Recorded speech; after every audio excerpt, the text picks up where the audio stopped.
Chapter 1737.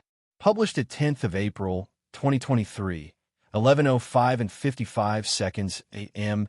Chapter 1737. Projectile. If audio player doesn't work, press stop, then play button again. Lionel reached out a palm, and Richard flew into his palm.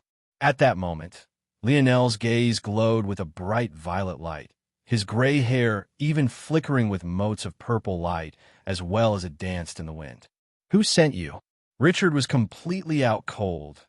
The whites of his eyes rolled forward and his mouth frothed. However, the moment Lionel spoke, it was as though his mind had been struck with a bell and his mouth began to move on its own. "My father sent me." "Who is your father?" Lionel asked.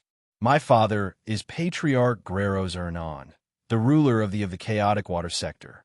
Even in his state, there was a hint of pride in Richard's tone, as though he still had a right to brag.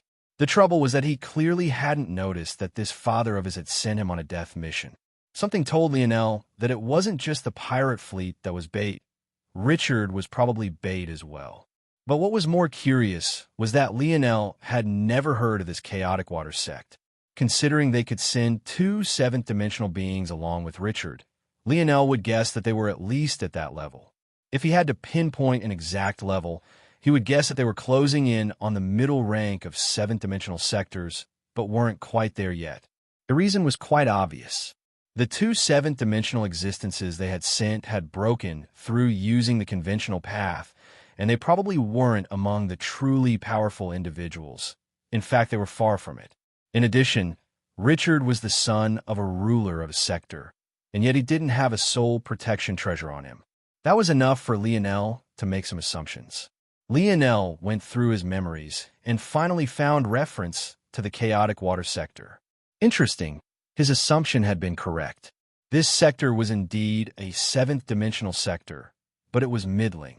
Of course, to Lionel, who was used to dealing with the Constellation families and was from the Morales family, his definition of middling was quite different from others. In truth, the chaotic water sector was definitely a region of powerhouses and were about the same level of strength as Triana's Vira family. There wasn't anything special about their location at first glance, but if Lionel's deductions were correct, they were probably near the current borders of Earth. Last time Lionel had fought for Earth, it had been against the Umbra family and those other six-dimensional families, but by now, Earths had evolved twice and their territory was much larger. This meant that they were probably dealing with a lot of internal struggles right now, as Lionel was sure that they had yet to assimilate so much territory, nor would the families and organizations that had once called those regions home obediently step aside. At the same time, they had new neighbors that watched what happened to the others and didn't want to sit idly by as they too were swallowed up. The chaotic water sector was making a preemptive move, and they had even been so fast to move. It was clear they were waiting for an opportunity, but more importantly, they had a trump card capable of finding Lionel in the middle of nowhere. This was clearly a warning. There were only two ways that this could go. The first would be Lionel obediently bowing his head. This would allow the Hernan family to manipulate him from the shadows, and he could even be used to bolster their position. The second possibility was that Lionel would lash out, and the ultimate result would be the Hernan family using this as an excuse to attack with reason on their side. In normal times, such childish tricks wouldn't work, but with his mother forcing Shield Cross stars to retreat from their territory, the chaotic water sector could be more brazen with their actions. Lionel's lip curled. He tapped a foot, and the metal beneath his bare feet rippled, curling up and forming a pole that he wrapped around Richard's ankle and hung him upside down. "Stay here obediently," Lionel said casually, even though Richard was far too out of it to understand what he was saying. In the end, the supposed prince could only nod obediently. At that moment, there was a burst of activity from behind the thick metal doors leading to the bow of the ship. The doors blasted open, and a large number of soldiers holding what looked like assault rifles rushed forward. Lionel raised an eyebrow. Since when were guns a common weapon in the dimensional verse? Fire. Lionel was surprised again. These soldiers truly had no respect for their prince. Richard hung right behind him, yet they were opening fire with naked abandon. It was as though they didn't care about hitting Richard at all. Lionel's palm rose again, still facing down. "Stop," With a whoosh, another circular formation of rotating violet fog spread outward, enveloping Lionel and the soldiers. The moment Lionel's commanding voice spread out, the bullets came to a grinding halt in the air. Lionel swept a casual gaze over them, realizing that these weren't normal metal casings at all, but rather seemed to be concentrated bullets of force. Lionel nodded. He raised a finger and flicked it outward. Reverse. The bullets that had stopped in their tracks suddenly shuttled back toward the guns they had just come out of. Close. Lionel squeezed a hand, and the barrels of the assault rifles crumpled like cheap paper. In their panic, some of the soldiers tried to fire again, but that only made the situation worse. Bang! Bang! Bang! The guns exploded and backfired, causing catastrophic results. Lionel continued to walk forward as though the explosions didn't bother him in the slightest. Condense. The blast radius condensed into his palm until the point it was no more than a tenth the size of a fingernail. He reached a hand out to the side and aimed toward the warship floating several kilometers away to his right. Accelerate. Lionel flicked his finger, and the projectile zoomed forward with unprecedented speed. In the blink of an eye, it vanished into the hull of the spaceship, and a silence fell. Boom! Chapter 1738. Published at 10th of April, 2023, 11:05 and 52 seconds a.m. Chapter 1738. Petty tricks if audio player doesn't work. Press stop, then play button again. Even as the corpses fell in a pile of flesh and blood before Lionel, an entire warship collapsed to his right. All the while, the young man who caused it all only continued to leisurely stroll forward. Lionel reached out a hand, and a gun that managed to survive flew into his hands from the arms of an injured soldier. He balanced it in his hands for a moment, scanning it with dreams sculpted in the fraction of a breath. This isn't made by Earth. It seems to be a copy. Is Earth using guns to fight, and others chose to copy? Considering the fast reaction of this Guerrero's individual, he seems to be quite the innovative and clever type. In that case, it's not impossible. Lionel walked forward, stepping over the piles of flesh and blood. He casually raised the gun, firing a few times. He seemed to be quite aimless in his aiming, shooting through doors, walls, ceilings, and even floors. However, if one had X-ray vision, it would only take a moment to see that he was actually piercing the forehead of an individual with each shot. The commotion of the blast caused a large number of soldiers to rush to the bow of the ship to see what was happening, but most died even as they made their way to the location, not even making it to the hallway to see the face of the man that was killing them. Just seconds later, Lionel walked out from the ship with a casual expression on his face. He looked up as two powerful auras surged toward him, but he looked back again as though thinking about something. He picked up the makeshift pole he was using to hold up Richard and tossed him across the kilometer space between the ship and flagship.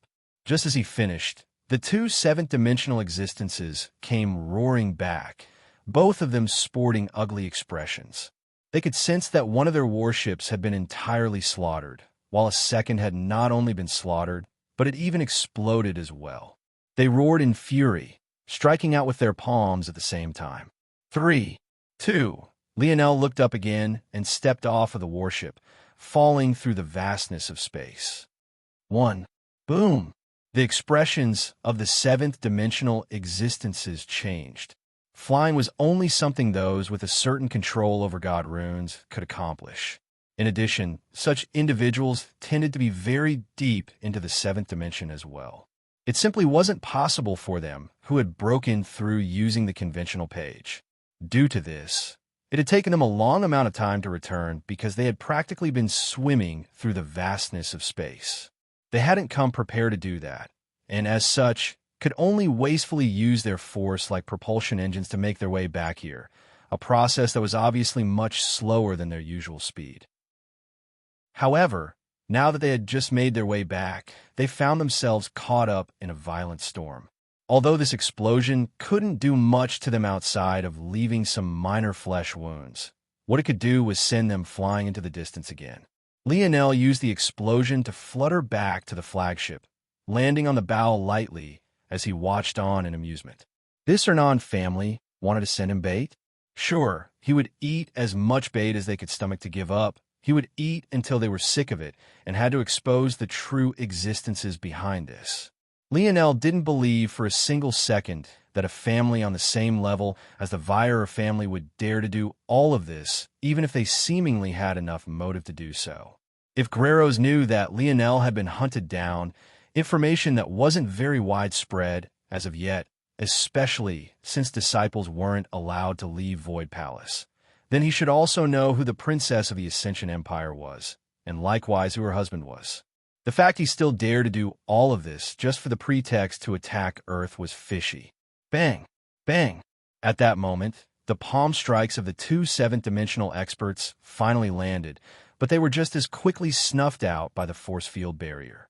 2 down, for more to go. Lionel smiled, ready to lift off again and crush the 4 remaining warships. Aina, who still stood on the bow of the ship as well, her arms crossed about her chest, shook her head. This man was having a little bit too much fun without her. Patriarch, there's been news. In a simply dining room, far more simple than one would expect the ruler of a sector to be found eating in, a middle-aged man with streaks of white in his dark hair sat. He wore familiar white and purple robes, and he ate with pristine etiquette. There's no need to report something so obvious. They used the flagship to destroy the fleet, correct? Send the envoys to the Ascension Empire and demand an explanation. Don't come to me for something so trivial. Guerreros slowly looked up from his meal. What is it? Gabian and Seath have sent a message. Graysos frowned. That didn't make any sense. If they used the flagship, Gabian and Seath, the 2 seventh-dimensional existences he had sent with his useless son, should have long since been dead. Seventh-dimensional experts of the conventional path had no method to deal with a Tier 2 star-rank flagship. In truth, seventh-dimensional experts could only be classified as rare if they were on the God path. Conventional path seventh-dimensional experts could be found in large numbers in any empire, organization, or family worth their salt. The conventional path was only a repeat of the first 3 dimensions to begin with. As long as a territory was of a certain standard, it was only a matter of time and resources to raise someone to the 7th dimension. However, it was also because of this that they were ultimately less valuable and also far less powerful. Of course, this wasn't to say that they were weak, or else Lionel wouldn't have used such underhanded tricks to deal with them, while also letting them leave alive. There was still a substantial and qualitative difference between the 6th and 7th dimensions, no matter the path taken. This was to say that in Grayso's estimation, Lionel wouldn't dare to fight those 2 head-on and would just rely on the flagship to sweep them. But if they lived, what did that mean? Did Gabian and Seath desert the army and flee ahead of time? Seeing Guerrero's expression, the envoy didn't dare to delay any further and explained everything without holding back. The more Guerreros listened, the more serious his expression seemed to become. In the end, he fell into a long silence. It seemed that he had underestimated this Lionel far too much to think that he didn't make use of the flagship. It could be said that Lionel only halfway fell into his trap, but this was still enough. All that mattered was that Lionel still wasn't strong enough to face 7th dimensional existences. All he could use were petty tricks. Chapter 1739, published at 10th of April, 2023, 11:05 and 50 seconds a.m. Chapter 1739.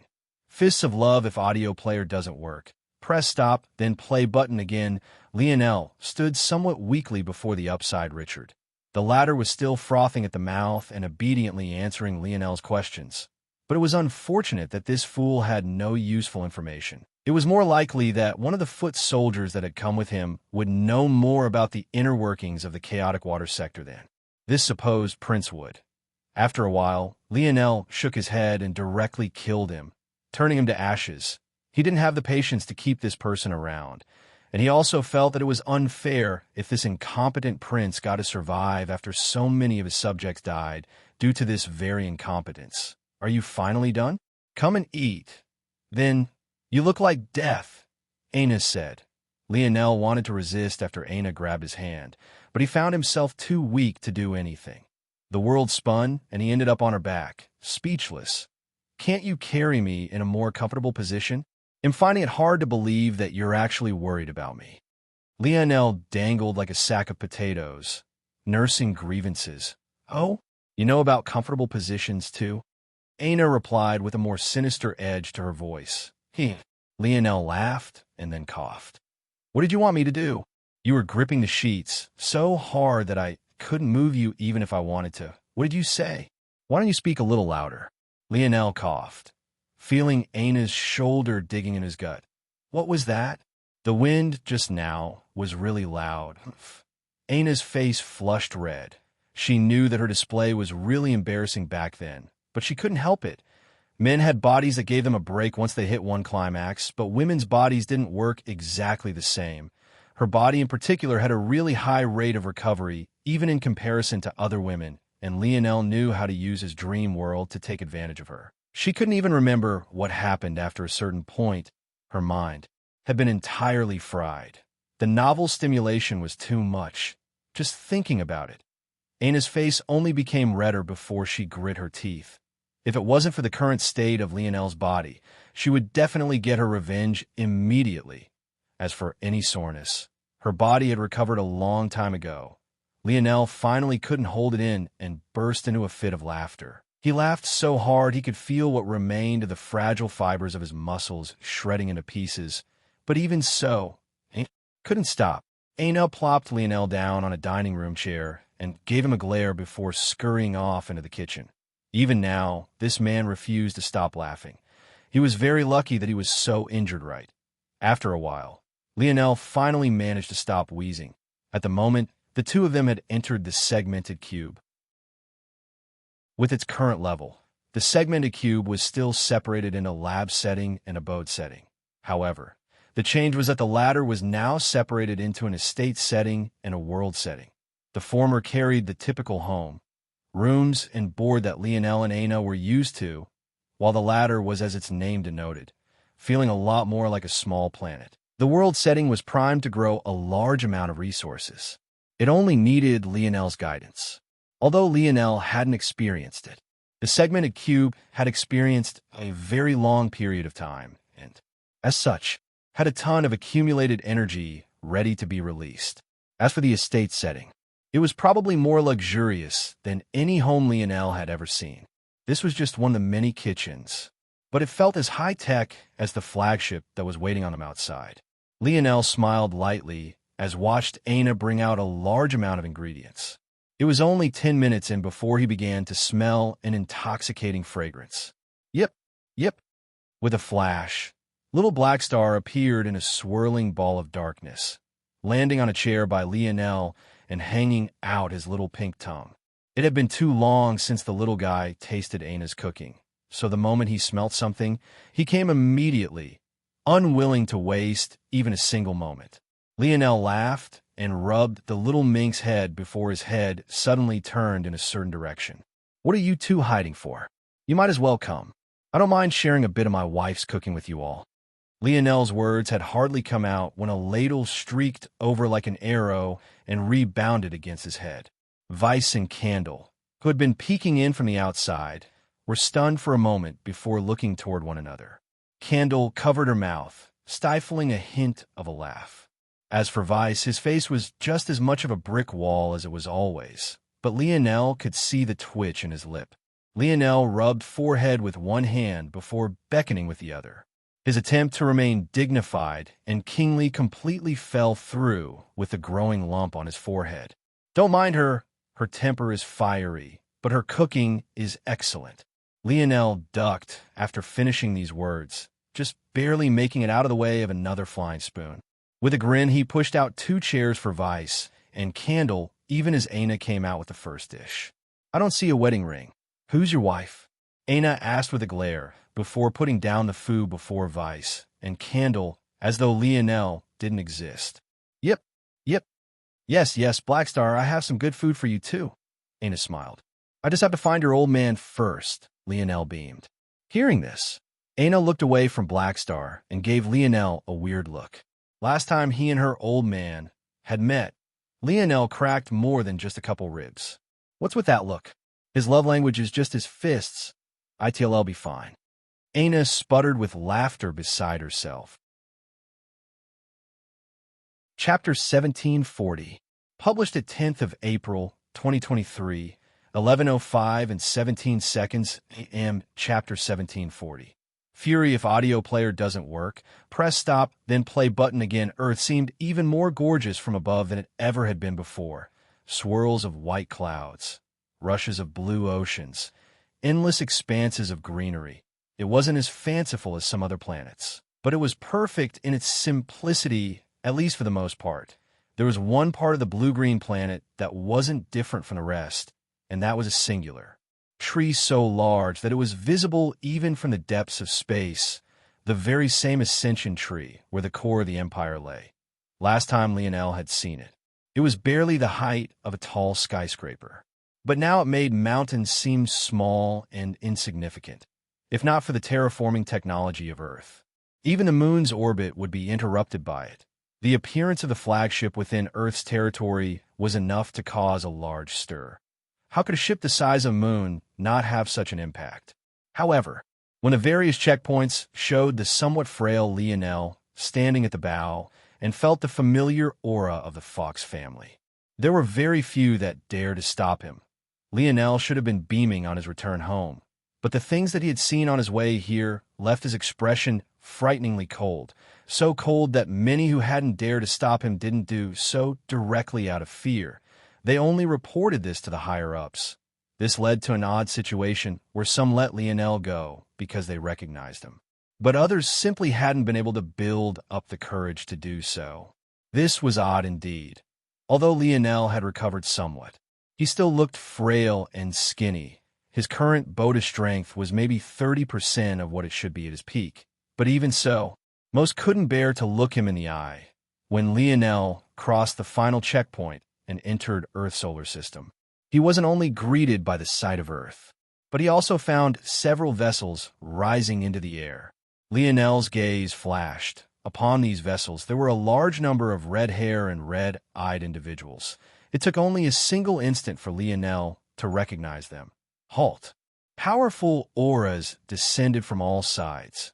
Lionel remained silent for a moment, his flagship continuing to move forward with its force field. Even seventh-dimensional experts shouldn't be able to do a single thing to him. Logically, even if Earth managed to give birth to such experts in his absence, they shouldn't be a threat to him. However, Lionel simply had too many questions about the origins of the Brazinger family and those three other mysterious families, especially after seeing traces of them in the zone. Due to this, Lionel didn't dare to make assumptions about what strength they did or didn't have. But regardless of that, the Brazinger family was Aina's enemy, so they were his enemy, and yet they wanted to try and flex their authority in his territory. The fury Lionel had been feeling up until this point bubbled past the point of no return, and his chest expanded with a puff of air. Scram! Powerful waves of force billowed out from Lionel's roar, causing the several vessels before him to quake and rupture. A violent resonance forcing their structural integrities to collapse one after another. Lionel's roar was so loud that the whole of Earth heard it, the clouds shuddering and many even dispersing. Without another word, Lionel continued to urge the flagship forward before placing it outside of Earth's orbit. At this moment, everyone noticed the shadow of another moon-sized object in the skies, but they could only look up, their eyes widened in shock. Lionel flipped over a palm and casually took out a treasure he had created in the last few days. It was a surfboard constructed entirely of a pitch black ore and exuding a menacing sort of aura. He leapt forward, landing on it before zipping forward. Yip! Black Star flashed and landed on Lionel's shoulder as he zipped through the skies, crossing through the depths of space and entering Earth's atmosphere like a speeding comet. It didn't take Lionel long at all to appear in the Ascension Empire's capital and fall heavily before the steps of the palace. Almost immediately, just like the last time he had come here, dozens of golden armored guards pointed their spears forward, their auras towering into the skies. However, compared to last time, there wasn't a single individual here who wasn't at least in the sixth dimension. In fact, those of the sixth dimension were also the ones with the sharpest auras. The others were all of the seventh dimension. It was clear to Lionel at first glance that the sixth-dimensional experts had all entered into this realm with the God path, or at the very least, a path that seemed equally as potent. As for the others, they had been raised to the seventh dimension through the use of a great amount of resources. Even so, when Lionel appeared, his own aura suffocated theirs. He wasn't in the mood to deal with this right now. "Old man Fox, get out here." Lionel's was far more concentrated than it was last time and didn't spread throughout the entire planet. However, in its concentration, it was far louder to those who did hear, rattling their eardrums and threatening to shatter their hearts. The forcefulness nearly blew the doors of the palace off its hinges. Bang! Bang! The tall doors swung open, several protective formations shattering to pieces as their weaknesses were seen through by Lionel in a single glance. At that moment, the protectors of the palace didn't say anything superfluous, attacking immediately. Lionel's hand palm opened up, facing the ground. A swirl of violet took form, and in an instant, he had vanished from his location, appearing deep within the palace in the blink of an eye. Lionel appeared before another heavy set of bronze doors and kicked outward. Bang! At that moment, a large chorus of voices came to a grinding halt. The imperial court of the Ascension Empire fell into an eerie silence. Chapter 1741, published at 10th of April, 2023, 11:05 and 15 seconds a.m., Chapter 1741. Set up if audio player doesn't work, press stop then play button. Again, the appearance of Lionel caught the Imperial Court Minister completely off guard. The sounds in this place were entirely isolated for the sake of privacy and safety, so none of them had even heard Lionel's earlier roars. Who? The ministers all looked toward Lionel at the exact same time. There were many old faces amongst the crowd, but still too few of them had seen Lionel personally. Well, more accurately, they had all seen Lionel personally, but the circumstances between then and now made it difficult to draw the connection. Back then, when shield cross stars projected Lionel's face all across, he was still a teen, and he looked a lot different. His hair was bronze, and his eyes were a pale green, plus he wasn't so malnourished as he looked now. Only those intimately familiar with him would actually recognize him. Up ahead, on the throne reserved for the Emperor, Old Man Fox sat with an indifferent expression, despite the surprise. He didn't seem to react to Lionel's appearance at all. He simply looked toward his grandson with a neutral expression. To his side, Lionel's grandmother was actually present as well. Compared to her husband, she was much more pleasantly surprised. She didn't seem to care that Lionel had appeared in a rage at all, and only cared that he had appeared. The two of them actually looked a great deal younger. Last time Lionel had seen his grandfather, he looked well into his 50s, albeit younger than he had originally been. As for his grandmother, she looked like she wasn't long for the grave. However, after over 2 decades, the two looked like they had returned to their 30s. It was quite baffling until, that is, Lionel realized that the two of them had entered the seventh dimension. There was a hint of haziness over his grandfather, though, almost as though this was just what he was willing to show. The real oddity was that this was the first time Lionel had ever gotten an inkling about what level his grandfather was at. He always seemed unfathomable, even slapping an entire warship out of the skies with a single palm back then. The ones who had roared surged toward Lionel while the guards behind him were quickly catching up. But then Lionel spoke as though he hadn't sensed them at all. "Old man, what the hell are you doing? Are you trying to run this empire into the ground?" Hearing these words, Empress Fox blinked and realized that Lionel didn't look very happy. Only then did she settle down her maternal instincts and exhale a breath. Even so, just because she had always felt guilty toward Lionel, she would stand on his side if there was an opportunity. But for now, she chose to remain silent and hear what her grandson had to say. Emperor Fox looked toward Lionel, meeting his gaze with his own shimmering irises. He could sense that the Emperor's might aura coming from Lionel now was far more prominent than it ever had been in the past. In fact, it felt so potent that even given the frailty of his body, Lionel still looked like a towering mountain. "Brat, you've disappeared for 2 decades and came back with the cheek to berate your grandfather?" Hearing these words, those that were ready to deal with Lionel froze. To the side, Lionel's uncle coughed awkwardly, pushing up his glasses. He was really helpless to deal with the interactions between this pair of grandfather and grandson. "Don't patronize me, old man. On just a single trip here, I ran into at least 3 separate gangs, and that was just near the outer regions. By the time I entered the sector, there was some bullshit Ahorn family and Thrusting Skies organization that blocked my path, asking me for toll fees. When I entered the galaxy, a group of monks of the Evergreen Goddess and the Zoltine faith tried to have me give offerings for their cause. I finally got the quadrant, only for the Force Crafting Guild to try to confiscate my ship because I apparently must have stolen it from them. Then when I finally made it to our solar system and I thought the bullshit was finished, the Brazinger family dared to stand in my path. You tell me, are you running this empire into the ground or not? Why is there not a single level or range within this territory that's safe from bullshit? I bet if I walked around Earth for a little while, someone would try to rob me at gunpoint. What have you been doing for the last 20 years? Sitting on your thumbs?" The ministers opened and closed their mouths for a long while, not knowing what to say. Many of them flushed with shame, but even more of them were surprised.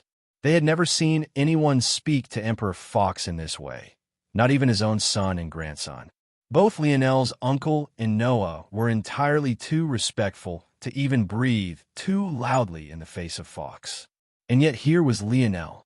Despite the words, Emperor Fox didn't seem to react too violently. "Don't we have you to thank for this?"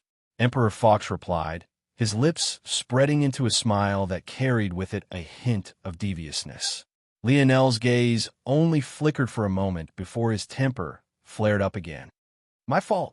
If you lost control of the situation to this extent, just because Shield Cross Stars have been away for a few days, you really were sitting on your ass for the last 2 decades. If you need a corrupt organization like that to maintain control, you've been wasting your time. And even if it was my fault, so what? Aren't you supposed to be my grandfather? Where's your heroic spirit? Shouldn't you be protecting me from wind and rain?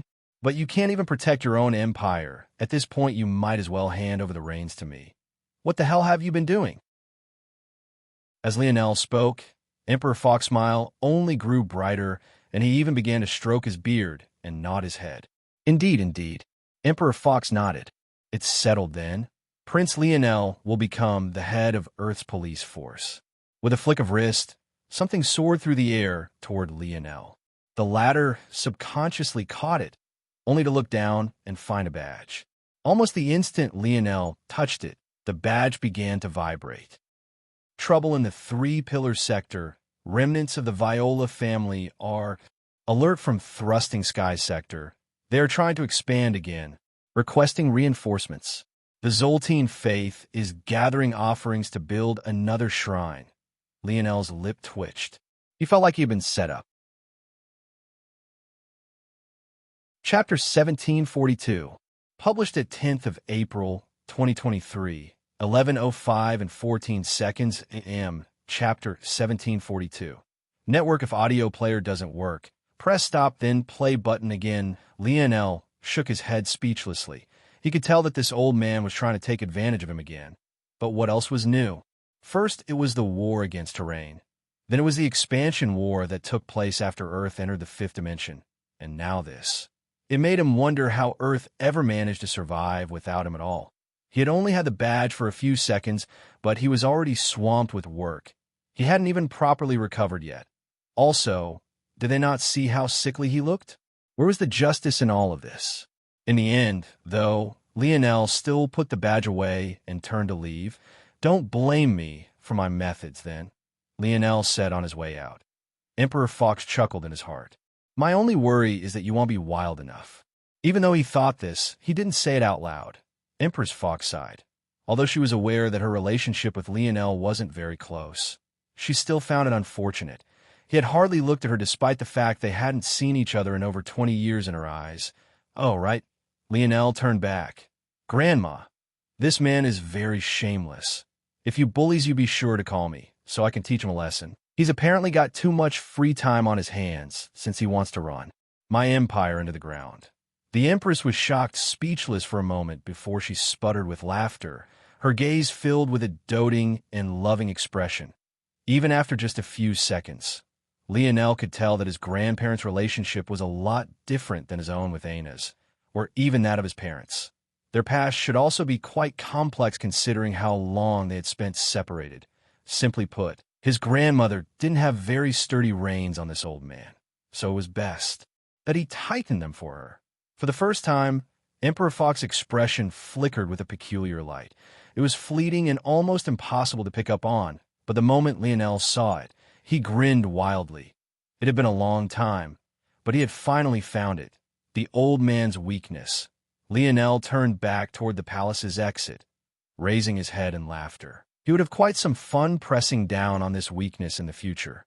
It was too hard to deal with someone who had no shame. There was really only one method, to be even more shameless. The ministers fell into silence. For some reason, after Lionel's appearance, all of the tension had dissipated into thin air, although the faces of the ministers were all new. They were all citizens of Earth. They were here when Lionel dropped a city on the capital and crushed the demigod that had stripped them all of their ability indexes and left them helpless in the face of terrain's experts. They had all been here when 3 six-dimensional galaxies attacked, and Lionel fought 6 six-dimensional experts alone, while he had only been at the 5th dimension, crushing them one by one and then out-scheming them in the end. Even though 20 years had passed, and the legends had somewhat faded, if there was anyone who remembered, it was them. Prince Lionel Morales had returned, and since he had, these matters could be considered to be settled. It was unknown just how much he had improved in his absence, but they suddenly felt a great amount of anticipation in finding out. Among the ministers, there was a gorgeous woman who sat in silence. This was none other than the former Secretary Marquisette Maya of the Royal Blue Province. However, now, not only was her status high enough to sit within the imperial court, her position didn't seem to be normal even amongst the ministers as well. She watched Lionel's back disappear into the distance, her thoughts unknown. Lionel rubbed little Black Star's head, lost in thought for a moment. He wasn't exactly sure of how to approach this just yet. He was just one person, and the burden was heavy. The obvious choice was to build up a cohort of people that he could trust, preferably one large enough to take up the former role of Shield Cross Stars. But that would take too long. The people he could trust without a shadow of a doubt were far too few. This meant that Lionel's best choice was a small, speedy, and tactical unit that could quickly cover the territory of Earth. Unfortunately, even the flagship at its greatest speed would take several hours to cross the 2 furthest points in Earth's territory. If Lionel wasn't fast enough, it would be a problem. Then that means that the only way is to set up a teleportation network, one that allows me to get anywhere within a few minutes. I could probably finish something like that within a week, given that I have enough resources. Resources should be fine. They'll just steal from the old man. In these 2 decades, I'm sure that he's accumulated a large amount of wealth, especially with the current range of Earth's territory. In that case, the biggest problem with this approach will be that I won't have enough people to protect these teleportation networks. If others knew of Lionel's thoughts, they would be shocked into silence. If creating a teleportation network was so easy, it wouldn't only be the likes of the Void Palace that had such methods. In fact, even for the Void Palace, they didn't set up networks, but rather relied on high-class treasures they only handed to a select few individuals. This was how Lionel's mother had opened that wormhole-like portal back to the Void Palace. Lionel wanted to do something like this, but his ambitions were further beyond because, unlike others, he could see through the limitations of the Void Palace system, and he wanted to fix them all. I need a map of Earth's territory, Lionel mumbled to himself as he turned back, entering the palace once again. The guards could only speechlessly watch him. Maybe only Lionel would so casually come in and out of the Ascension Empire's palace as though he owned the place. Chapter 1743. Published at 10th of April, 2023, 11:05 and 12 seconds, a.m., Chapter 1743. Idiot? If audio player doesn't work, press stop then play button again. What the fuck is this? Lionel stood in the palace's library, speechlessly going through star charts and not having any idea what to make of them. How could these even be called maps? They might as well have been scribbles. Lionel took a breath and exhaled. This is still all right. You'll just have to merge the knowledge I got from the Void Library with this. It won't be perfect, but Lionel shook his head and began to reconstruct the star charts in his dream world. He was fast, and the process only took a few seconds. Although his body looked frail currently, his soul was like a blazing star at its core. His mind was even faster than it had been before, so much so that it didn't even make sense for him to count his number of split minds any longer, and his stamina felt endless. It was certain that this was a product of the cleansing brought through the Emperor's Might tablet, the largest changes occurring after he assimilated Emperor's command. Arise. Definitely not perfect. IDs say that this is probably only about 60 to 70% accurate. Lionel's brow furrowed. The Void Library definitely wasn't the best place to get up-to-date maps. A much better place would probably be the Shield Cross-Star's main branch. Although the Void Palace did have some basic information on sectors and galaxies, they tended to be quite out of date, lagging years behind by now. The problem was obvious. The information the Void Palace had was from back when Earth was still in the third dimension. Since then, Earth had metamorphosized 4 times, and the surrounding territory had changed with it, although the planets would mostly be in the same positions and such.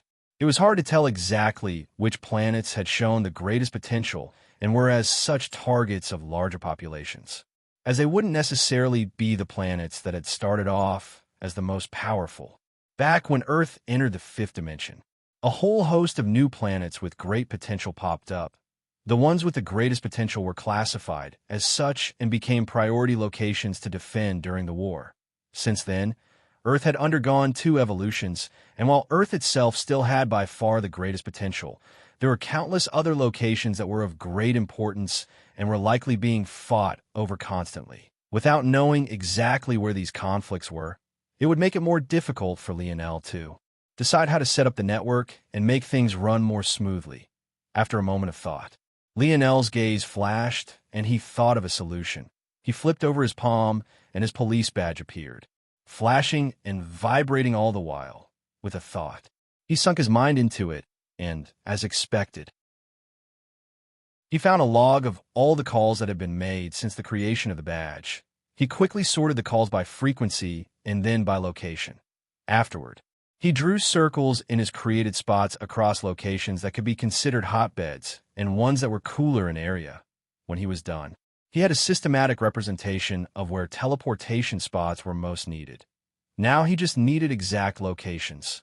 He had to choose locations for these teleportation spots that would be hard to find, or else if others wanted to cause trouble and destroy them before he could make use of them, that would be too troublesome. Luckily, the number of abandoned planets and moons far outstripped the number that was in active use. It was all too easy for Lionel to find such locations and even set up measures to protect them. That should be enough. It's been a while since I've gone all out in crafting. This should be fun. In reality, it had only been a few weeks since Lionel constructed his new divine armors. It could only be said that he was quite addicted to crafting if these were still his thoughts. After leaving the library, Lionel looted the vaults of the Ascension Empire, taking far more than he needed without batting an eye. Then, he found a random place and entered the segmented cube. Is everything okay? Lionel had only just entered when Aina's voice drifted to his ears.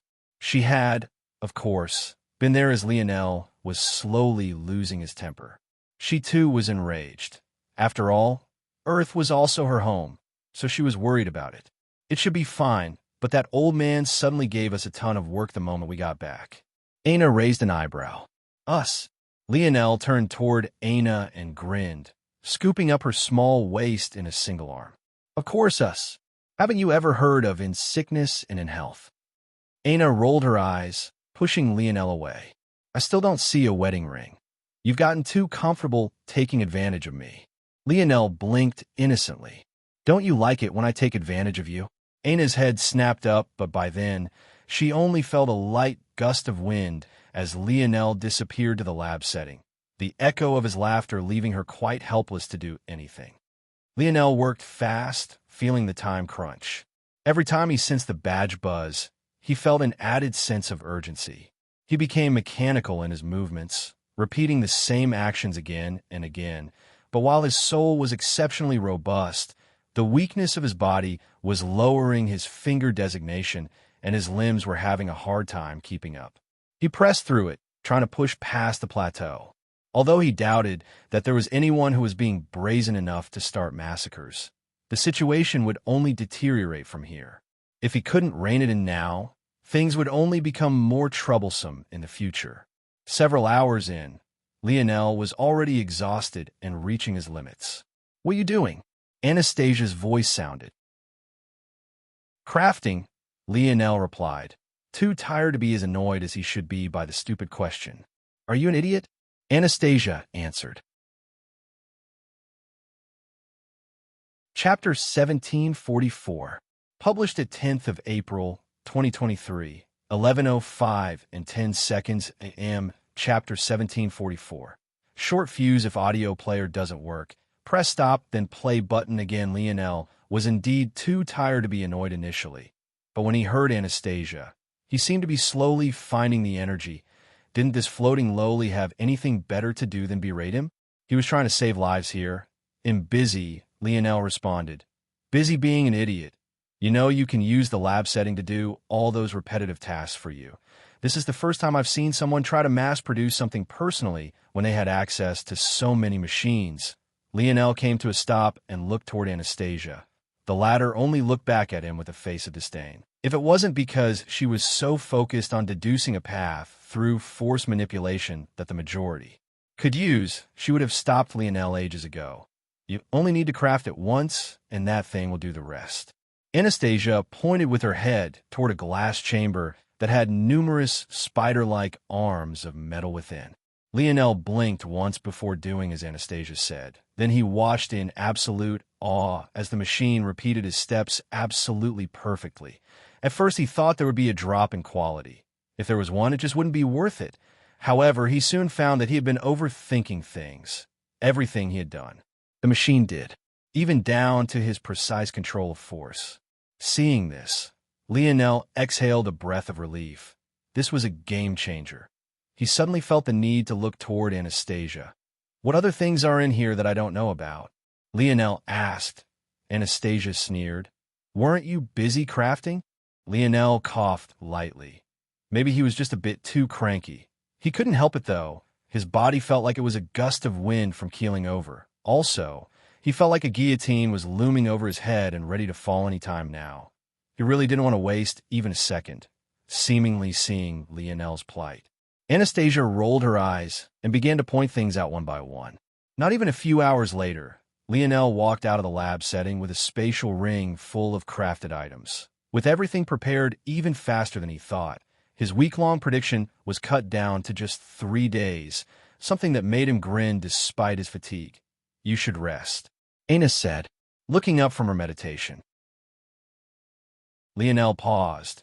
Ana wasn't wrong, but he really didn't have the time to. But he luckily had a solution to this.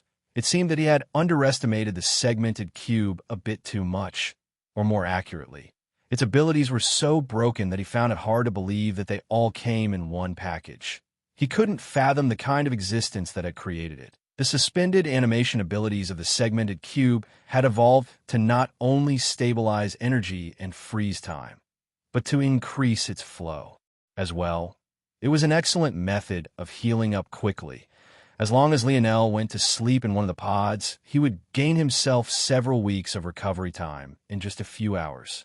But between that time, he would need to eat. So, he had come to his lovely wife again. Seeing Lionel smile, Ana raised an eyebrow. "I just need your help a little," Lionel smiled. After listening to Lionel's explanation, Ana was speechless but still waved her hand and agreed. It wasn't too big of a deal anyway. It was just a wasted day. Maybe only Lionel would be able to make her agree to such a thing.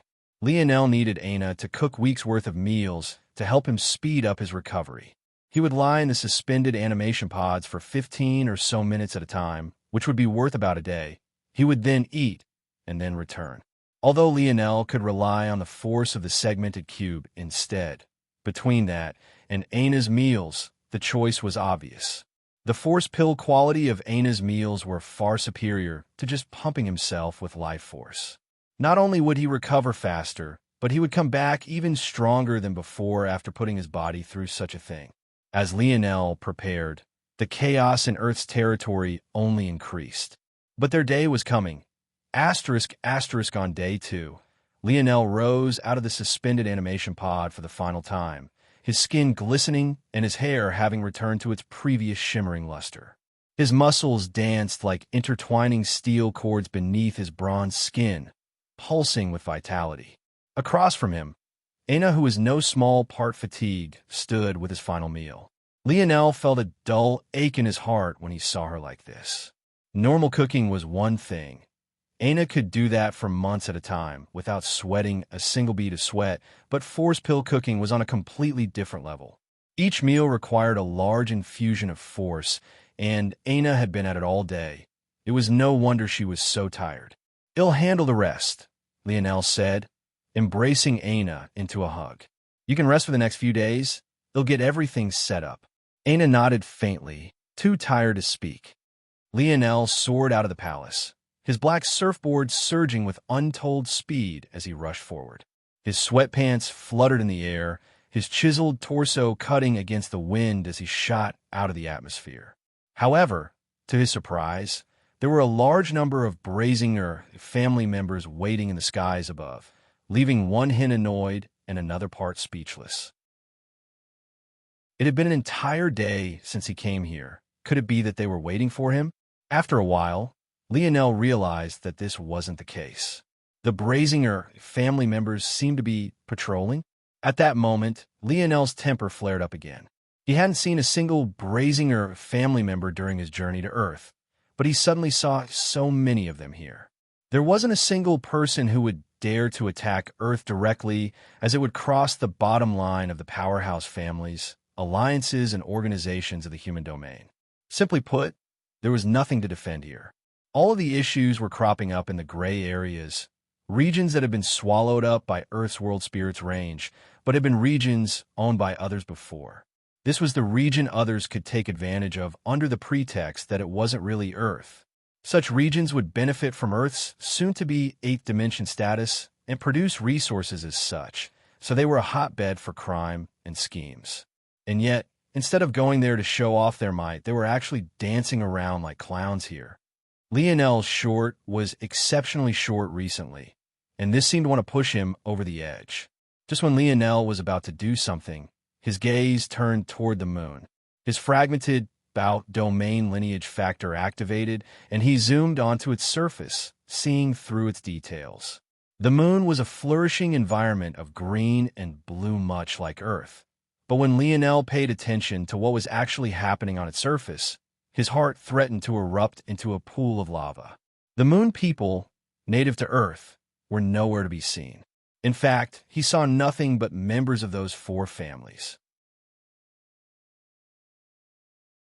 Chapter 1745, published at 10th of April, 2023, 11:05 and 9 seconds a.m., Chapter 1745.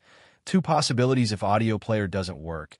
Press stop, then play button again. Lionel stood in the skies for a long while, seemingly not even noticing the number of Brazinger family members slowly encircling him, let alone that. He didn't seem to have taken care to mind the sheer number of them that had surrounded his flagship. By this point, they had given up on trying to make it on board and had settled for the next best thing, waiting for Lionel. As Lionel stood in the skies in silence, a ship just as silently approached, stopping just about 100 or so meters from him. Given the unique rules of space travel and warfare, this distance was actually very close and was about as close as most dared to come without having to worry about other variables. At that distance, it might as well have been the equivalent of someone standing nose to nose with Lionel on the ground. Lionel had slowly calmed from his initial rage. In due state, there were certain things that he had to be rational about. He didn't actually believe that his grandfather was so useless. This old man was someone even his father spoke of with respect, although this might be in part due to the influence of his mother, knowing his father's personality. So long as Eleanor wasn't within earshot, if he couldn't be bothered to care about Emperor Fox, he would say as much. In addition, even if he was wrong about all of this, and his grandfather really was useless, just a few days ago his mother had threatened Shield Cross Stars into scramming out of their territory with just a single sentence. If the Brazinger family was as fragile as they seemed on the surface, they would have long since been weeded out. If not by his mother, then most definitely by his father. These are the thoughts that kept Lionel rational on the surface and helped him to have a modicum of patience. At the very least, his body wasn't in as poor a state as it was previously, so his fuse was just a bit longer. However, that didn't mean that he would explode any moment now. The spaceship came to a stop, with its size being just about 5 or 6 meters long. It wasn't very large at all. It reminded him a lot of a small yacht, just barely having enough space for some minor luxuries. At that moment, a man stepped out and looked toward Lionel. You are in the airspace of the Brazinger family. Who you're doesn't matter, under the laws set by the Brazinger clan. You will be detained and your assets will be seized. The man clasped his hands behind his back, exuding a strong and mighty aura. For the first time, Lionel looked toward him. Indeed, there was something odd about the Brazinger family. The momentum of this man wasn't any lesser than a disciple of the Void Palace. In fact, his aura was slightly more robust than even Conan of the Leo family, and that was despite seemingly being only at Tier 7, of course. This mattered little to the present Lionel, who had defeated Conan with hardly any effort, but it might matter for a future version of himself, especially considering the fact this man was tasked by the Brazinger family to basically be a glorified guard dog. Something wasn't exactly adding up. Lionel wasn't unfamiliar with the Brazinger family. In fact, he had a deep feud with one of their members, a spectacled young man by the name of Simeon. In truth, the two of them had met 3 times. One ended in a sort of Pyrrhic victory for Lionel, where he lost Aina for a span of several months, but both the second and third time, Lionel had directly suppressed him both times. From Lionel's understanding of the situation, Simeon had quite a high status amongst the Brazingers, and his ability index was extremely powerful as well. Even beyond that, there was a time where Lionel had met 3 other young men of similar status to Simeon as well, and he had still been able to suppress them all.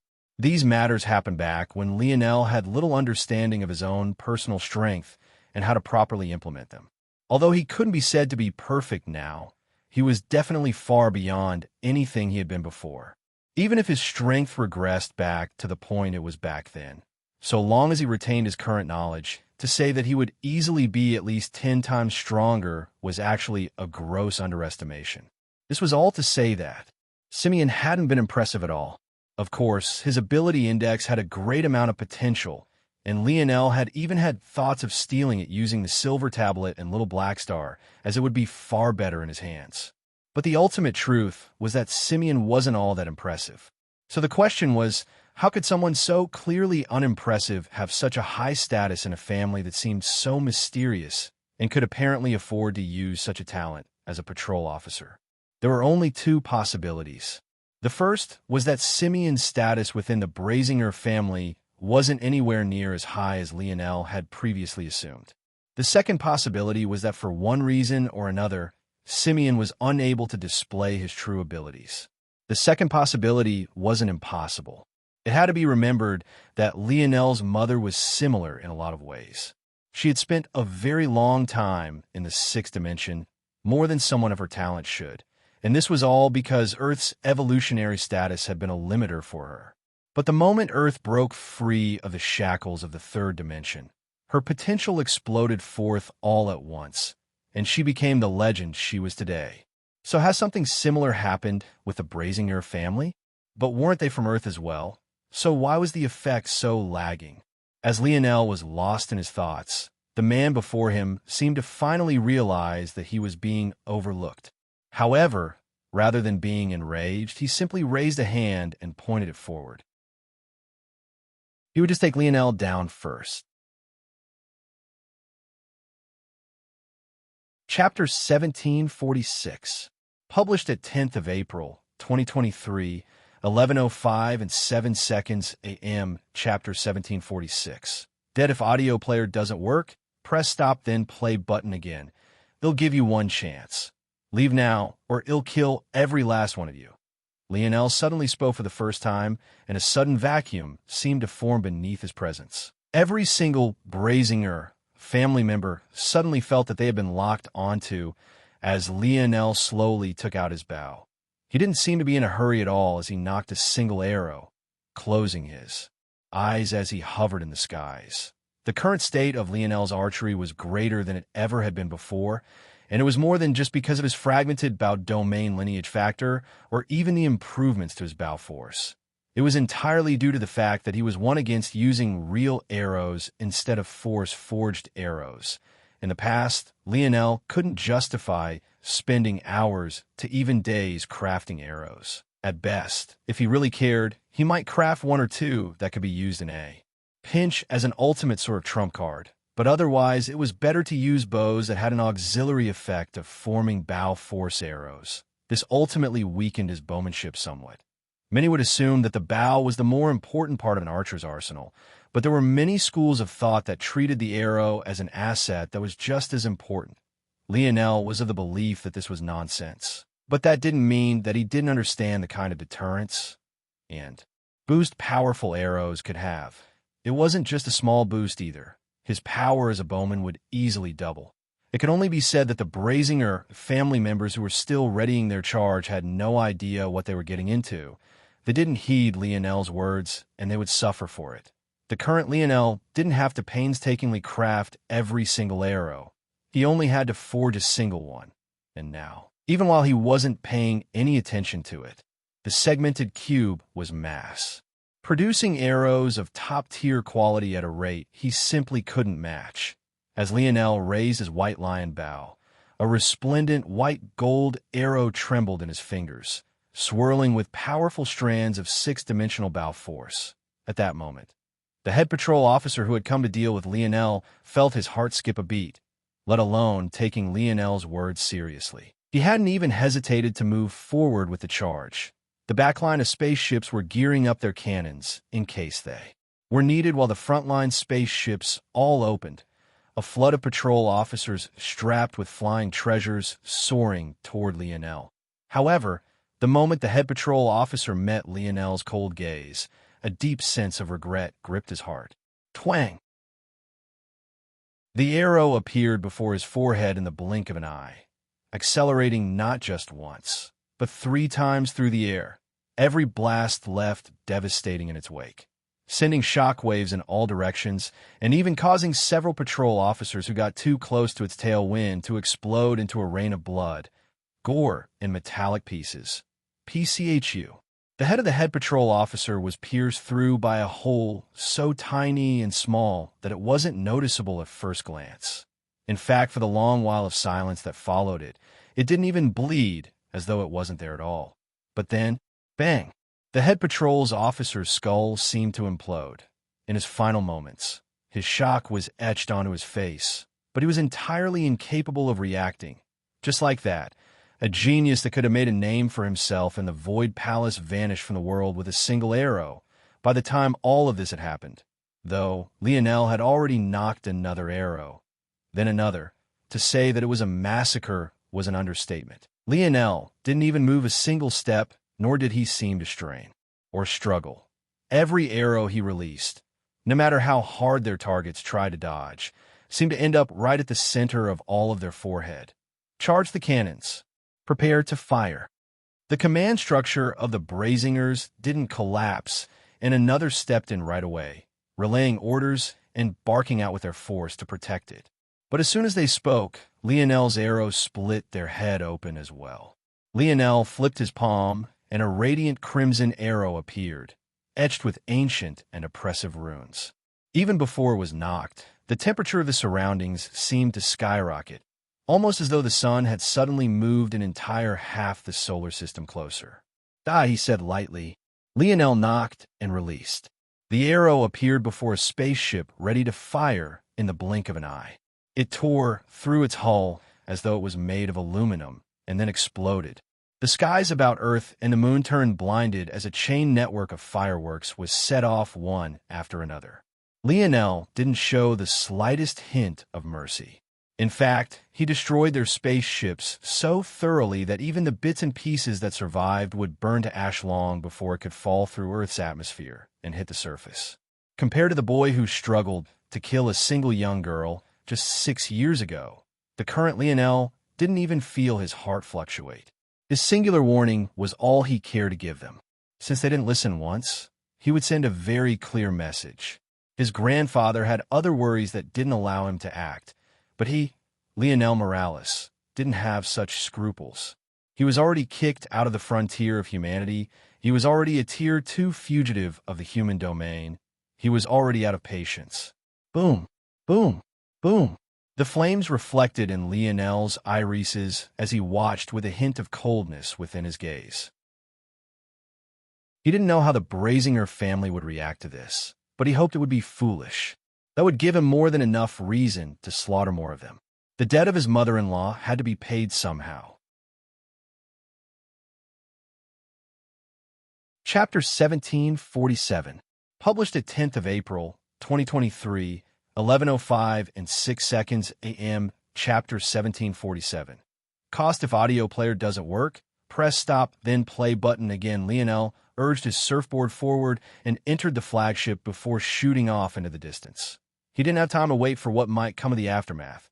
He would deal with that when he returned, but for now, he had to set up his teleportation network. It wasn't long before Lionel arrived at the first location. It was a barren moon that orbited a planet that was just as barren. He entered the cave he had decided on, chiseling out a few concealment force arts that could bewilder the mind before following down a network of tunnels and finding a spacious enough location. He couldn't pick a spot that was too secluded or cramped because the teleportation network would work best if it could teleport at least a few dozen people at a time. Obviously, this needed not just a robust capacity on the part of the teleportation formation itself, but also on the space the teleportation platform was within. The surroundings had to be large and sturdy enough to withstand the fluctuations of force and, obviously, the appearance of so many people. Once Lionel found a suitable location, he took out a disc. After finding a method of escaping zones, Lionel felt that the mode of deployment he had used back then could be applied to other things. Back then, he had used a formation plate of sorts etched with runes. Originally, the reason he did that was twofold. First, it allowed him to create a solid foundation for the teleportation, something that was very much needed if he was going to connect the zone and the human domain together.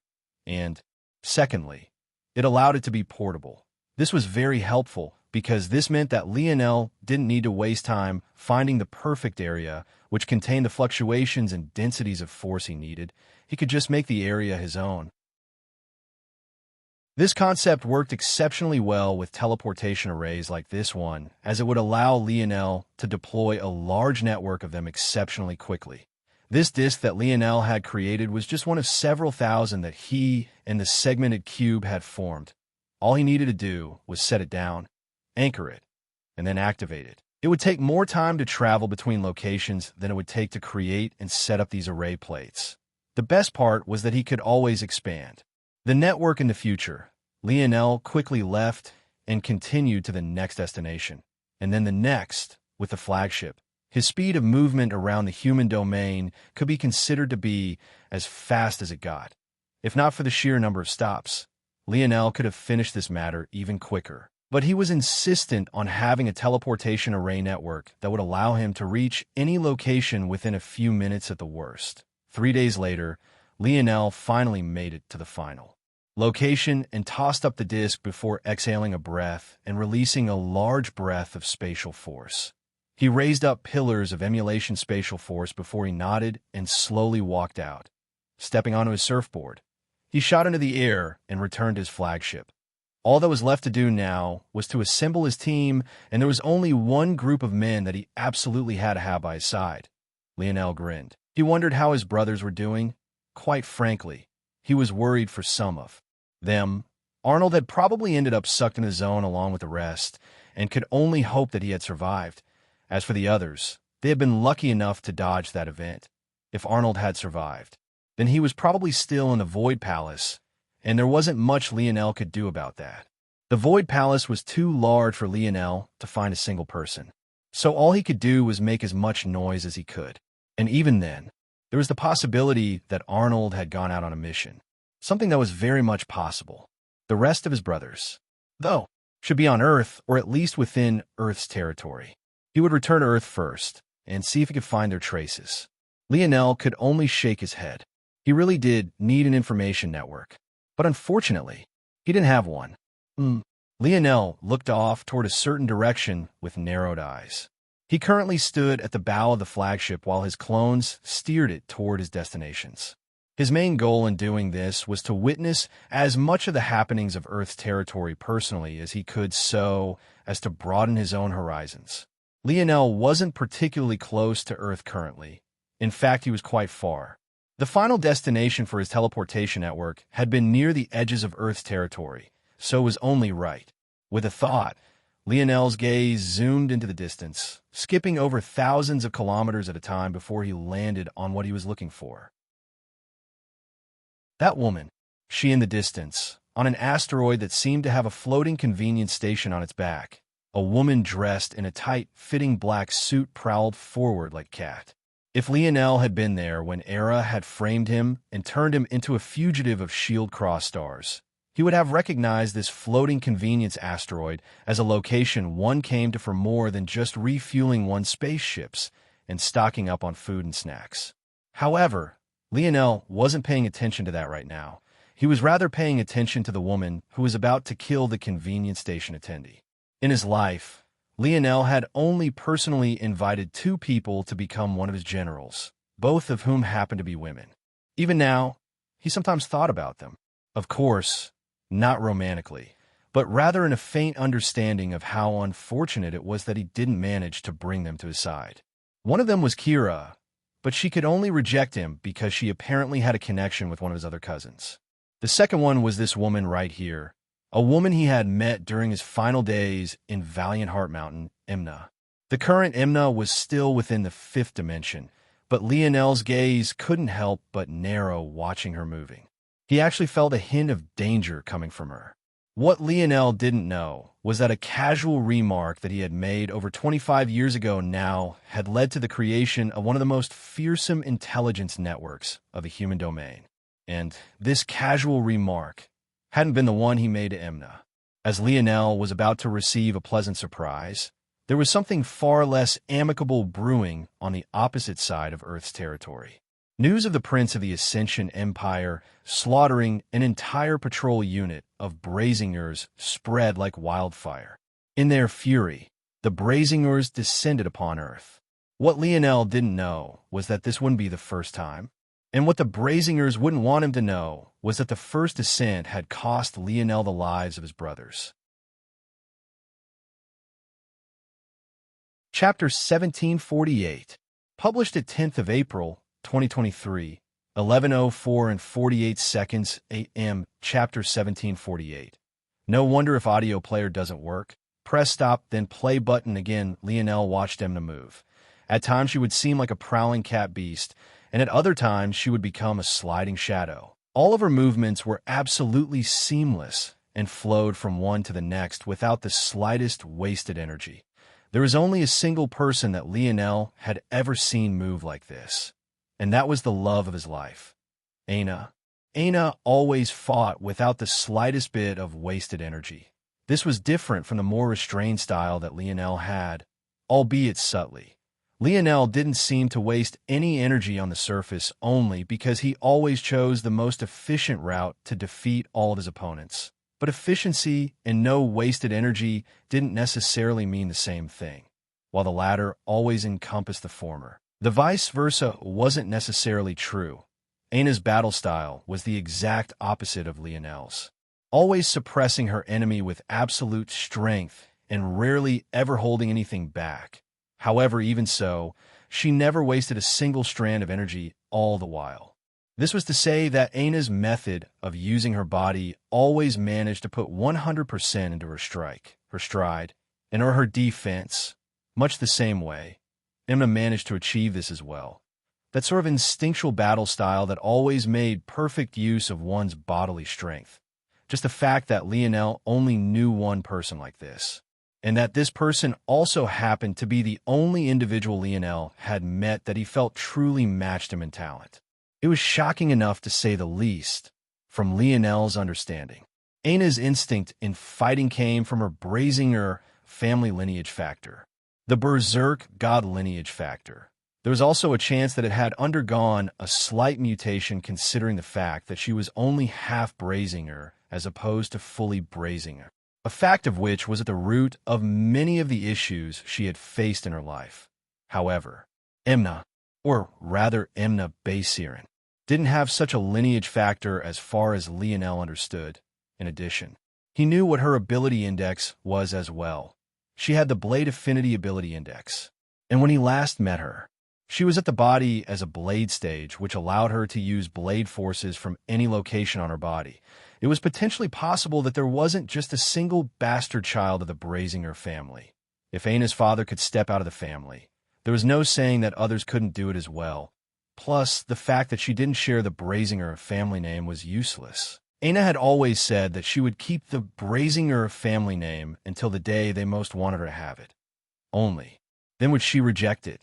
This obviously implied that Anna could change her name whenever she pleased. She just didn't want to. Lionel understood her feelings well. Anna was rejected from the family as a child.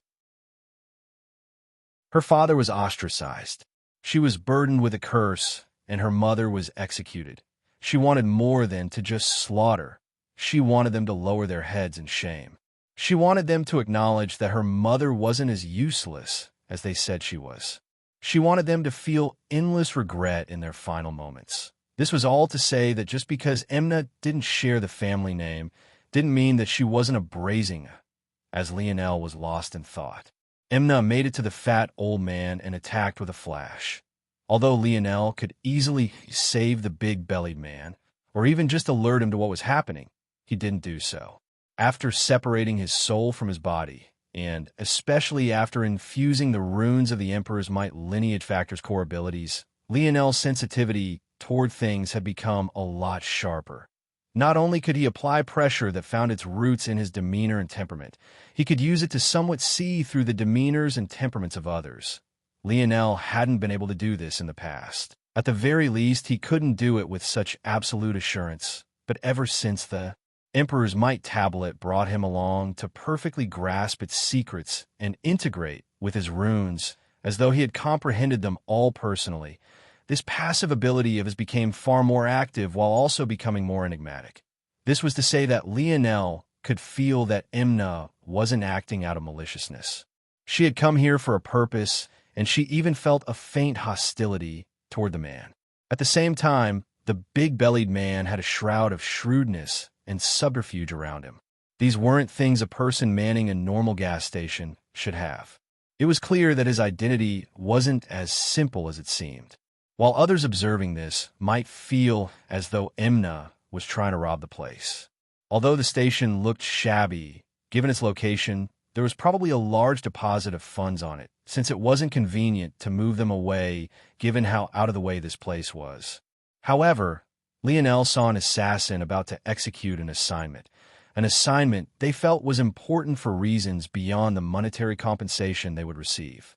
Suddenly, Emna pounced, her finger piercing forward and shuttling through the throat of the big-bellied man. As expected, her blade affinity was far more potent than the past. In fact, Lionel's gaze flashed.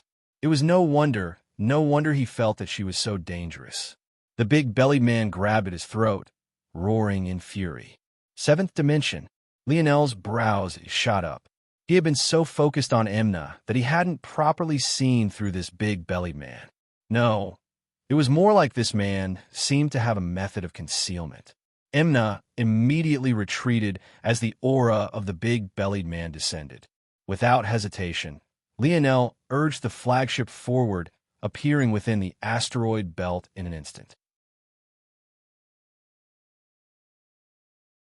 Chapter 1749, published at 10th of April, 2023, 11:04 and 45 seconds a.m., Chapter 1749. Big-bellied man, if audio player doesn't work. Press stop, then play button. Again, the vitality of a seventh-dimensional existence was exceptional. Even when the seventh-dimensional existence in question had only taken the conventional path to get to their current level of strength. And sometimes especially so. Those that took the conventional path had to temper their bodies twice over, and as such, the powerful ones among them would sometimes have this advantage even over those who took the God path.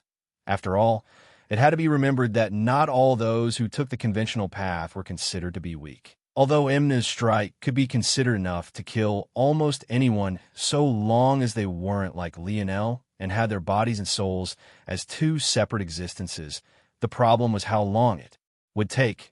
A cornered beast was the most dangerous kind of animal, and a seventh-dimensional existence that knew they were going to die was even worse than a cornered beast. Lionel moved fast, but it would still take him 3 seconds to get there, most of the time of which was spent descending from the flagship. Imna realized the problem and retreated immediately, lamenting slightly. But this was already the best that she could do. If she could have aimed for the head instead, she would have done so. But the issue was that the bones of a seventh-dimensional existence were too incredible. Although it looked like she pierced casually through her target's throat, she had actually slipped her blade force through the vulnerable disc of the big-bellied man's spinal cord, making the resistance minimal. And yet, even so, it took her concentrating a great deal of power in her fingertip just to ensure she pierced flesh. It could be said that she was a madwoman, a fifth-dimensional existence assassinating a seventh-dimensional existence may have never happened before in the history of the dimensional verse. And yet here she was about to succeed. But it also seemed that this success would also cost her life. Despite how fast Imna retreated, she could never be faster than a seventh-dimensional existence. The big-bellied man released an infuriated roar, billowing into the skies as though lamenting the fact his life would end like this. Just the wind pressure and sound of the roar alone was enough to burst Imna's eardrums and make her feel as though her brain might turn to slush any moment. Her balance was thrown off, and blade force didn't seem to want to respond to her anymore. Her equilibrium was completely out of wake, and the perfect efficiency of her movements were thrown out of the window. The big-bellied man smashed a palm downward. Imna. It looked no different from a descending mountain. Just the momentum alone made her knees buckle. Move. The word suddenly echoed in Imna's mind. It was soft and soothing, and somehow also somewhat familiar. But at the same time, they carried an odd sort of power that gave her clarity of mind. She regained control of her body, just enough for her to leap out of the way. But even so, the power of the big-bellied man's swipe was too strong. Just the residual impact alone was enough to send her flying into the distance, coughing up several mouthfuls of blood as she felt her entire body nearly collapse. Her bones shattered, her inner organs were skewered through, and her eyes rolled into the back of her head, a shuddering seizure rippling through her body. She rebounded against the asteroid's face hundreds of meters away. The big-bellied man snapped his neck toward the direction she flew in, seemingly not feeling the pain of his neck being pierced through at all. He was riding an emotional high as the final seconds of his life ticked by. He bent his knees, leaping over with a fierce momentum. He crossed half the distance in just a single bound, as though the convenience station didn't have even artificial gravity. However, if he had been conscious of what just happened, despair would grip his heart. If it wasn't for his vitality rapidly draining away, how could he only just so far? If he was in peak condition, even jumping double the distance to Imna in a single bound would have been easy. Still, in his current state, the big-bellied man didn't care. Gathering up his strength and bounding forward again, he appeared in the skies above Imna, casting a shadow over her. Imna's vision was blurry, and she could barely see what was happening. She could vaguely feel that a shadow had appeared above her, but she could only hope that it was the shadow of the person that had just saved her. If it wasn't, she would truly be finished. Unfortunately for Imna, she wasn't so lucky. 3 seconds was just too small a time frame to a seventh-dimensional expert. If they really wanted to, even attacking dozens of times within that span was as easy as breathing. Luckily, Lionel didn't need to catch up entirely. He just had inner rage to effect change. Lionel, who was speeding over with his jet-black surfboard, suddenly raised a hand. Bouncing in the skies like that and falling through the air put the big-bellied man in a compromised position. Activating his emulation spatial force, Lionel thrust at the back of the falling big-bellied man, throwing him off course from his descent onto Emna. Bang! Lionel activated his starry light domain and flickered forward 3 times, finally catching up and appearing above the big-bellied man. A spear appeared in Lionel's palm, and he struck outward with an undeniable momentum. The big-bellied man growled and looked upward to meet the strike, but Lionel's gaze flashed. Emperor's gaze. To Lionel's astonishment, however, the big-bellied man reacted as though nothing had happened as he continued to punch upward. Lionel's pupils constricted. This man had a soul protection treasure, and a very good one at that. Bang! Chapter 1750, published at 10th of April, 2023, 11:04 and 42 seconds a.m. Chapter 1750. I need information if audio player doesn't work. Press stop, then play button again. Lionel's arm went numb for a moment, and he was pushed back in the skies somewhat. However, at the same time, the big-bellied man nearly fell to his knees, his body growing far too weak to handle the impact. Lionel's gaze flashed, and he activated his bronze aura immediately.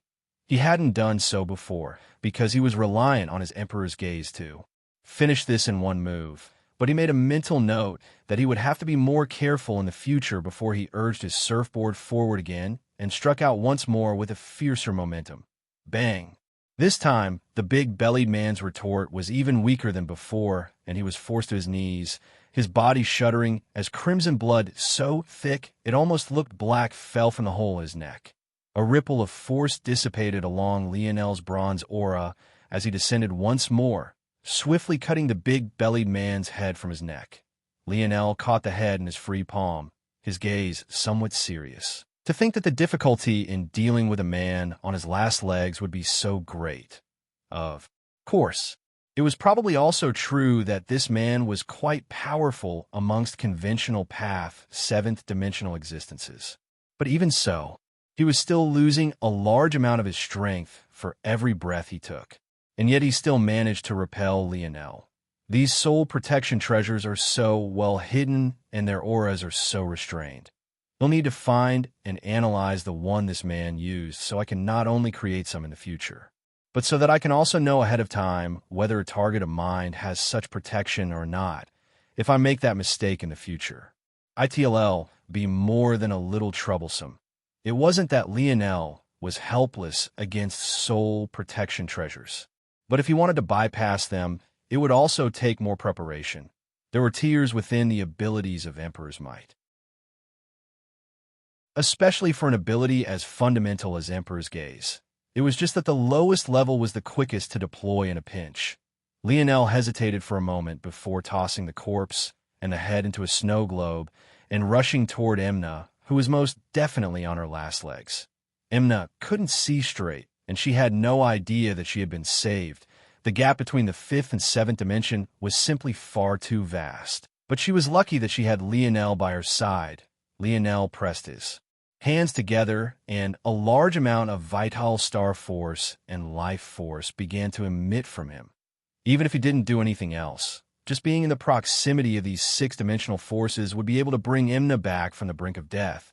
But even so, Lionel still began to draw force art. This force art was based on the style of Camelot's magic system, and it was quite crude since Lionel was formulating it on the spot. But to save a 5th-dimensional existence, it was more than good. Enough, as Lionel's spell descended. Emna, who was barely conscious, could feel her bones mending and her organs healing at a visible pace. In just a few seconds, her vision had cleared enough to see Lionel standing over, and in just a few more seconds, she felt better than she ever had in her entire life. It was almost like she had been reborn, instinctually. Emna scurried to her feet, realizing that she wasn't dressed very appropriately, as the strike had destroyed a lot of her clothing. She crossed an arm over her chest and looked toward Lionel, although she was wary. She still wanted to say her thanks, as it was obvious this person had saved her. But just as she was going to, she froze. "It's you." Lionel smiled lightly.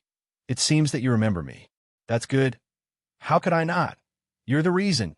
Imna trailed off, seemingly realizing that she was about to say something embarrassing. Lionel raised an eyebrow. "I'm the reason?" Imna fidgeted before gritting her teeth and speaking. "You're the reason we've all been working so hard." Lionel blinked, feeling quite speechless.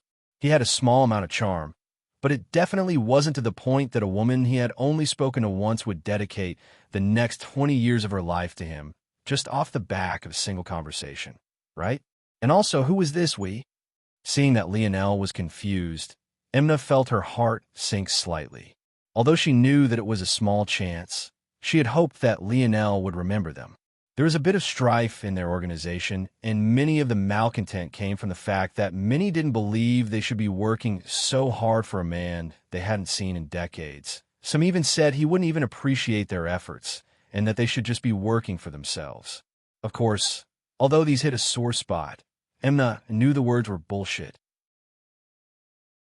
Those people just wanted to move the organization toward a more selfish place, forgetting the reason they were established in the first place. However, seeing Lionel's reaction now, it was hard for her to not feel a small hint of resentment, and even feel that maybe those people had some merit to their words. Suddenly, Lionel's gaze flashed. "Who is your leader?" Lionel suddenly asked. Imna sighed. Although she was disappointed, Lionel had still saved her life. "Is it Raelion and Hephaestus?"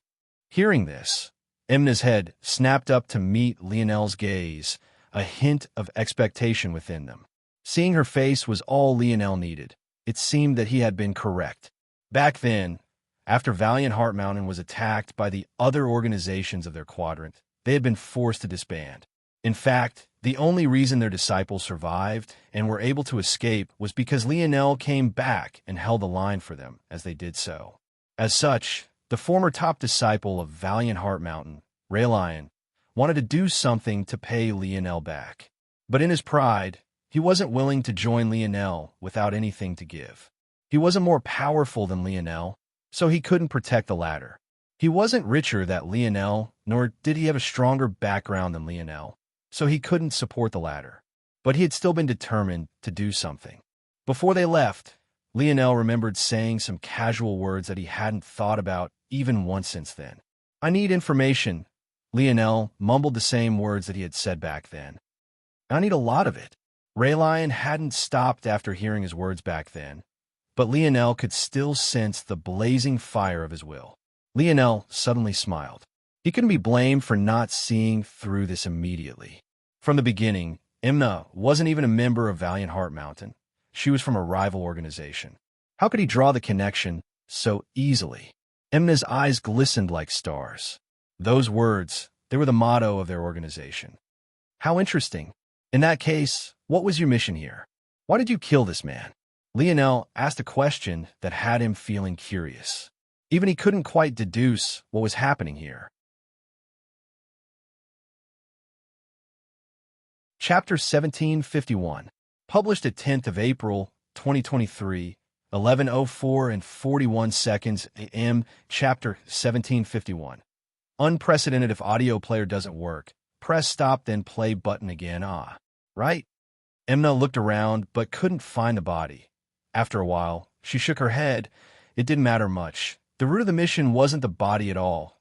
Rather, it was twofold. One aspect was for the sake of an offensive maneuver with defensive underpinnings. The second aspect was for the information that was likely here. This place is a station of shield cross stars. This was a simple sentence. But the instant Lionel heard them, his expression turned serious. This wasn't just because of the words themselves, but it was rather because Imna was so forthright with this information to begin with. He could imagine the amount of effort it would have taken to get this sort of information. And while it seemed that Imna had a good impression of him, likely stemming from their first meeting and her interactions with Raelion and Hephaestus, The fact she could give him such an important piece of information without blinking just went to show how high his place in her heart was. It was an odd feeling. Lionel had gotten very used to running into enemies wherever he went. There was even a point in time where he felt that maybe he had overestimated his charisma in the past. Why else could he not seem to make any friends in the dimensional verse? However, Lionel made a mistake a lot of successful people, or just people in general. Really, he focused a lot on the bad and didn't spend a lot of time looking toward his back view. While there was a trail of devastation in his wake, there was also a lot of good that he had done. He hadn't seen the light of hope in the eyes of Earth's ministers just a few days ago when he returned. He hadn't seen the joy in the eyes of the citizens of the Ascension Empire when they had heard of his return. He hadn't experienced the relief they felt when he massacred the Brazinger family members in the skies. And these were just the people of Earth. There were still the remaining members of Valiant Heart Mountain, whose lives he had saved. And there was still Imna, who had seen him single-handedly take on the Milky Way Guild that day. There were still the Cataclysm Generation geniuses of the Void Palace, who appreciated his helping them escape the Raypack's nest. There was still Simona, who cried when he returned to her beast partner. And there would still come a day where the disciples of the Void Palace learned that it was under his actions that their lives had been saved. There would always be people who didn't appreciate his efforts. But not every person could ignore their conscience so easily. There was bad in the world, but there was often good to be found as well, even if the latter was on a smaller scale. Emna had no idea that her simple words had made Lionel smile from the depths of his heart for the first time in a long while. Emna was so caught off guard by the genuine smile that she froze, forgetting the next words that she was going to speak. It took her a long time to recover, and by the time she realized that she had made such a mistake, she could only blush down to her chest. If the others of their organization could see Emna now, they would probably be stunned speechless. This cold beauty actually knew how to blush. Emna didn't really know what was happening at the moment either. It was just that she felt this sort of overwhelming magnetism coming from Lionel, one that even she could resist. For a moment, she even thought that it would be worthwhile to die for this man. What was the most shocking, though, was that unlike other charm techniques, not only was Emna hyper-aware of this feeling, she didn't even feel any rejection toward it. Despite being aware that there had to be something odd going on, she still didn't feel fear or disgust. It was an incredibly odd feeling. This was what the four great families feared the most. It wasn't Emperor's aura, nor was it Emperor's gaze, nor was it any of the Emperor's commandments. It was Emperor's charm. Emperor's charm wasn't a technique of Emperor's might. Rather, it was a passive skill that took root as the soul of the wielder of Emperor's might was continuously cleansed and refined beneath the Emperor runes. The more clear and refined the soul became, the more influence the emotions of the Emperor would have on the world around them. When the Emperor smiled, the stars would sing. When the Emperor was furious, the skies would sunder. Just now, Lionel felt genuinely happy, a happiness that originated from the depths of his soul. Because of his genuineness, the clarity of his soul influenced Emna. If Emperor's charm was in the hands of a scheming individual who hid their thoughts or never allowed themselves to feel genuine emotion, it wasn't too big of a deal. However, if it was in the hands of someone with true charisma, someone who truly cared for the lives of those around him to the point that he would find happiness in just a simple action, that would be the true Emperor's might. That was what the four great families feared the most.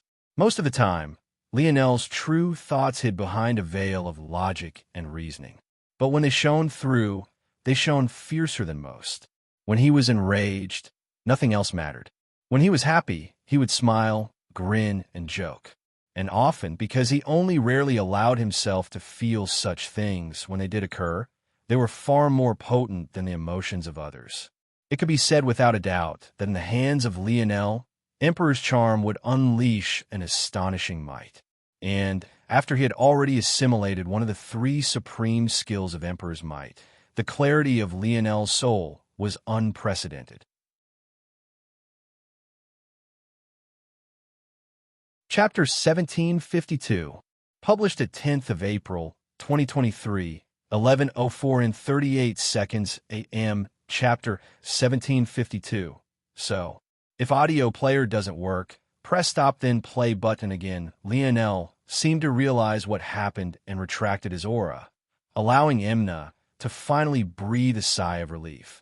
If that feeling was persistent, she had no idea how she would even speak with Lionel for an extended period of time. Her heart might beat out of her chest before she could finish a single sentence. Right? Imna shook her head, not daring to look into Lionel's eyes. This station is under the jurisdiction of Shield Cross Stars. As an organization, they're capable of gathering up a large amount of information, and it's difficult to pin them down on anything. Even after they retreated from Earth's territory, their hooks are still deeply embedded. The goal of this mission was to catch them off guard, and maybe see if we can find any clues about finding other stations like this one. After our merger with the former Milky Way Guild, we gained a lot of the information they had on hand and benefited from it. Amongst that information were some of the stations they had been able to unearth over several centuries. But even so, there were only 3. Lionel's gaze flickered. For a long while, the Milky Way Guild had had a monopoly on Earth's home galaxy, but due to this, it was also a convenient target for outside influences. Due to this, Era's father found himself constantly dealing with power struggles. However, it was also due to this that the former guild head had gained a great amount of opportunities as well.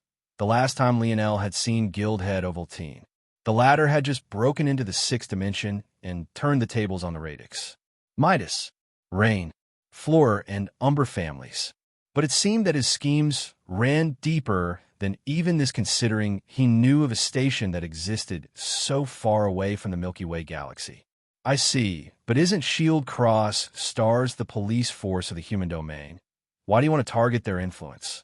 If the higher-ups of Shield Cross Stars knew that Lionel had actually spoken such words, they might truly cough up blood and fury. Since when did Lionel have respect for Shield Cross Stars and its work? He actually had the cheek to say such a thing while one of their stolen ships loomed over his head. Imna seemed to know that Lionel just wanted to hear her answer. After all, they had already gotten news that Shield Cross Stars was being kicked out of Earth's territory. So how could they be unaware of the events leading up to it? It could only be said that this organization a few words of Lionel's had helped to form wasn't nothing short of impressive. They've been abusing their power for a long time. But it's never been a systemic issue. It was mostly just a few corrupt officers here and there, taking advantage of their station. However, in just the last few days, things have gone from a few bad apples to becoming something far more sinister. Lionel's gaze narrowed. According to our intel, of 10 incidents creeping up in our territory, at least 8 of them are as a direct result of SCS's interference, although none of it is obvious. Their fingerprints are all over the place, and we were able to find out using these 3 unearthed stations as observation points. After we realized what was happening, there was some discussion about which steps to take next, but we were undecided on what to do.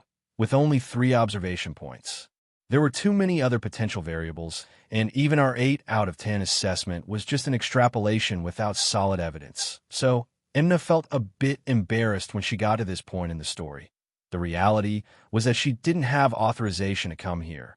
Although the idea of her coming had been floated, most had decided that it was far too dangerous. The most powerful individual of their organization was still guild head Ovaltine, but even after 20 years, he was still in the 6th dimension, and there was simply no way for him to against a 7th dimensional existence head-on.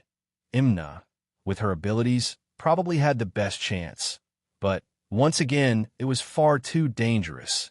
In fact, if not for Lionel's sudden appearance, she would have already lost her life. Just the residual shockwave from a weakened 7th dimensional expert's infuriated strike had left her in a half-dead state and not far from the jaws of death. It was even more accurate to say that she really had died as she had suffered fatal damage. Just a few more seconds, and she wouldn't have been able to hold on any longer. This was all to say that Imna had actually acted on her own, not liking the stalemate they had reached.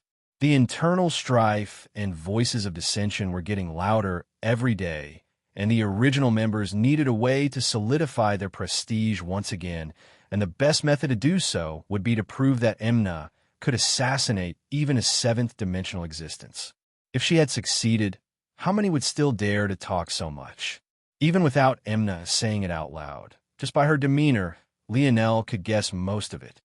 Either way, now that we've succeeded, this is a good opportunity. We can scan the base and see if we can find any information that might help with finding out more news. Lionel nodded. He was on a time crunch right now, as there were at least 3 separate incidents that needed to be shut down as soon as possible. But this matter was very important as well. Without Shield Cross Star's backing, there would be much fewer flare-ups. Let's take a look then. Lionel and Emna made their way and began to search the convenience station. However, even after several minutes and the use of his Starry Spirit domain, Lionel couldn't seem to find anything. Chapter 1753, published at 10th of April, 2023, 11:04 and 35 seconds a.m., Chapter 1753. Impressed if audio player doesn't work, press stop then play button again. Emna didn't know that there was nothing to find yet. To her, it had only been a few minutes, and she had no idea that Lionel was capable of enveloping the entire asteroid, even to the point of penetrating to its core. In fact, the fact Lionel had spent a few minutes on this task at all just went to show how thorough he had been.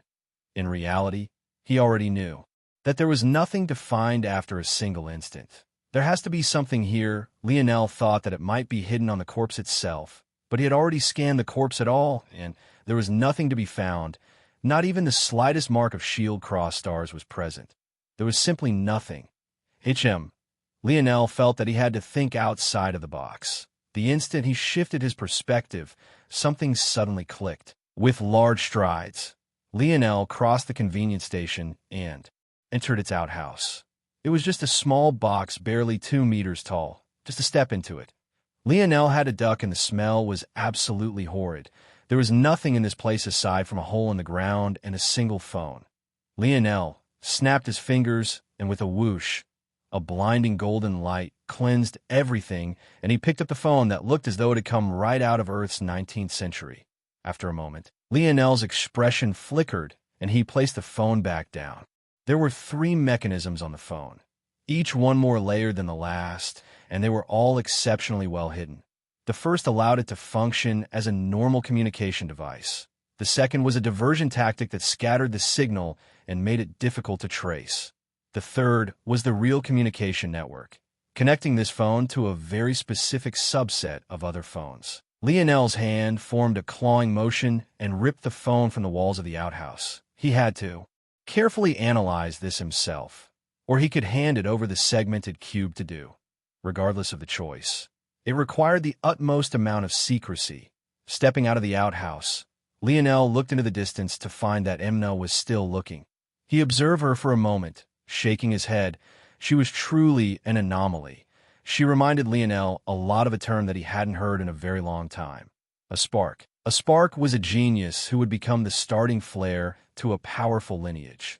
The accomplishments of their future influenced their abilities in the present, creating a feedback loop that made them even more powerful than should be possible.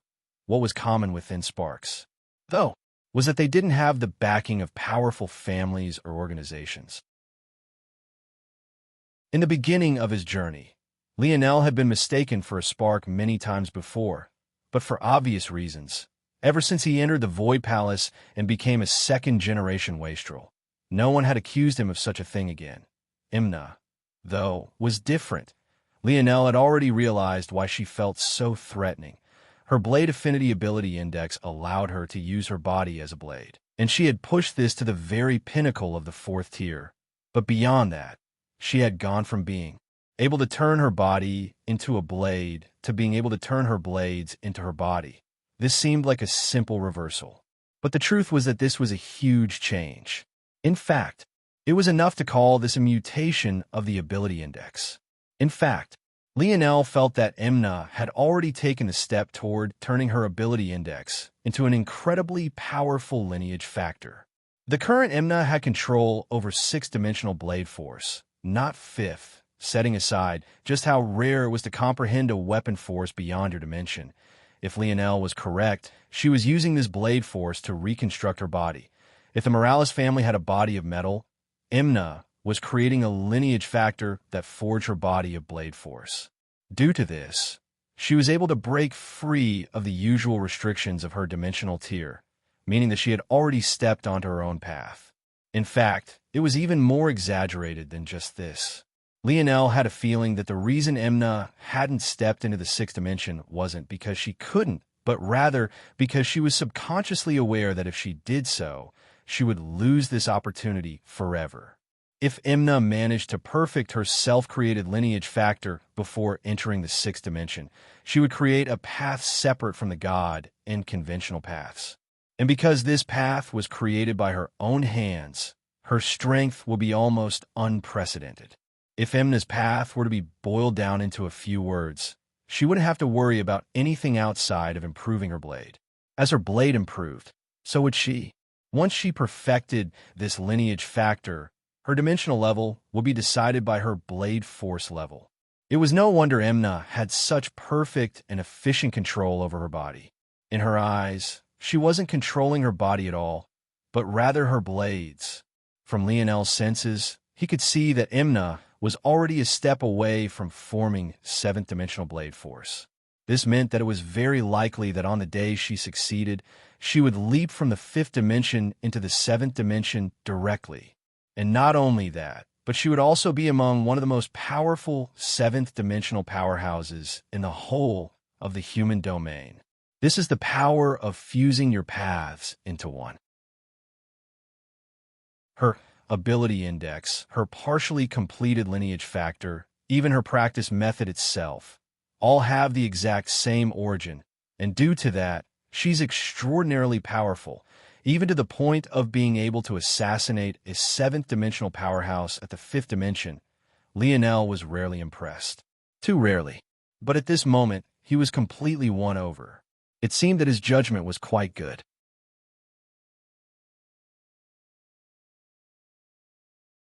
Chapter 1754, published at 10th of April, 2023, 11:04 and 34 seconds a.m. Chapter 1754. Silence if audio player doesn't work. Press stop, then play button again. I've got it. Lionel suddenly spoke.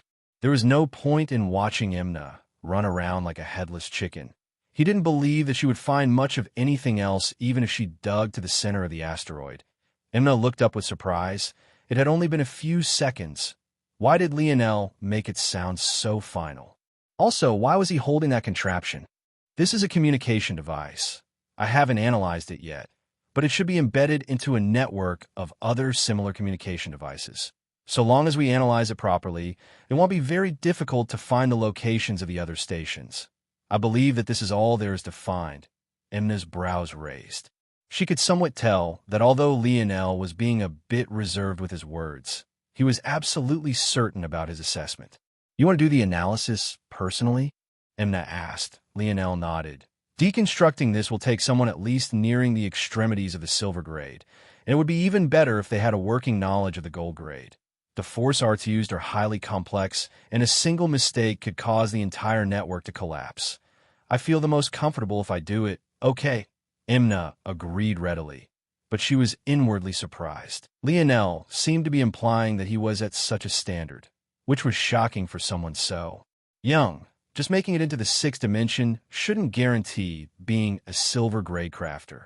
Regardless, their organization truly didn't have anyone near that standard. They only had a few silver grade crafters, but they were nowhere near the extremities of the grade. In that case, will you return now? I can't. Lionel shook his head. There are about 3 big issues I have to deal with as quickly as possible before they spin out of control. I need to return to Earth to gather up my brothers first and deal with them as quickly as possible. I will come and touch base with you in. Lionel's voice trailed off. His senses were far too sharp. The instant he mentioned his brothers, Imna's gaze flickered with an unreadable light, almost as though she had thought of something, but couldn't quite confirm it. However, after a few moments, her expression suddenly became a hint solemn, a hint regretful, and then a hint hesitant, seeing that Lionel suddenly fall silent. Imna's heart skipped a beat. There was nothing but silence. And in the depths of space, this shouldn't be too shocking, but for some reason, everything seemed to have come to a stop. Lionel didn't ask any questions, but his expressionless gaze seemed to put all the onus on her. Imna didn't know where to start, for some reason. She felt herself shivering. This was already the second time she had lost her composure in front of Lionel. She, an assassin known for her nerves of steel, couldn't even quite make herself look this man in the eye. His presence seemed sturdier than the earth and broader than the skies. It was absolutely suffocating. Imna exhaled a shaky breath. During Earth's metamorphosis into the sixth dimension, for families suddenly appeared outside of the usual noble families. They felt far stronger than the most powerful three of Earth. The Fox family, the Dove family, and the Scarlet family. They were the Aderna family, the Curtis family, the Lavis family, and the Brazinger family. Earth fell into a situation of great internal strife, which made it difficult to stop outside influences from also encroaching onto their territory, and war broke out on Earth's surface for the second time since Terrain's assault. I don't know. The situation was too odd. It didn't feel like those four families were trying very hard. They didn't press where they had to, and they gave up a lot of opportunities seemingly without cause or reason. But regardless, the end result was devastating and many lost their lives. During that time, many of the young talents of Earth who had managed to make it into the Void Palace returned. Back then, the situation of the Void Palace hadn't been stabilized as all of the Void Elders and Void Senators had yet to return. As such, the rules were far easier to break. When they returned, however, the nonchalance of the four families seemed to vanish as though this was exactly what they had been looking for. In one fell swoop, they sent out their own geniuses, and the geniuses of Earth that had rocked and shocked the human domain were devastated. They died in droves. Almost an entire generation of Earth's greatest talents died one after another. It was only after Princess Alienor returned from the Cataclysm that the tides managed to turn. But even so, it went from a slaughter fest to a stalemate, and once again, the four families went back to their oddly passive behavior until they suddenly sent out another wave. Beneath this wave, even the likes of Princess Alienor found herself terribly suppressed, until she finally managed to break into the seventh dimension. Only then did the situation truly stabilize, and the four families took a step back. Even in doing so, however, they carved out large amounts of Earth's territory for themselves, taking over several planets, and even the moon itself. In that war, several of your brothers died. Drake, Milan, Gil, Franco, and Raj. They didn't make it. Lionel didn't say anything from start to finish. Even when Imna was done, he stood in silence, simply closing his eyes. He didn't seem to breathe, as though he had become a standing corpse. His heart didn't beat. The world seemed to lose the ability to interact with him, as though he had stepped into a world completely separate from them. Without a word, Lionel turned and walked away. Imna opened her mouth to say something, but couldn't bring herself to say anything in the end. She had been there when Lionel went against the Milky Way Guild all alone just to not risk implicating his brothers. She knew well how deep their relationship ran. Even though Lionel hadn't said a single word, she knew he was furious, endlessly furious.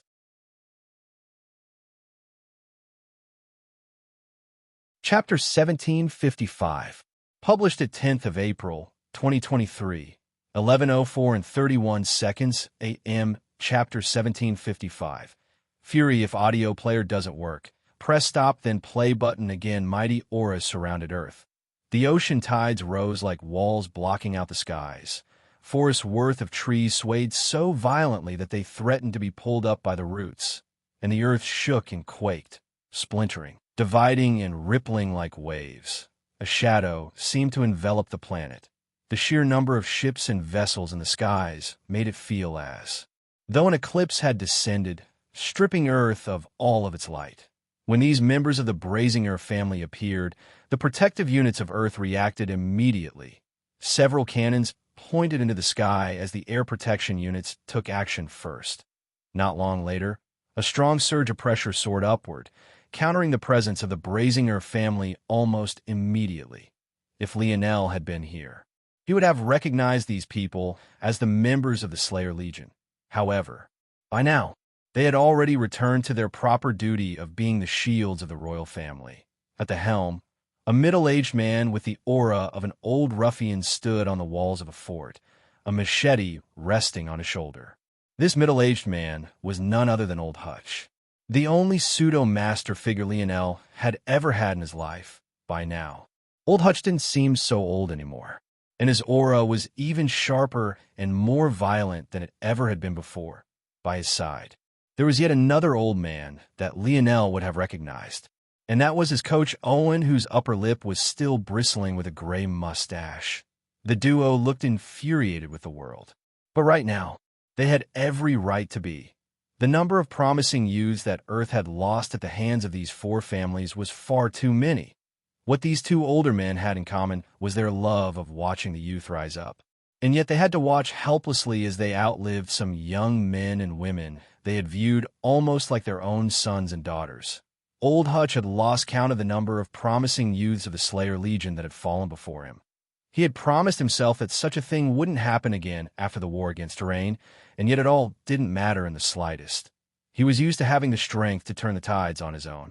But he was born long before the metamorphosis. The amount of talent he had was limited in comparison to the up-and-coming youths because he had to work against the tides of age for every step forward he took.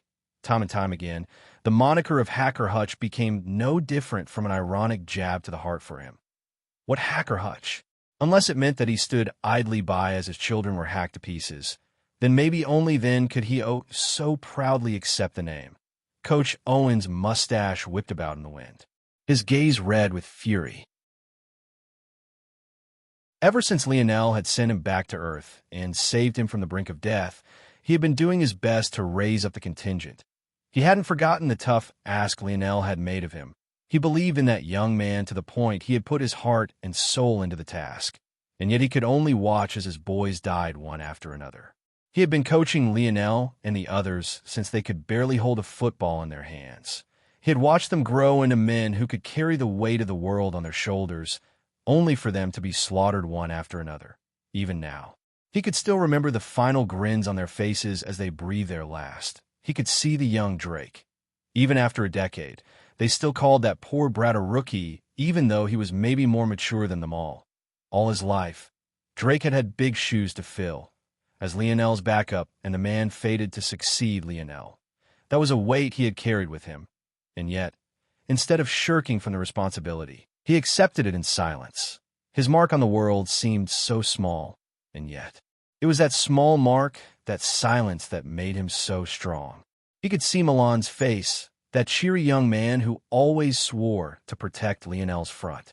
He was the wall, the first line of defense, a young man who would dig in his heels rather than bend his back. Arnold was a man who never showed any sort of emotion, never deviating from his baseline, but seeing his ball like a little boy when Milan breathed his life was a sound and sight that Coach Owen would never forget. Every time he recalled it, another piece of his heart would shatter. Pialfa Dialfa knew. He could see the face of Gil and Franco, that pair of perverts who always relentlessly butt heads. He remembered their final moments, standing side by side like brothers, neither of them wanting to retreat from the side of the other. Even amidst all their arguments, their bond was maybe among the very strongest in the end. He could see the face of Raj, that big lug who always had some witty to say. He was Lionel's blindside protector, a forever wall, an immovable force. Even in his final moments, he stood tall and sturdy, a silly but sad grin plastered on his face. He roared into the skies, lamenting only the fact that he didn't get the chance to build his harem before he breathed his last. Every time Coach Owen thought of these memories, he wanted to roar into the skies, his fury rising like a tempest. However, when he saw what was in the skies, Coach Owen was so apoplectic with rage that his vision went entirely black, the city walls beneath his feet shattering. Amidst the Brazingers, a young man with a group of 8 lenses hovering over a single, I stepped forward. His face didn't seem to have any fury or wrath on it. In fact, he seemed to be distracted by words and numbers flying across his lenses. He stood on a platform of pure black that seemed fused together with black-silver sand, absent-mindedly doing something before he seemed to realize where he was. If Lionel was present, he would recognize this young man as Simeon, the very first true member of the Brazinger family he had ever met. However, if Lionel had been present, he wouldn't have been looking at Simeon at all. Rather, he would have been looking at the two young men who hovered beneath him, seemingly holding up his platform. On one side, there was a large young man, standing at over 7 feet tall and with a belly as round as a globe. His skin was a nice brown color. However, his gaze seemed dull and lifeless. On the other side was an unassuming young man of slim stature and somewhat handsome features. He seemed reserved, and he would be difficult to pick out in a crowd, but his gaze was likewise dull and lifeless. Anyone could see the large young man had been used to form that platform, while the other young man was used to carry and control the platform. Together, they moved it smoothly and without issue, moving like a pair of obedient servants. These two young men were none other than Raj and Drake.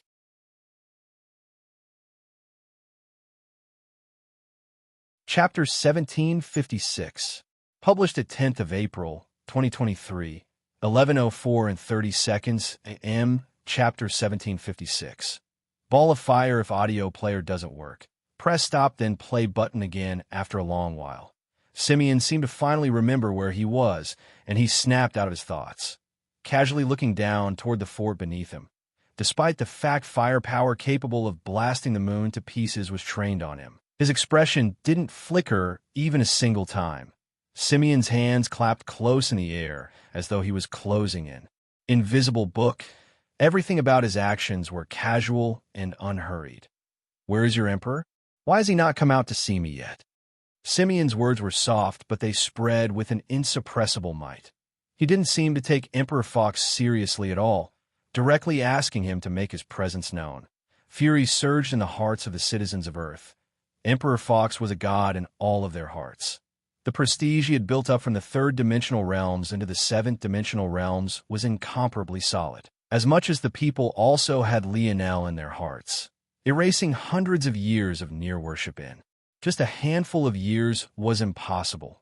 In addition, as far as everyone else saw it, Lionel's accomplishments, and Noah's for the matter, were only right. After all, how could Emperor Fox have inferior grandchildren? Every time they accomplished something mighty, it was actually only bolstering Emperor Fox in the eyes of the people. As a result, in return for his words, Simeon only received nothing but silence. However, this sort of silence was harmonious in its symphony. Billions of gazes looked into the skies, their expressions just the same. Simeon suddenly sneered. "A collection of ants. Since your emperor refuses to give me an explanation for the slaughter of my people, then that makes this matter even simpler. A debt of blood must be repaid with blood. Wipe out half the population of Earth and imprison the other half. That should be about enough to weigh evenly." The words of Simeon couldn't have been more demeaning, not mentioning the sheer number of Earthlings who had died during the first descent of the 4 families. How could a few dozen or even 100 lives compare to the billions on Earth currently? In the decades Lionel had been gone, the main priority of the Ascension Empire was to increase the population of Earth, which had been whittled to strikingly few after the metamorphosis. To increase from a population of just millions to billions in just a few decades sounded ridiculous, and truly it was. However, under a shocking change, the people of Terrain, who should have taken 5 generations to become true citizens of Earth, only took a single one under some mysterious power. Of course, this mysterious power was bestowed by Emperor Fox himself, which was also a large part of the reason the citizens of Earth were so respectful of him. The people of Terrain thought that they would be forced to be enslaved for generations before they got a chance. Some of the more pessimistic among them thought that this was all a lie and they would never gain such a chance. But in a twist of fate, they could see with their own eyes as their children rose up to become paragons and young elites of the human race, Just like this, the vast majority of the former people of Terrain wholeheartedly embraced Earth as their home. From the very beginning, it was not their choice to wage war against Earth. It had always been the choice of a few families and organizations. The rewards gained would have never been their own to begin with. But now, their thoughts had long since strayed from Terrain. That barren place wasn't their home. This was their home. They too had fought in the war. Against the four families. They too had watched their youths die one after another. They too felt the stiling hatred as they stared up into the skies. So when Simeon's voice descended, their fury rose up like a tempest, seemingly wanting to shred Simeon to pieces with nothing more than their eyes. But, even so, with a casual glance, Simeon waved a hand toward the warriors to his back. Without fail, each of them exuded mighty and unprecedented auras. Their strengths caused even the air to quake. However, before they could take action, there was a sudden change atop the blooming ascension tree. A mighty golden light shot into the skies. Simeon's sneer returned. Now your emperor wants to appear? It's far too late for that. Maybe if the mighty Emperor Fox falls to his knees, I might consider reducing the punishment by 10%. The pillar of light shot into the skies, tearing through the clouds and appearing tall and proud. When the lights cleared, Simeon's sneer paused. At that moment, it became clear that it wasn't Emperor Fox at all, but rather a young man wielding a saber easily twice the length of his body. Despite not having a flying treasure, he stood in the skies as easily as though it was the earth. With just a single glance, every person of Earth recognized this young man. This was none other than their prince, Noah Fox. Noah stood in the air with a violent look in his eyes. He was a man that rarely showed any sort of emotion at all, but hearing the piercing words about the man he respected most, his grandfather, the murderous intent in Noah's heart had reached its absolute peak. Even so, when he saw the state of Raj and Drake's corpses, a fiendish green radiance burst from his body, causing the skies to dark and the clouds to accumulate. Simeon's frozen sneer became an expressionless gaze soon after, his raised hand continuing to descend and point forward. A mere prince of this backwater place? Who the hell cared if he was infuriated? The warriors of the Brazinger family charged forward. What no one expected was that the moment war was about to descend, the situation would change entirely. All sound vanished, and the world seemed to lose its color. All those who looked into the skies could see a blinding ray of white light thousands of kilometers across. It was brighter than even the sun itself, burning its image into the minds of all those who saw it.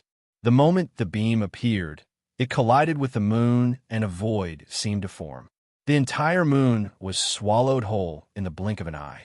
When the beam vanished, there was no lush greenery or gorgeous blue oceans any longer. There was only a land of black and ash, burnt to a crisp with a single strike.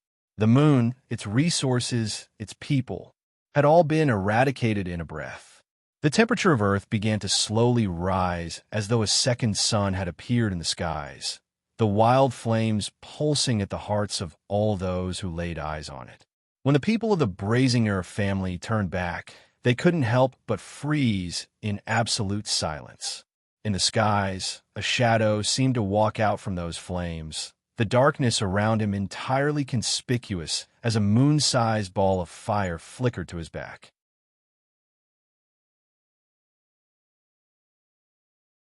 Chapter 1757, published at 10th of April, 2023, 11:04 and 29 seconds a.m., Chapter 1757.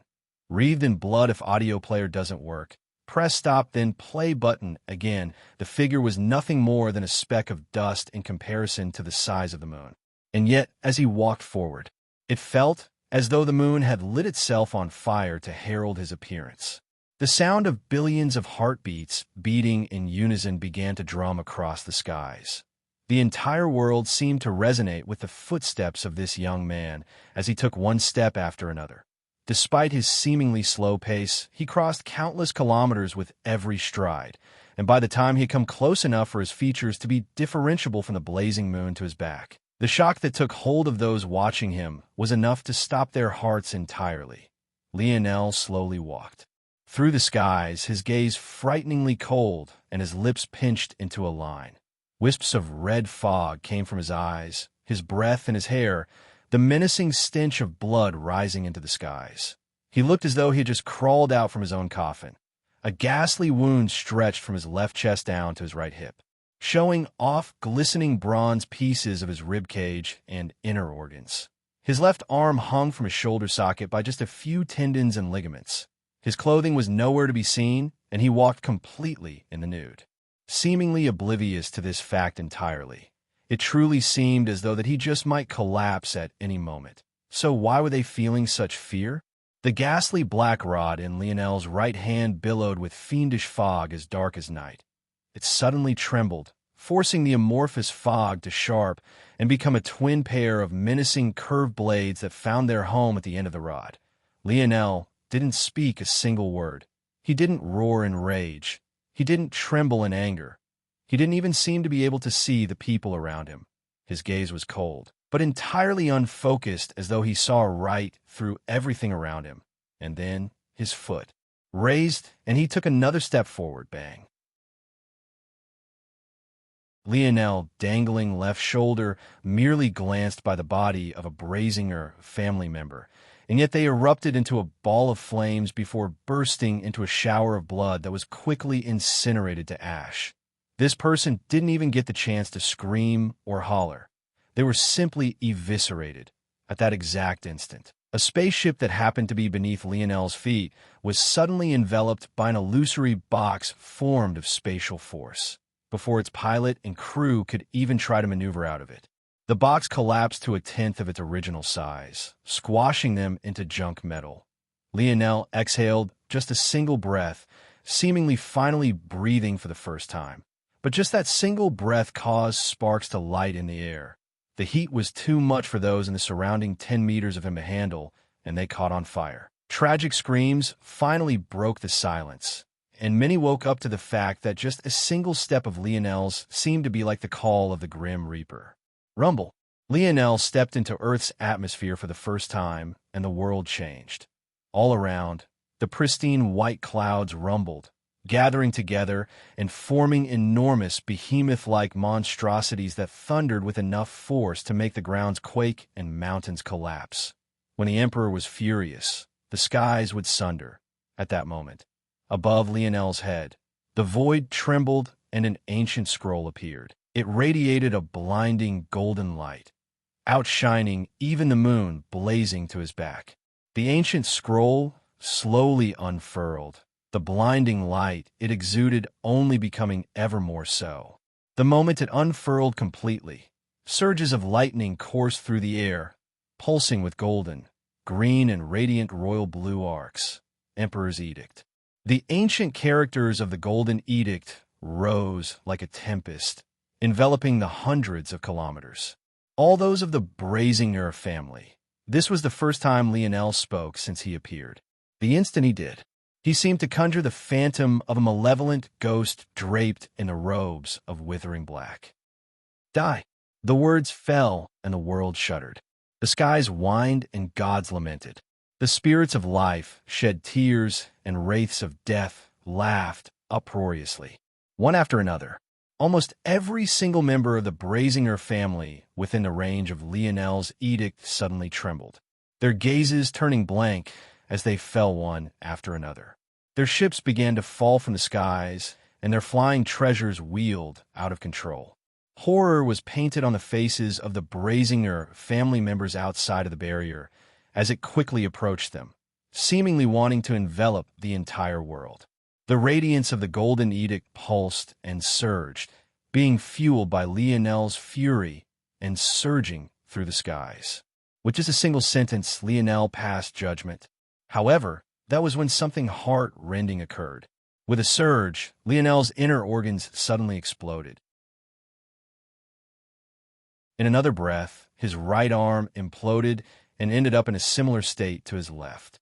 In yet another breath, his knee collapsed, suddenly twisting in the wrong direction and bending at an awkward angle. Despite this occurring, Lionel's expression didn't change a single time. Every time a Brazinger family member managed to resist his edict, another devastating wound would appear on Lionel's body. However, in comparison to those that managed to survive, those that died were far greater in number. Lionel didn't seem to care at all about the damage to himself. He just wanted them to die. He wanted them all to die. The edict above Lionel's head fluttered and the words changed. The corpses falling from the sky suddenly burst into clouds of blood, surging toward Lionel in a torrential wave. A dark gold light wrapped around Lionel's body, and a six-armed, three-headed panda construct took form, roaring into the skies. At the same time, Lionel, who had seemingly been on the brink of death, was suddenly healed, his wounds closing amidst a dark gold light in the blink of an eye. The panda construct raised up two arms, and a familiar metal spirit took form. Little Tali surged toward the squared spaceship Lionel had crushed and enveloped it. Every time the fingers of the panda construct tapped at the air, another change would take place and the skies would rumble all the more. In just a few breaths, little Tali separated into tens of thousands of pieces, and the skies were enveloped by the light of countless javelins. The humans of Earth were entirely shaken. From a moon being wiped out to the current state of hundreds of Brazingers falling every second, everything had happened too quickly. These vent to their rage had come too suddenly. But why was it that they couldn't feel any sort of happiness? They could tell that Lionel truly had no intention of asking them for help. Not once did he look toward them, and he even seemed to look through them all much the same way he looked through the Brazinger family members. He had come here for slaughter. In fact, he was already wreathed in blood.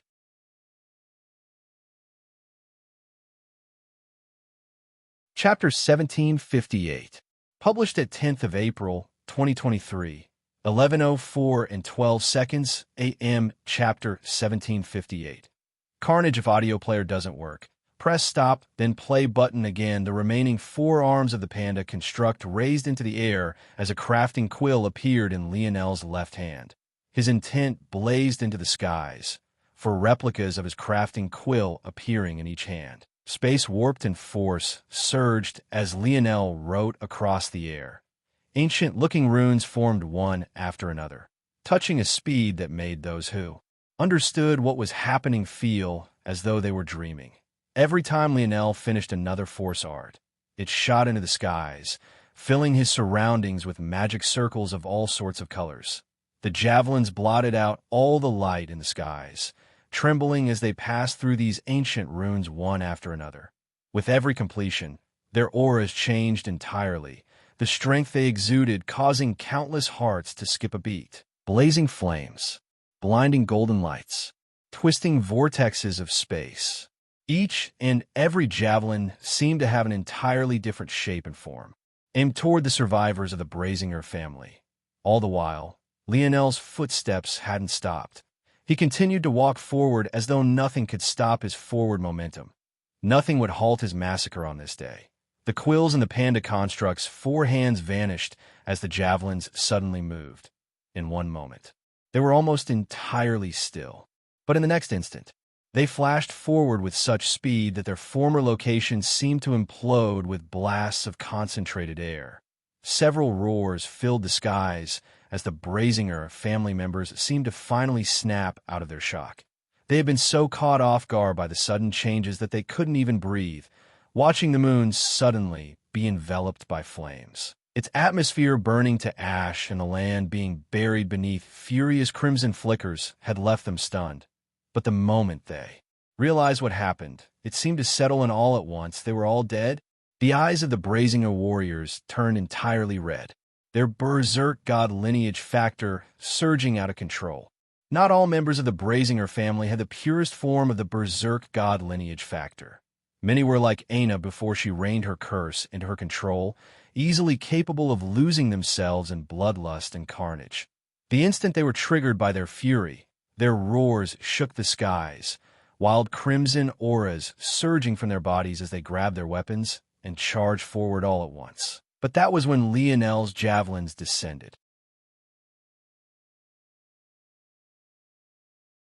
A warrior at the front was sucked into a vortex of space, his body shredded to pieces in an instant.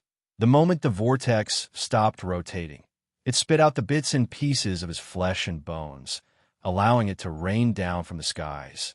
To his side, a blazing javelin of fire tore through the chest of 3 brazingers in a row.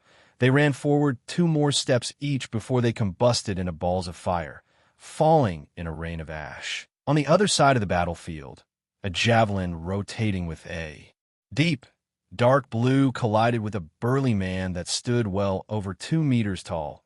He had his axe raised above his head, closing the distance on Lionel with speed his body shouldn't have been able to carry. And yet, the instant he met the javelin, it felt as though he had been hit with a sledgehammer. It sounded as though a speeding truck had collided with a steel wall. The burly man exploded on contact, mashed bundles of flesh and blood falling from the skies. Only he knew that he had actually dodged. But it didn't seem to matter.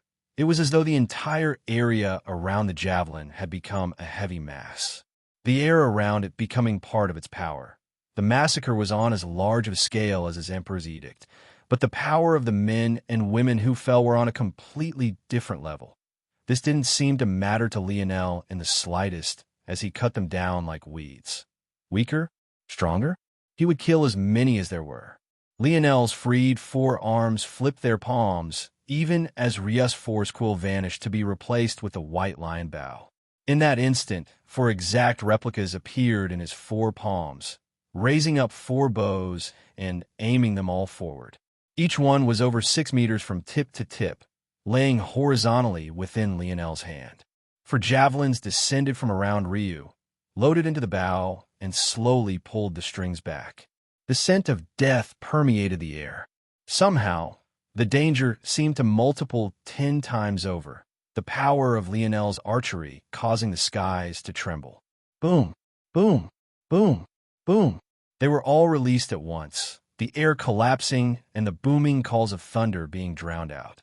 Everywhere the javelins passed, dozens died, the residual auras alone capable of ripping everything in their path to pieces.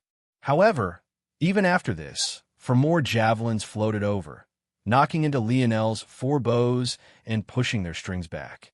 Wild currents of bow force took shape, spiraling like drill cones. Boom, boom, boom, boom. Lionel alone became like an artillery unit. With every step, dozens would die. Never once did he slow or pause. It was as though his feet were carrying him toward a certain location. He was no different from a god of carnage. Not the slightest fluctuation could be seen in his eyes, his indifference and coldness shining through like a chilly wind that licked across the back of their necks. That's enough.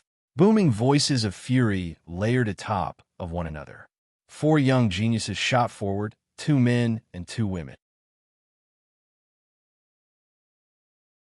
Their gazes blazed with a trail of crimson, but their eyes had a clarity the others simply didn't have. There was no doubt that they had full access to the berserk god lineage factor, each and every one of them being at tier 7 at the very least. They finally closed the distance on Lionel, attacking him from all sides, their power causing the skies to clap like thunder.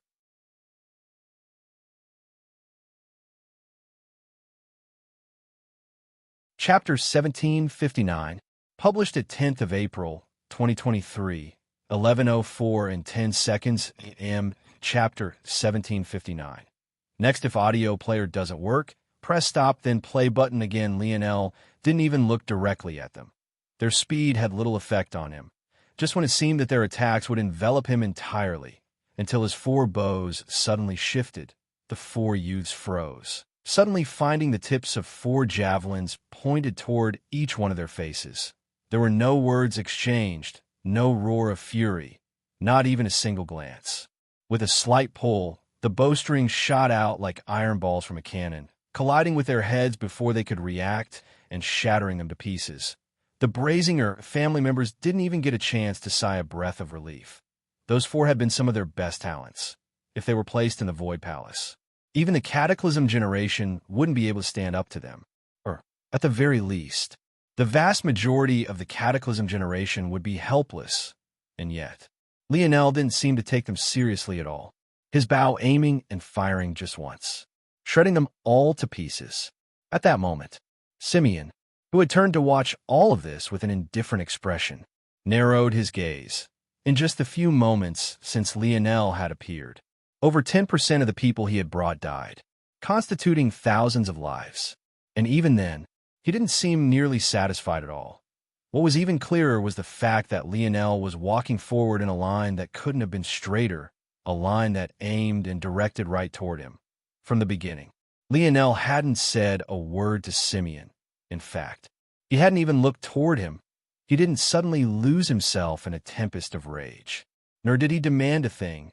If he wanted something, he would take it, for being a part of not only the death of his brothers, to also use them as puppets after their death, filled Lionel with more rage than he knew how to put in words. Within his body, his scarlet star innate nodes trembled with a red-gold light, causing the flickering flames that danced in the surroundings to dance with a menacing cadence. With every step forward Lionel took, he closed the distance between himself and Simeon. He had already been enraged past the point of no return before he even stepped foot back on Earth. But now, what's going on? What happened here? Joel looked up into the skies, his gaze sharpening as he watched the dark clouds above rumble. Currently, 3 of Lionel's brothers were side by side. They couldn't see what was happening currently because the trio, Joel, Arnold, and Alan, were training in the depths of the ocean. In fact, if their time during the last decade or so was accounted for, it could be said that over 90% of it was spent here. Even after so long, the oceans of Earth were still an incredibly dangerous place. They were simply far too large, and the number of individuals with water-based abilities that could properly fight in this region, although not rare, were far too few. The advantage the beasts born and raised in this region had was unprecedented, and after the disappearance of the koi fish, many other king beasts had risen up to threaten the populations of Earth. Things only becoming worse with every step of evolution. Beasts were different from other races in this way. Much of their talent was ingrained, and their progression speed was decided both at birth and by their environments. As such, it could be said that the most talented population of living beings on Earth weren't the humans themselves, but rather the oceanic beasts. This couldn't be helped. While Earth's humans were born with a great amount of talent, this talent mostly came from their ability indexes. They lacked the guidance of techniques to make perfect use of their strength, and as such were mostly self-taught through battle or using the creations of others as reference. Much of these issues would be fixed if Earth had a few main lineage factors. But while Earth likely had the largest concentration of sparks in the whole of the human domain, they still hadn't had the time to grow to their full potential yet. Due to this, the ocean was the perfect training ground, at least to them. Most wouldn't dare to make use of it as they had, but the 3 of them wanted revenge more than anything else, and they knew that they were far too weak in this state. They would claw back everything those 4 families had taken from them. "The commotion is large," Alan replied. "We should go and check it out." The 3 looked toward one another and nodded, not wasting any more time as they shot toward that direction, the speed leaving trenches in the deep and dark waters. "You seem to be very angry," Simeon sneered, looking toward Lionel. It seemed obvious that there wouldn't be anyone here capable of stopping Lionel from closing in the final distance. No matter what talents were thrown at him, Lionel slaughtered them all. He didn't seem to know fatigue. He didn't tire. He didn't rest. He didn't even seem to be breathing heavily. His force was like an endless abyss. Simeon's sneer darkened when he saw that Lionel had no intention of responding before his expression returned to normal, his sneer even deepening. "Fine. They'll show you what true helplessness looks like. They'll let you see that before me, you were never worth anything at all." Boom! The platform beneath Simeon shuddered, and the knees of Raj and Drake uncontrollably bent in the skies as Simeon's aura could rise. Simeon's crimson hair fluttered wildly, his red eyes piercing through the veil as Raj and Drake prostrated, holding up the platform on their hands and knees. The towering presence of a 7th-dimensional expert tore a hole through the dark clouds. "You want to defeat me with just this level of strength?" Even if you were in the seventh dimension, I wouldn't fear you, let alone now. You have no idea the kind of monster you're poking at. Do you think the blood running through your veins can match up to even a single % of mine? The Brazinger family, the Aderna family, the Lavis family, the Crutus family. These are all unfathomable existences you cannot possibly begin to comprehend. At that moment, Lionel finally seemed to look at Simeon. For the first time, he didn't just look through him, he looked right into the very depths of his soul. It was such a shudderingly cold look that Simeon felt his soul freeze over entirely, his body stopping in place, and his next words being caught in his throat. And then Lionel's lips slowly parted. Aderna, Lavis, Crutus, I've already destroyed them all. Lionel's head tilted slightly to the side in a fashion that felt decidedly demonic and devilish, wisps of crimson fog forming tails out of the corner of his eyes. His words seemed to come out in whispers that manifested like sharp hisses in one's ear, almost to the point of metal scraping against metal. The Brazingers will follow them now. Simeon's pupils constricted.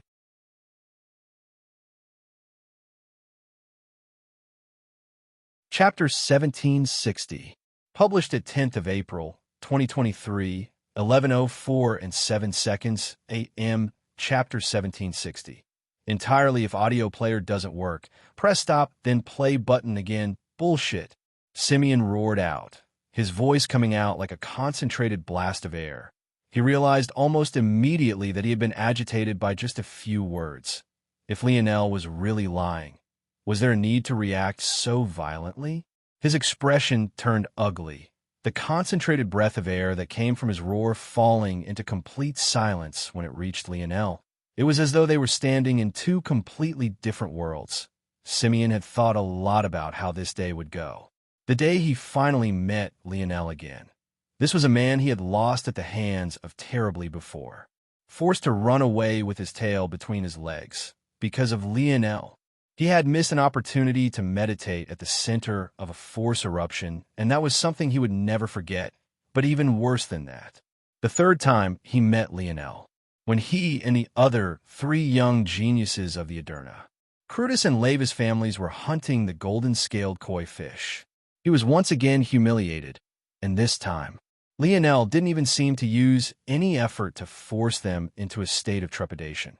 While it was true that they hadn't fought during that third interaction, the genius of the Aderna family paying Lionel back for saving his little sister, and thus holding them back, Simeon could still remember that look of cold indifference in Lionel's eyes, as though he didn't take him seriously at all. The very same look Lionel was giving him now, even disregarding the gap in their dimensions. Simeon had lost his composure the moment he decided to speak so much in the first place. He had been dreaming about the day Lionel saw him use his brothers as puppets, dreaming about the rage that would be in his eyes, dreaming about the helplessness in his expression.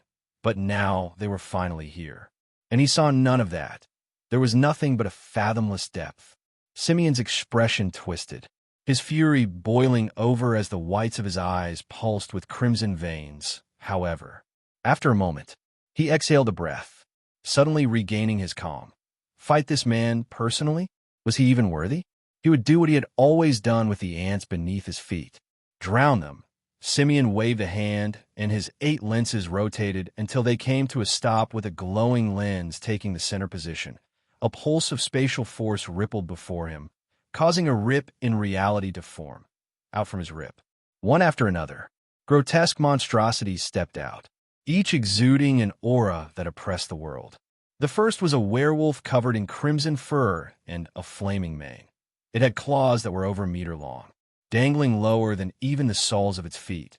These claws seemed to be a solid silver metal at times, but at others, it would ripple and become plumes of fire, dancing between solid and translucent states. The second was a cobbled-together mess of circuits, wires, tubes, and flesh. Its head seemed to be its body, and its arms came out from its ears, and while its legs came out from its neck. Pulsing flesh that looked like brains were plastered all over it with seemingly no rhyme or reason. The third was seemingly a ball of water, but its insides squirmed about with intestines that looked like they had been ripped right out of a human and preserved within the water. And, while it looked no different from water, the smell it gave off was that of a strong sulfuric acid, burning the nose hairs of even those hundreds of miles away.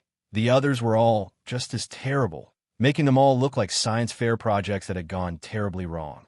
Kill him. A ball of acid surged forward, suddenly forming a tsunami-like wall, the intestines within it becoming exposed to the air and combusting everything they came into contact with. The air caught on fire with a green flame that exuded a smell that made one's stomach turn. The crimson werewolf took a step and vanished, becoming a line of fire as it rotated to Lionel's back. Its speed was impossible to track with the naked eye, its claws slicing through the air to bisect Lionel from the hip.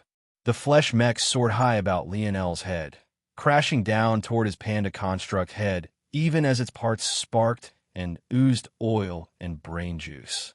All the while, Lionel didn't move a single inch, his crimson gaze still peering into Simeon's soul. Simeon's soul continued to shudder. For some reason, his body felt cold, and no matter how he circulated his force, he couldn't heat himself up. Just when Lionel was about to be forced to take out attacks from all sides, an inconspicuous violet fog took form, forming pockets above him, below him, to his left, right, and to his front and back. The violet fog swirled and suddenly sent ripples in space. Clang, clang, clang, clang. Simeon's face suddenly paled to a sheet of white. All around Lionel, valiant warriors stepped out, wafting a royal violet fog that made them look like shimmering nebulas. They looked both real and unreal, both corporeal and incorporeal. However, each one of them donned an armor that made one's heart palpitate. What shook Simeon to his core, though, wasn't this. Rather, it was the shields of force they used to block his puppets and the auras they exuded. Before each valiant warrior, there was a barrier of thin, transparent blue energy. Every so often, a ripple would appear over it, every so often, especially when it was disrupted. When this ripple spread, the small dragon-like scales this barrier was formed by became slightly more obvious before it settled down again. This energy, no, this lineage factor, this was the lineage factor of the Aderna family. But even worse than that was the auras all of these valiant warriors exuded. Without fail, each and every one of them was in the seventh dimension. The portals of violet fog continued to pulse, more and more experts standing out one after another. Before Simeon could even blink once, more than 100 had appeared, each of them wearing mighty violet armor. Bang! With a slight grunt, the valiant warriors caused Simeon's puppets to implode, their bodies being shredded to pieces one after another. All at once, these valiant souls turned their heads towards Simeon. At that moment, it all sank in. Lionel wasn't lying at all. The Aderna family. He had already wiped them out. Not only had he wiped them out, he snatched their souls from the afterlife to do battle for him. He was a demon. Simeon looked toward Lionel's tilted head, and his heart stopped beating entirely.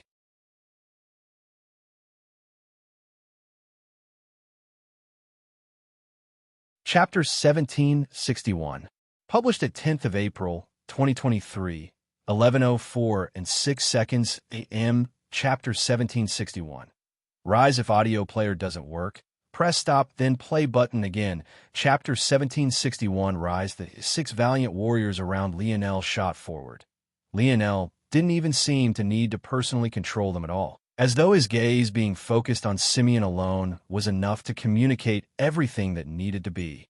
Simeon's expression warped, his pale features twisting as his lenses quickly rotated. It was clear that he couldn't be casual any longer. The seventh-dimensional experts of the 4 families weren't individuals he could look down on, and somehow they didn't seem to have lost any strength at all after falling into Lionel's clutches. Simeon couldn't wrap his head around how Lionel could possibly control seventh-dimensional souls to begin with, let alone so many of them at the same time. He didn't even seem to be struggling. It was one thing for Simeon because his puppets were genetically modified. He didn't have to actively maintained control over them. They were bred into slaves with his own unique mark. They were reared to have a sort of symbiotic relationship with him that forced them to listen to him no matter what. Other than directing them, he didn't need to waste any stamina in controlling them. But Simeon knew Lionel didn't have his ability index, and even if Lionel did, it was clear that this method wasn't the same as his own. So how was this happening? One after another, strong summons stepped out and surrounded Simeon. The more that appeared, the less grotesque and more normal they became. But it was precisely this that made them so much more powerful than the others.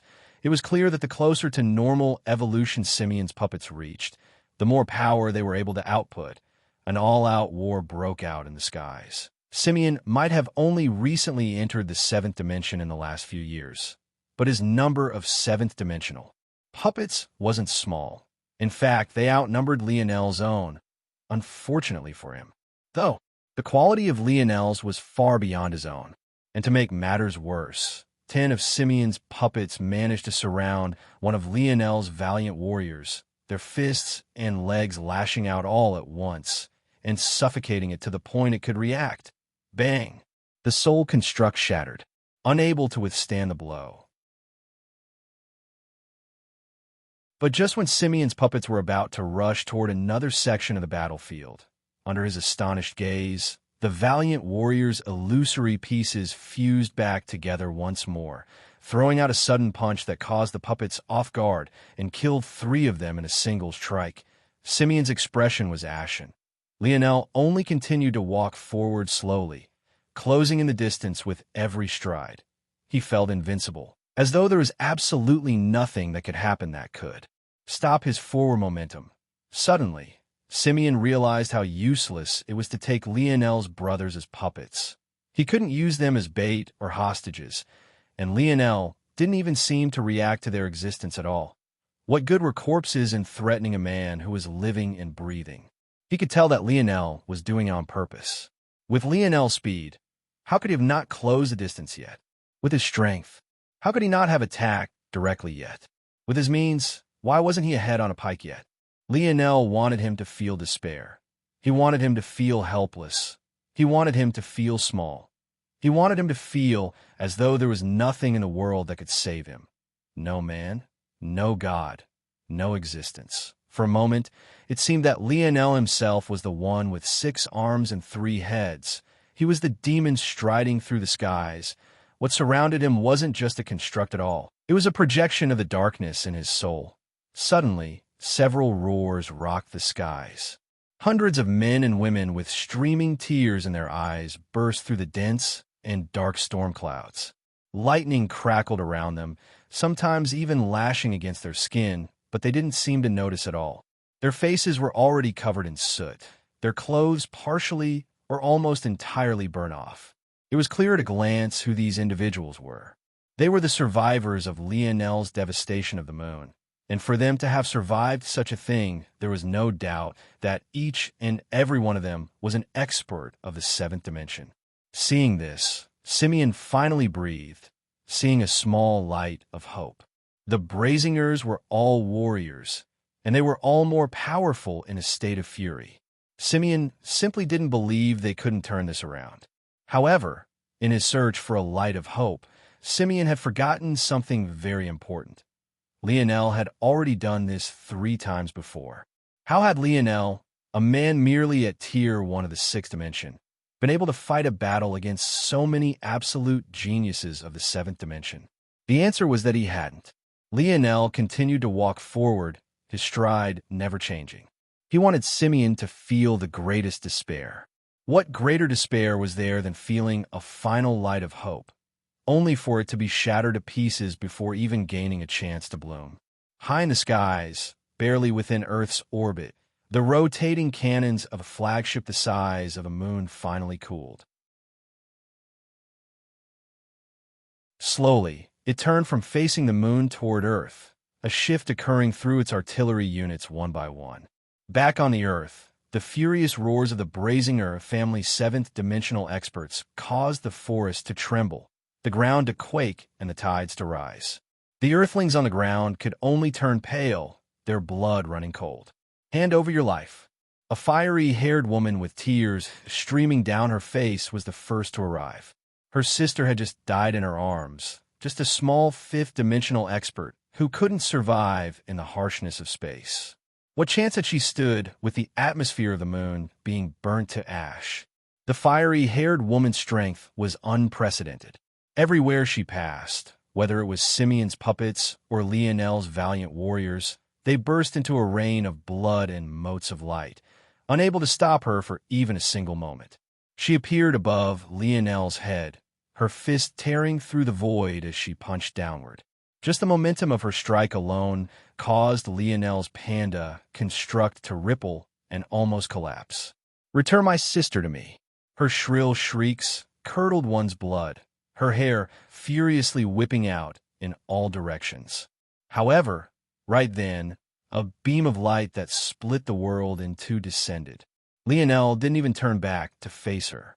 Her last sight in this world was the indifferent casualness of his back view. Bang! She was incinerated to ashes. Simeon froze. Hope had only appeared for a fleeting moment before it vanished in a buff of smoke and a rain of ash. All he could see in this world was the look in Lionel's eyes as his lips slowly separated. "Rise!" Lionel's soft words reverberated through the world, causing a vortex of power to form around the ashes of the fallen woman. Soon, a valiant woman donning violet illusory armor appeared, her crimson hair fluttering as she kneeled toward Lionel, her head lowered in absolute obedience. More chapters later today.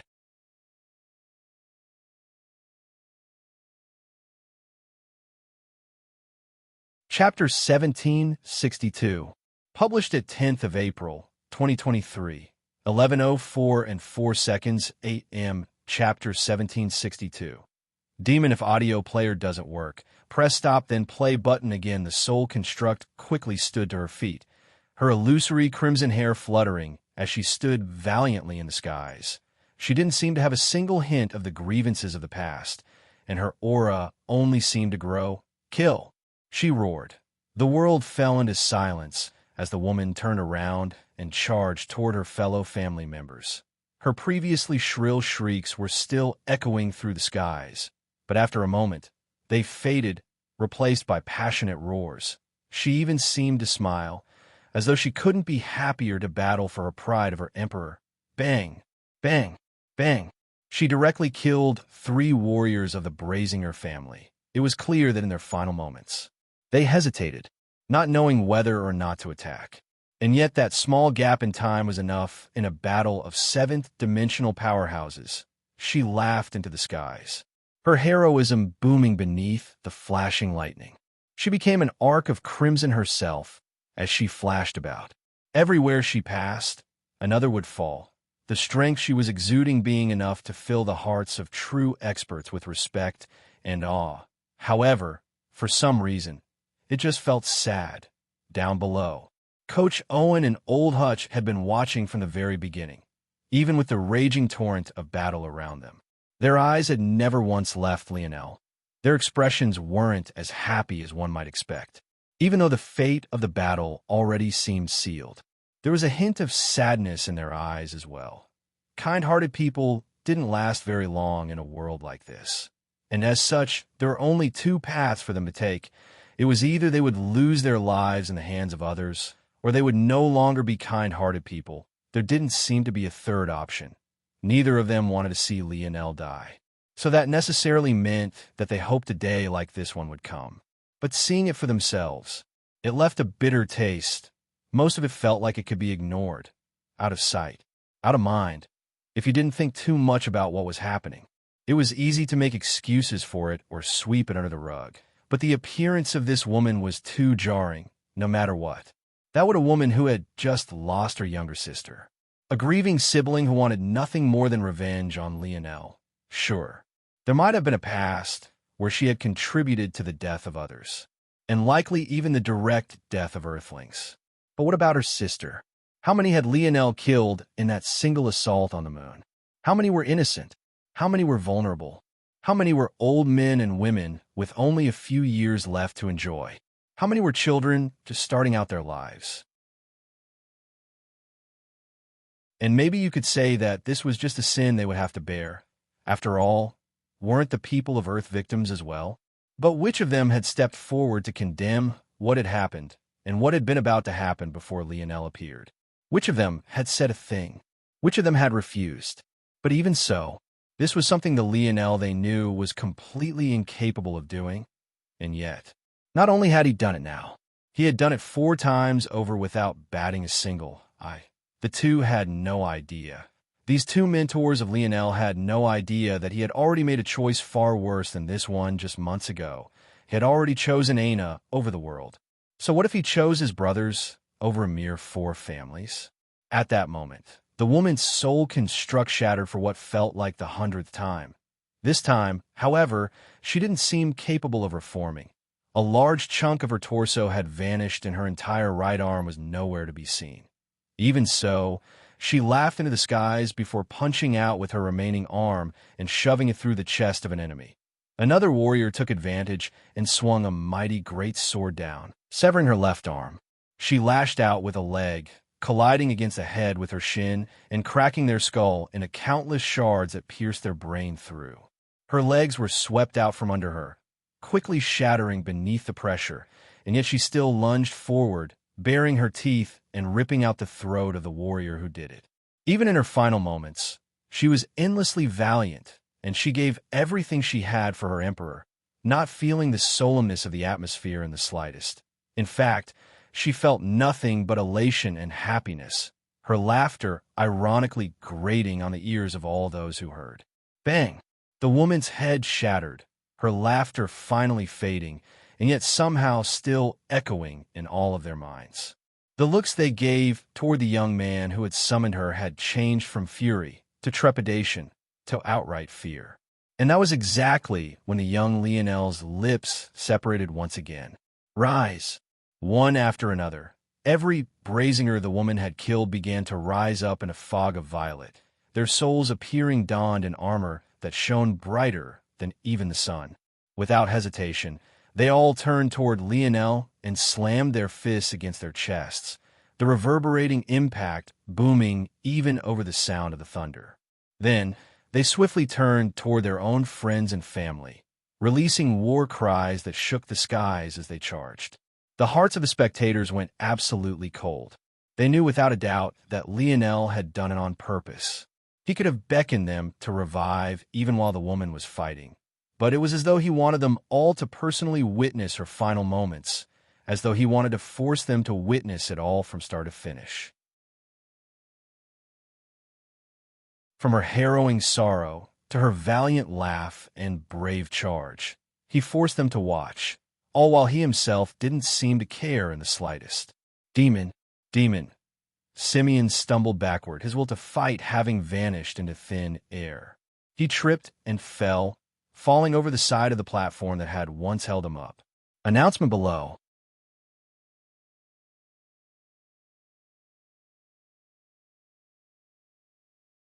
Chapter 1763. Published at 10th of April, 2023, 11:04 and 2 seconds a.m. Chapter 1763. Update: if audio player doesn't work, press stop, then play button again. We'll quickly lay out what's happening on my side so that you guys understand what's going on. Doing my best to try to get chapters out. But promises are hard right about now. The east of Canada, and where I'm currently at, Ottawa, is suffering from some freezing rain weather currently.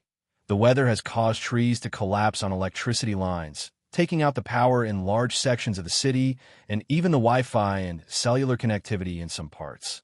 The power was out at my place, so I went to friends who had power, but his Wi-Fi and cell service was out. I had to park outside a pizza shop with Wi-Fi to get this out. Big LS. All around, we'll do my best to get today's chapters out, including replacing this one with a real chapter. But if things don't go my way, that will potentially be impossible. Hey race to hoping that things get fixed soon. It might not be possible for me to post any updates in the near future if they don't. So if you guys don't see anything, just assume I couldn't make it work. Sorry about this, guys. They'll try to implement some sort of reward system again to make this up in the future if I can.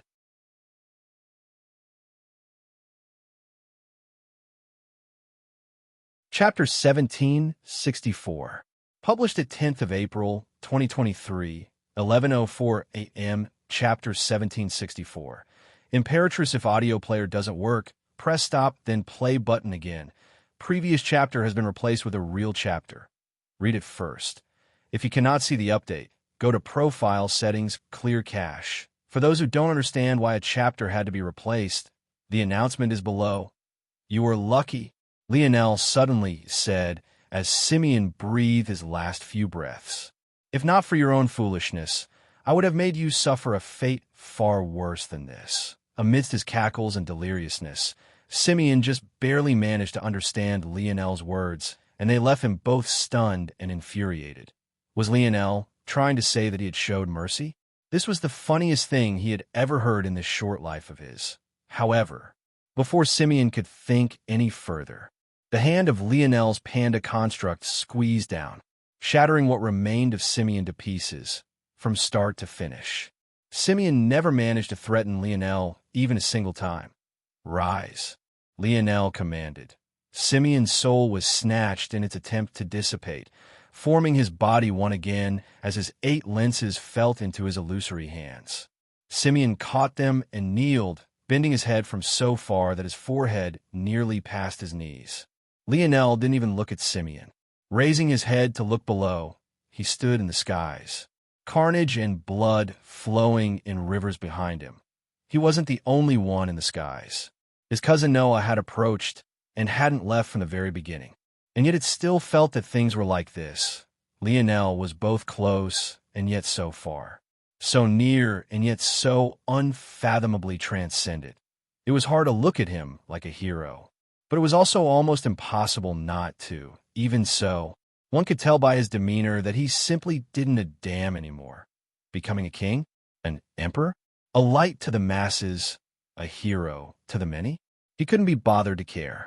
Simeon's soul construct rose to his feet and quickly helped raise Raj and Drake to the feet, placing them on the platform before putting it on his own back and respectfully waiting for Lionel. Lionel stepped forward without a word. Vanishing in the blink of an eye, Simeon rushed after him, vanishing into the dark clouds above like an obedient servant.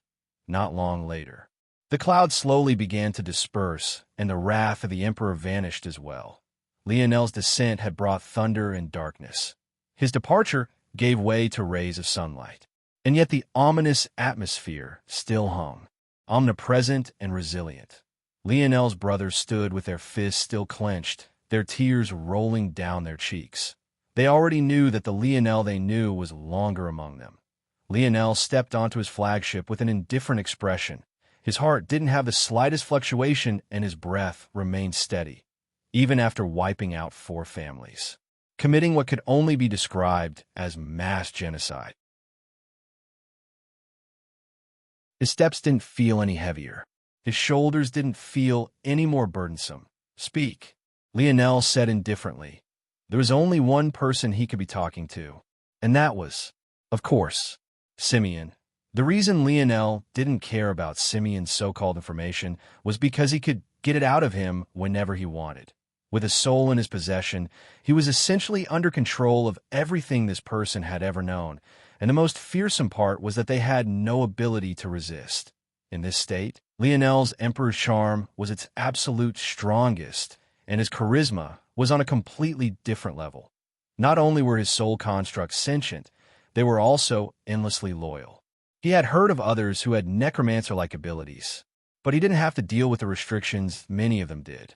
Outside of the initial investment of Dream Force and his willpower, he didn't need to invest anything else if he didn't want to.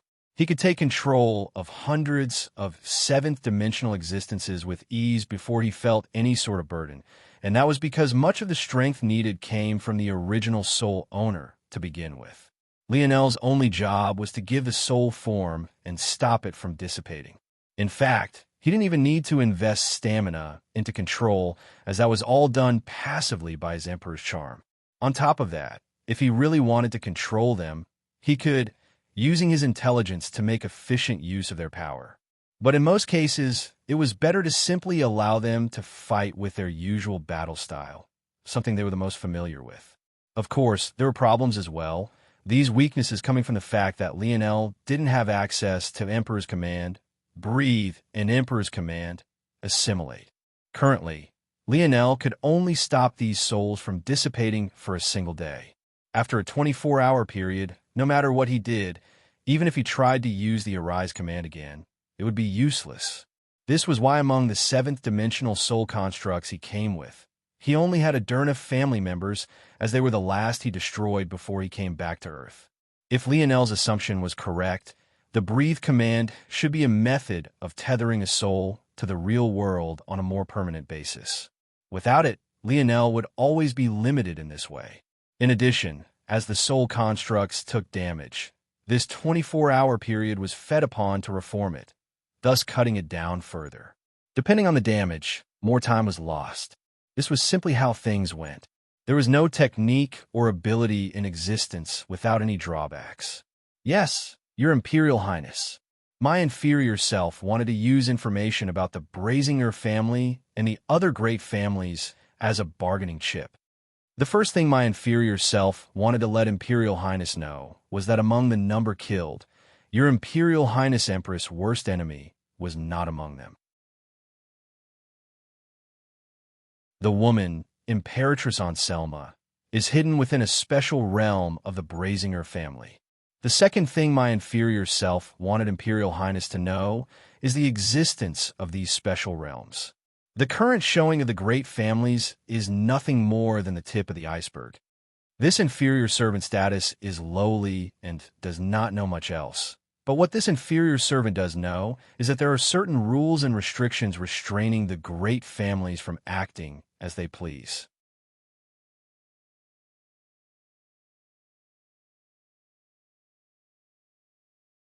Chapter 1765, published at 10th of April, 2023, 11:03 and 59 seconds a.m.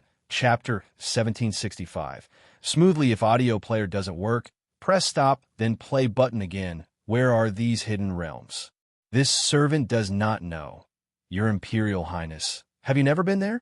I have, Your Imperial Highness, and I can enter as I please.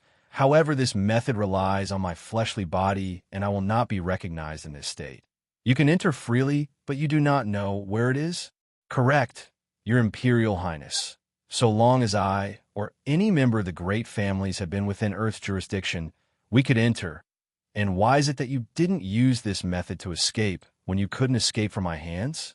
This lowly servant was unable to due to certain restrictions, Your Imperial Highness. The process requires time and can be easily interrupted by outside influences. Lionel could only lay down the killing intent in his heart for now. If there was no method, then it seemed that his killing spree would have to pause here for now, if this lowly one might be presumptuous. Your Imperial Highness. Speak, Lionel said indifferently, somewhat knowing what Simeon wanted to say. This lowly servant is lowly even among the Brazingers. Lionel nodded to himself. He had already guessed this. Back when he faced the patrol leader, he had deduced that Simeon was far too weak for the kind of status he seemed to have. The reason this lowly servant was able to demand some prestige is because of who my father is. My father and siblings all command great strength within the Brazinger family. However, while my ability index is good, my body has always been weak, and I was thus tasked with overseeing things on the outside, and I was not privy to many secrets. However, this lowly servant does know some things. For example, the main family seems to have specifically bred the Brazingers on the outside to perform certain tasks. If this lowly one's understanding is correct, then Brazinger family members with a certain level of potency of lineage factor cannot exist the hidden realm a step further than that. If this lowly one is correct, then the potency is decided by the level of Earth. The stronger Earth's territory becomes. The stronger members of the Brazinger family and other great families can make their presences known. As for why this is, this lowly one does not know or understand. But what this servant can tell Your Imperial Highness is that the last time the great families sent out a large contingent was after Earth's sixth-dimensional evolution. They have yet to do so since Earth entered the seventh dimension because it was deemed unnecessary with Your Imperial Highness's actions. However, Simeon's soul construct froze, a wild ripple fluctuating through it and nearly causing it to collapse entirely. Never to return, a malevolent aura rolled off of Lionel in waves. "Good," he said in a soft voice that somehow caused the flagship to quake. "The more they send, the better. My blade hasn't been satisfied yet." Simeon shivered, but his gaze was filled with fanaticism. If it wasn't because he knew well that his Imperial Highness was disgusted with him, he would have knelt down and kissed his feet. "Imperial Highness will be sure to crush them all." Simeon roared out beside himself, supporting Lionel's momentum. "The members of the Brazinger family are powerful, but they will be no match for your highness." Lionel didn't respond to Simeon. He felt no need to. If the Brazingers they had sent out for the sixth-dimensional evolution of Earth were already so powerful, there was no need to talk about the kind of monsters they had in reserve. However Lionel wanted them to come, whether it was for Aina or his brothers. He hadn't let enough blood rain yet. "Put them down," Lionel said coldly. Simeon hurried to follow Lionel's orders, placing the platform above his head on the ground carefully. "Bring out the others." Simeon understood what Lionel meant without explanation, the benefit of a soul construct. Quickly, he brought Lionel's other brothers. As expected, he had gotten them all. Milan, Franco, and Gil came out and stood beside Raj and Drake, all of them having the very same dull gaze. This was exactly why Lionel had said that Simeon was lucky. If he hadn't done this, Lionel would have showed him just how cruel he could be. As far as Lionel was concerned, being burned alive was a show of mercy on his part. Under normal circumstances, Lionel would be helpless to do anything. However, because the corpses of his four brothers had been preserved and manipulated by Simeon, small portions of their souls were still present and had yet to dissipate. As a result, Lionel flipped over a palm and the silver tablet appeared. With this, he could bring the 5 of them back. If their souls had dissipated, even the silver tablet would be able to do nothing. But by a twist of fate, all thanks to Simeon's sadistic actions, his brothers had chance. "Rise," Lionel commanded. As Lionel yearned to bring his brothers back, news of his actions during the last few days finally began to circulate before they made it back to a particular man, Patriarch Guerreros, the leader of the chaotic water sector. He did what? Guerreros sat up entirely, his pupils constricted into pinholes. It took him a long time to calm down, his heart still beating erratically even in the end. But he still maintained his rationality, remembering the kind of backing and trump cards he had in his hands. So he used the flagship to commit murder, correct? That's exactly the smoking gun we need. To think that I didn't need those schemes at all, he went and did it himself. Let Cross Elder Avens know that he can it personally. He doesn't need to touch Lionel at all. Just retrieve the flagship. Everything will be simple after that. Lionel had scanned the flagship from head to toe.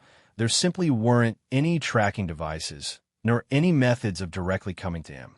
But there was one failsafe that he couldn't see through even if he knew it was there, one hidden within its nuclear fusion core. Just probing the general vicinity was too difficult and could damage his soul, let alone if he tried to reach its hidden depths where this mechanism was hidden. Shield Cross Stars was a protector of humanity. They couldn't allow rogue officers to do as they pleased. As such, whenever one of their warships was used to kill, there was a method of marking down exactly what happened and relaying it to the Shield Cross Stars upper management. This was meant to fight against corruption.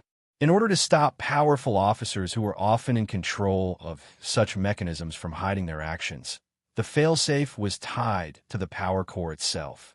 Every time an attack was powered, the core would register it. If a death was noted, it would be permanently recorded. The process of sending this information back to the Shield Cross Stars headquarters would reveal the position of the flagship, but most importantly, a Cross Elder would be able to act directly. This was exactly what Guerreros wanted. Once this was done, the next step of Guerrero's plan would flow all too smoothly.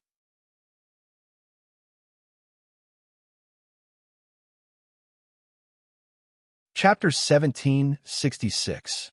Published at 10th of April, 2023, 11:03 and 57 seconds a.m., Chapter 1766.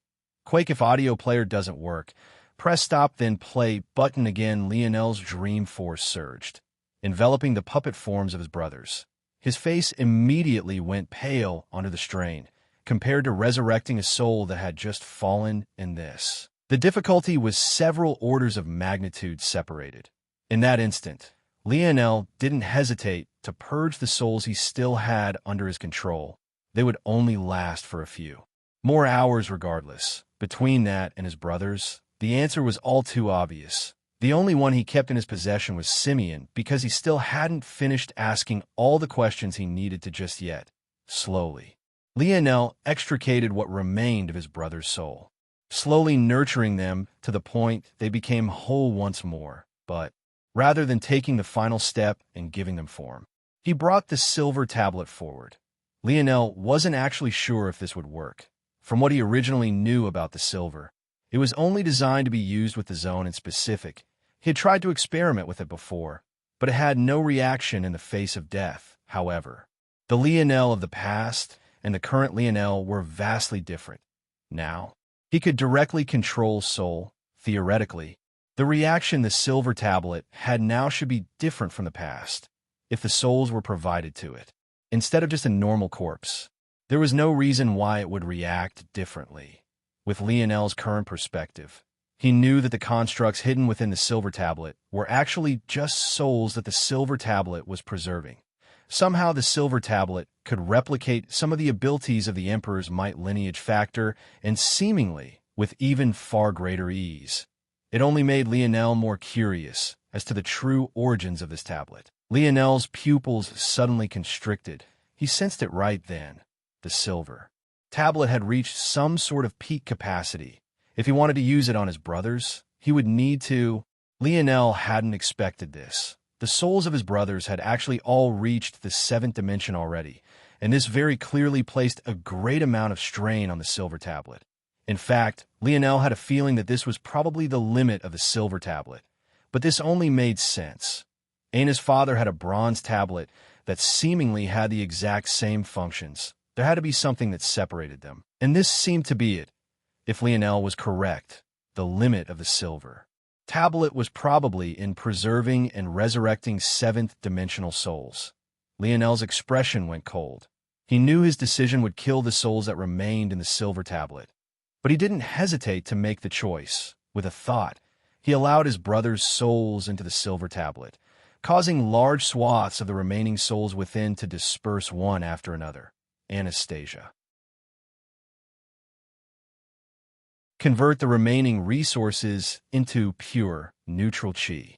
The remaining resources Lionel was referring to were the raw ores and force crystals he had managed to save in constructing his divine armors by making use of the abilities of the cleansing waters. He ended up needing less than half of the resources he had traded for back then, and now they would come in handy in bringing his brothers back to him. The segmented cube was still a finger sleeve on Lionel's hand, so it wasn't difficult for Lionel to access it and communicate with Anastasia. In just a few moments, a concentrated stream of pure energy began to emit from his finger, pouring into the silver tablet.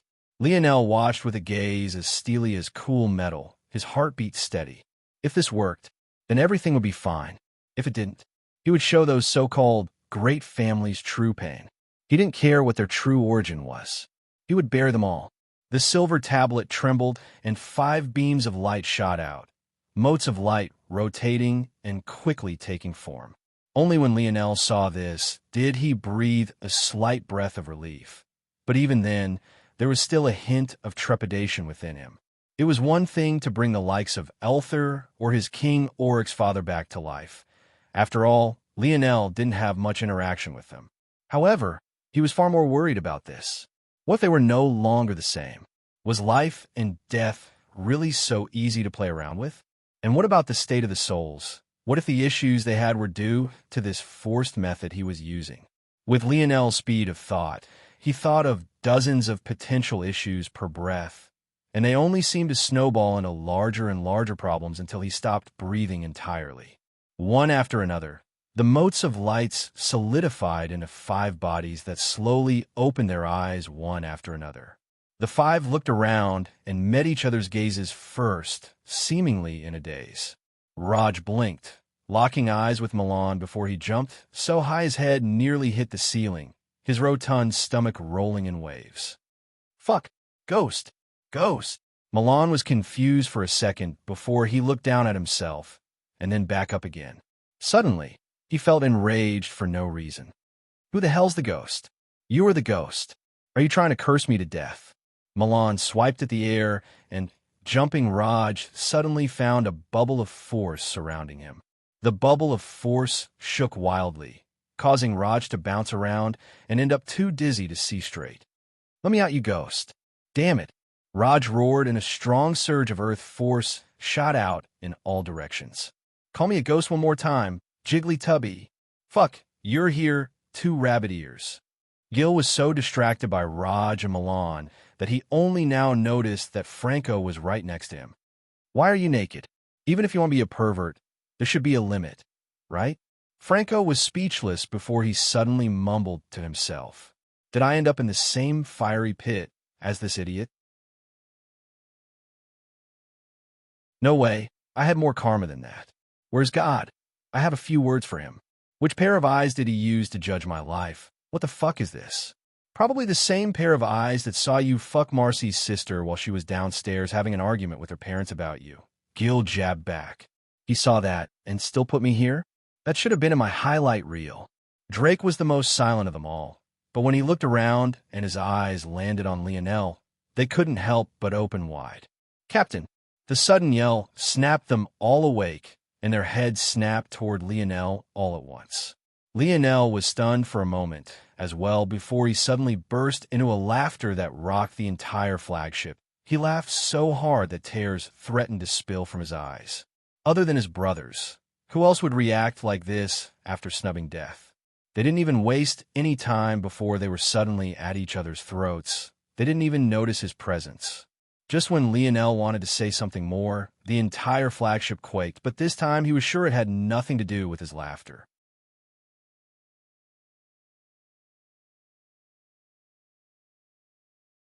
Chapter 1767, published at 10th of April, 2023, 11:03 and 57 seconds a.m., Chapter 1767. Change of audio player doesn't work. Press stop, then play button again. Lionel and his brothers looked up all at once, their expressions turning cold all at once. Lionel was immediately infuriated. His brothers had just come back to him, and yet instead of having some time to catch up, some fool who didn't know better was already threatening them. There didn't seem to be even a single moment of rest for him. The six brothers' gazes met, and they all shot toward the outside of the flagship all at once, nothing really caring about their clothing. Even the most clothed among them, Lionel, was practically naked given the ragged state of his clothing. None of this, though, was able to slow their steps when they made it outside. Lionel's pupils constricted. The force barrier protecting the flagship was already in a heavily damaged state, seemingly just an attack or two away from collapsing entirely. In the skies, an old man with a fluttering mustache. Just seeing him, Lionel felt his heart palpitate. This man was the strongest existence he had ever been so close to. The difference was so large that it felt as though an oppressive mountain was weighing down on his shoulders. However, even while Lionel was thinking this, the expression across Elder Avon was incredibly ugly. It should have taken him only a single strike to pierce through the barrier. But he had already attacked twice, and yet it was still up. What the hell was going on? Of course, in order to enter Earth's territory, Avon had to suffer a suppression of his strength. After all, he wasn't an Earthling, nor was he born in any of the territories it had recently swallowed up. However, Shield Cross Stars had fail-safe measures to deal with situations like this. The badge on his hip currently was designed to directly shut down the flagship and strip its control away from Lionel. With this badge, it should have only taken him a single strike to pierce through its defenses, and the attacks of the flagship would be useless against him. And yet things had clearly not worked out properly. Cross Elder Avon realized at that moment that if the badge didn't work on the force barrier, then didn't that mean that it wouldn't work in protecting him against the flagship's attacks as well? Lionel's gaze narrowed. His fragmented, spout domain lineage factor immediately activating as he locked eyes with the badge. He noticed its oddities almost immediately. Lionel had seen through a lot of the countermeasures of shield cross stars, and he had undone them all, or so he thought. The fact a single seventh-dimensional existence could crack the force barrier like this must mean that his countermeasures weren't as perfect as he thought. The energy core. Lionel immediately deduced the issue. He had turned the entire flagship on its head, and he had a perfect replica of each one of its individual parts down to the small bolt. There was only one location where such a countermeasure could possibly be hidden: the nuclear fusion core. Toward this, Lionel was helpless to do anything. Modifying that region was too dangerous. There's a chance that this old man has more strength than what he's showing as well. And if that's true, Lionel's expression turned cold, and he waved a hand. In that moment, the number of clones he had in the flagship more than tripled in an instant. The cannons aimed in the skies and pulsed. Prepare to fire. Fuck. Cross Elder Avon's eyes widened. When he heard that Lionel was able to precision aim the cannons of the flagship to target individuals on a one-person scale, he had found it ridiculous. The flagship was designed to aim at other warships, asteroids, and planets. The margin for error was too large to think of aiming for a single person. Doing so was like trying to use a blow dart to kill a fly from 100 kilometers away. Such a level of precision was simply impossible, especially not when the target could move. So why did Avon suddenly feel the scent of death? Boom! The cannons unleashed, and Cross Elder Avon roared, slapping his palms together and allowing a tsunami of force to envelop him from all sides. Lionel's gaze narrowed. This was the same ability index that Milan had, the Energy Shield ability index. But at this level, it was a completely different monster. Boom! The man was swallowed whole by the beams of blinding light as the starry skies illuminated. Lionel's eyes narrowed. The power is only 10% of what it should be. As expected, the core of it all isn't the nuclear fusion core. It's been compromised. Somehow, the energy that comes from it is being mutated, disallowing it from harming those with that badge. If not for the modifications I made, it wouldn't even have 10% left. As the beam cleared, Cross Elder Avon appeared, shielded behind a mighty force barrier that almost looked corporeal. It floated with runes dancing across its surface. It truly seemed as though it was alive. Cross Elder Avon's fiery temper threatened to spill over, plumes of fire flickering within the depths of his eyes. His barrier quaked slightly, but there wasn't a single crack on it. It was clear that he had weathered its strength without much issue.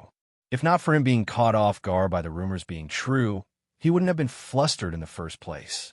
However, in the time it took him to form his defenses, the cracked barriers of the flagship had recovered. Lionel stood with a cold expression, his mind churning. He didn't actually believe that his father's threat would give him some omnipresent and omnidirectional protection. However, he was still somewhat shocked that someone would dare to attack him so openly like this, and especially while he was so close to Earth. In addition, this person seemed to be from Shield Cross stars. How bold. Something's changed. There must be something this person is relying on. If not, why not just use the Patriarch of the Chaotic Water Sector to find my location and use that badge to take me out much earlier? Why wait until now? Unless, who the hell are you? Lionel asked coldly.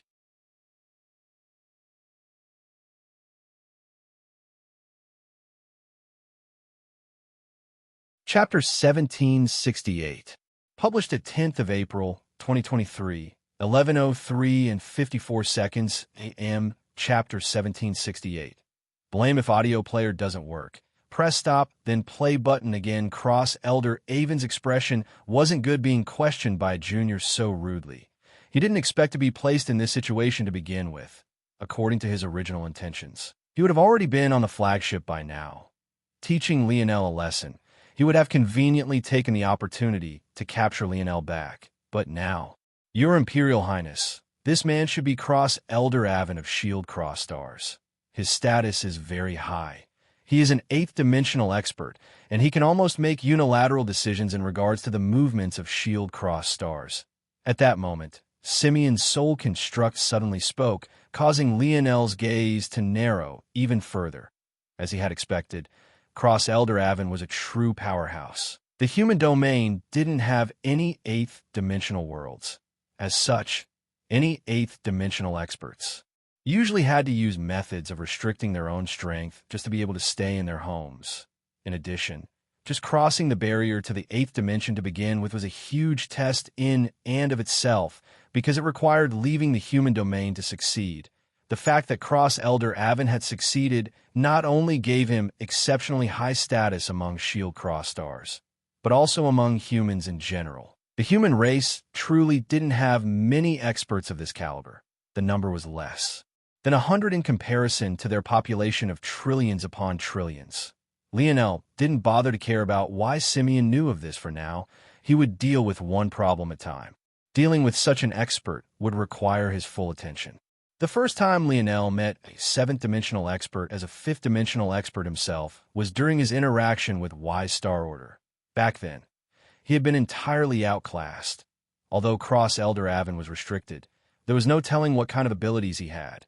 If not for the flagship, Lionel would have already been in his clutches. Brat, I would advise you hand over the flagship and obediently hand yourself in. Cap, this old man's more annoying than Coach. Look at the mustache. Is it a rite of passage for you legion of stick-up-the-ass old men to all have rats on your lips? Raj scoffed. At least Coach isn't bald. No wonder this old man's so jaded. Raj had no idea what had happened, nor did he understand the context. But he didn't care. Even in the worst case that Lionel was in the wrong, he would just turn a blind eye the moment he saw that mustache. He was already having flashbacks to running sprints under the beaming sun, and he lashed out. Lionel, who was trying to be serious, couldn't help but smile. Cross Elder Avon's expression turned malevolent. He couldn't remember the last time someone had dared to talk to him like this, just as he was about to say something. A swirling portal of green gold appeared in the skies. Lionel's eyes widened. At that moment, a middle-aged man wearing robes embroidered with coiling five-clawed dragons stepped out. His hands were clasped behind his back, his expression indifferent and unmoved as he appeared before Cross Elder Avon. Now that Lionel thought about it, this was the first time he had ever seen his grandfather upright, let alone moving. Every time they had met, he was either sitting in meditation or seated on a throne. And the difference, it was striking. Emperor Fox's every movement seemed to cause the laws of the world to shimmer and bend, even the dragons on his imperial robes seeming far more alive. Without a word, Emperor Fox stood just a single meter from Cross Elder Avon. The difference in their height was striking, with Avon being a full head shorter, although much stockier. Emperor Fox's head suddenly turned, and he looked toward Earth that loomed in the nearby distance. It seemed that he was checking if he wasn't crazy. Indeed, his imperial palace was within sight, and yet this person had still come here, in his territory, to stir trouble. Emperor Fox's head turned back toward Cross Elder Avon. Leave, Emperor Fox said lightly. His robes fluttered as he looked down toward Avon, the lack of wind seemingly not mattering in the slightest. You? Avon's eyes widened with fury. However, before he could speak, a blinding gold light appeared to Emperor Fox's back as a scroll slowly unfurled. I said leave. The entirety of Earth's territory trembled, and Lionel's eyes opened wide. In the blink of an eye, Cross Elder Avon's vanished to places seemingly unknown. And yet Lionel was absolutely certain that he was exported out of Earth's territory entire with a single spoken word. His grandfather's range of control was so large. Emperor Fox casually turned back toward Lionel, his expression indifferent. Don't you have a job to do? Get to it. Emperor Fox didn't seem to care to mention the massacre of the Brazingers that had occurred just moments ago. With a step, he vanished. Lionel fell in his silence, his expression serious. So Shield Cross stars could find him if he used the flagship to kill, but that didn't change much. Somehow, the chaotic water sector was able to do the same thing. The real problem was that they had methods of weakening his flagship's power output and its defenses. If they really wanted to cause issues, Just handing such methods to those causing trouble in Earth's territory would make the situation far more dangerous. Cross Elder Avens flashed out of the void, his body sliding back in the depths of space until he came to a grinding halt. His clothing was disordered and his mustache bristled, a hint of shock in the depths of his eyes. He still couldn't quite wrap his head around what had just happened. This was supposed to be easy, just what had happened. Fury built up within his chest with nowhere to be vented. Good. Then don't blame me then.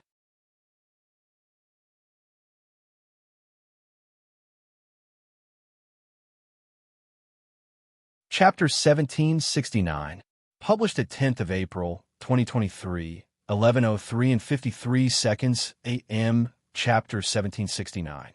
May if audio player doesn't work, press stop then play button again. Lionel stood in silence for a moment before he looked around with a smile.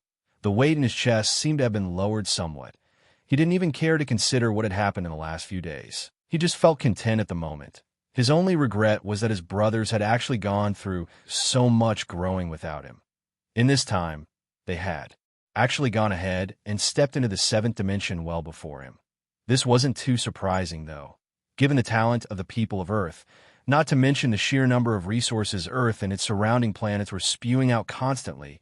It wasn't too shocking that they could reach such a stage relying on the conventional path, although it was slightly regretful that they hadn't taken the God path. Lionel could tell that they didn't have much of a choice in the matter. When Lionel last met them, they were only at the lower tiers of the fifth dimension. Between then and now, Earth had faced several existential crises. It wasn't as though they could take their time to grow in such a situation. Emno was definitely far luckier in this regard.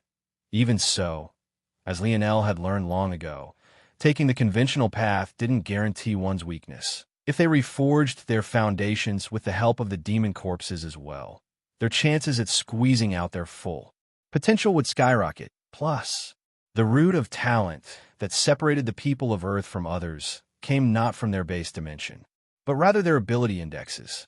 And for what Lionel could tell from their casual jokes from earlier, his brothers had refined their ability indexes to a shocking degree.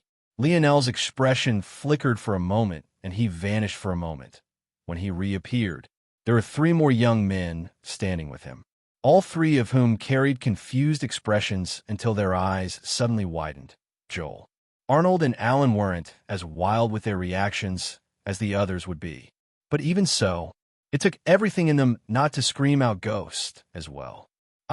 Raj charged over and swept the three into a bear hug before they could react. The three couldn't even react, their minds still ringing.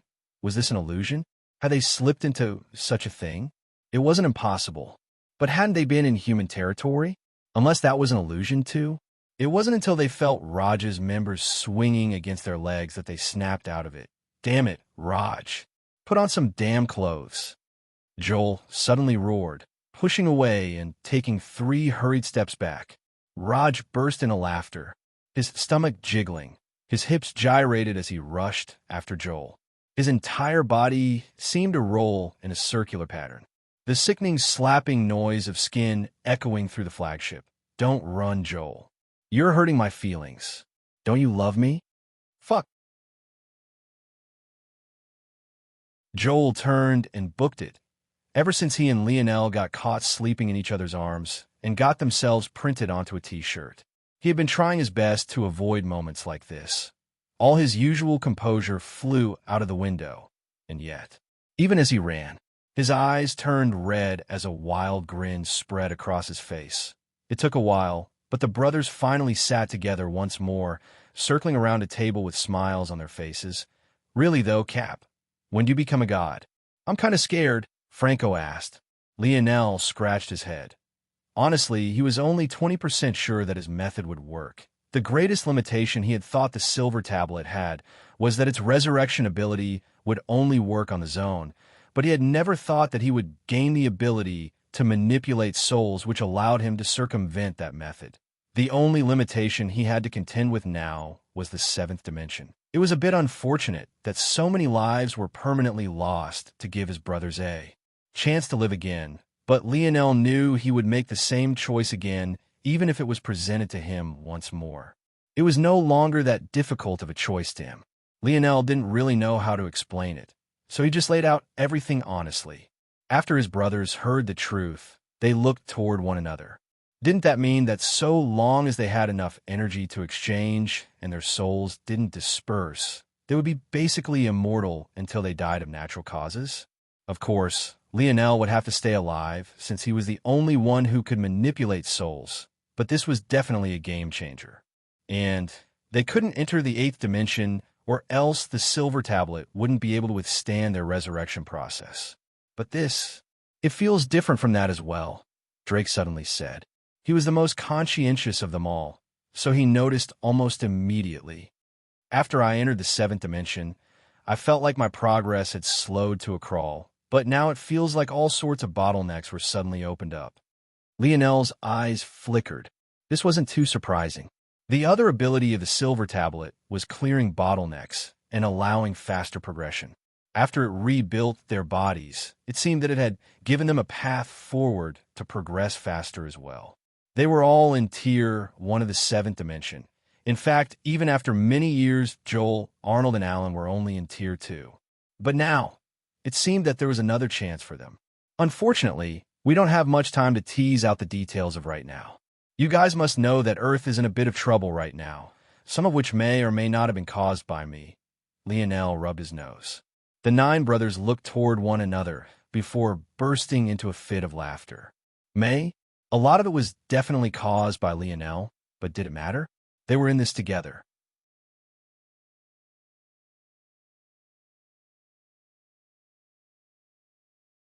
Chapter 1770. Published at 10th of April, 2023, 11:03 and 52 seconds a.m., Chapter 1770. Big news: if audio player doesn't work, press stop then play button again. Earth's territory. Etching Metal Organization. The situation in the Etching Metal Organization had been tense several days ago until the return of Emna, whereupon a shocking change took place. However, after this change settled down, the tension returned. This matter was inevitable. Emna, who had a high position in the hearts of the Etching Metal Organization, had placed her life on the line to give them a chance at the information they were seeking out, but even after returning in success, she had nothing to show for it, according to Emna. The impetus for the creation of their organization, a certain Lionel Morales that most of them had never even met before, took the spoils of Emna's successful assassination to analyze himself. It was then said that he was meant to return to them in a few days. But even after that time period had passed, he had still not returned. Days ago, after Emna's return, many had already been dissatisfied with this. They didn't even know this Lionel. Why did he have to take their spoils? And now that he truly hadn't appeared after all this time, their dissatisfaction was only raised to an entirely new level. Could it be that he had simply lied and never planned to return at all? Everything came to a head, and the commotion was raised to a large enough level that a meeting was forced to convene at that moment, in an unknown location on an equally as unknown planet. This meeting had begun. The Etching Metal Organization had just one leader, Raelion. However, the power was dispersed across many heads, all of whom had their own thoughts, while there were some heads that Raelion could trust to be on his side like Hephaestus, Emna, and the most powerful among them, Sale. When Lionel last met Sale, he had lamented that her mentality wasn't strong enough to make use of her talent, despite being more talented than even Raelion. During their time in Valiant Heart Mountain, she had been constantly suppressed by him, and after Valiant Heart Mountain fell, while Raelion was able to forge ahead, she found herself broken and weak since then. However, Sale had managed to pick herself up, becoming a backbone of the organization and a large reason why the original foundation of the Etching Metal Organization hadn't lost sight of their original purpose. Sale was precisely the very woman that had introduced Lionel and Aina to Valiant Heart Mountain in the first place. She had been born with a unique ability index that had never been encoded before that gave her body a great mutation that amplified her battle prowess. It also happened to give her quite some control over plants and vegetation, Rayline had started the etching metal organization with Hephaestus many years ago, but it wasn't until quite some time after that Sale managed to find her way back to them. And finally, many years after that, she and Rayline finally knocked down the last barriers separating the two and became husband and wife, solidifying their control over the organization. Wink with a frown, author's note. It's been a while, so I know the nuances of this relationship are probably hard to remember, if it matters to you. To remember and not just have it retold to you, I would suggest reading the last few chapters before the fall of Valiant Heart Mountain again, as these details will be more important than they seem. Chap 915-19. Anywho, back to the story. Still, over the years, in order to expand the power of the etching metal organization, Rayline had no choice but to recruit and delegate power. For an organization that lingered in the shadows and collected information while working in the morally gray hues of the world, being able to form numerous limbs that could work independently of one another while maintaining a certain level of strength and quality was greatly important. However, in order to accomplish this, one also had to accept working with a double-edged sword. In releasing some of the absolute control he had, Rayline had to swallow a lot more pushback and dissenting opinions, especially in recent days. It was to the point where many were questioning the original reason the organization was formed in the first place. Due to this, the room was split down the middle in two. On one side, there was Rayline, Sale, Hephaestus, and Emna. But on the other, there were four other individuals, Crafter Bittner. This old man was the best crafter among their numbers, being at the silver grade. He was very much responsible for outfitting a large number of their assassins, warriors, and operatives with the tools and treasures they needed, especially at the highest levels, Treasurer Gemsey. He was a savant when it came to not only accounting, but also in money laundering and moving around dark money. Without him, their growth would have been bottlenecked over a decade ago. How could an organization grow without money? But this was an especially tall task to fulfill for an organization that functioned in the dark like theirs, especially when Rayline refused to take on casual assassination missions that would have been the most lucrative. Then there was Robin and Tiny, the former being a woman and the latter being a man that was, quite frankly, tiny. Robin was a tall and muscular woman whose neck was swallowed up by her traps, while Tiny was a man of not even 5 feet tall who had irises so large and black that the whites of his eyes almost vanished entirely. However, their combat prowess was exceptional, and they were the pillars of strength of their organization outside of Rayline, Sale, Hephaestus, and Emna. At this moment, Crafter Bittner, Treasurer Gemsey, Robin, and Tiny sat across from the four somewhat founding members of the organization, questioning the recent happenings quite fiercely. This old narrative is getting tiring. Tiny spoke in a voice several octaves too deep given his size. It has been over 20 years since the organization was founded, and we've been waiting for this so-called Lionel to appear for all this time. And once he finally does, he screws us over? Is this what you've had us waiting all this time for? You refuse to expand beyond Earth's territory, even though this is by far the most dangerous region to do business in the human domain currently. You refuse to accept assassination missions that aren't hand-picked and curated, even though Gemsey is barely keeping us afloat money-wise. And now our apparent savior is some Tier 1 sixth-dimensional brat? Emna's expression darkened. Tier 1 of the sixth dimension is too weak for you? Am I too weak for you too? We've already had this conversation, Emna. You dealt the man a fatal blow, and he was already greatly weakened.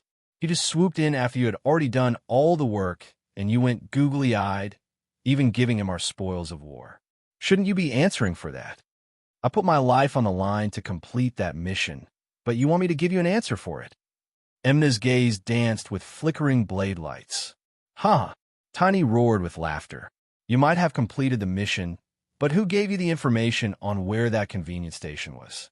Who got the information of what that man's status was and what his goals were? How many of our brothers and sisters died before we could gather up that information? We've been in business for more than 20 years, but we've only unearthed 3 of those locations. And yet you pissed it all away the moment you saw that incompetent fool. Now there's only 2 left, and they'll probably be on guard. there's no telling if the information would remain the same, and even if it did, there's no telling if you'll succeed this time. If you can't see the problem with that, you don't deserve your position.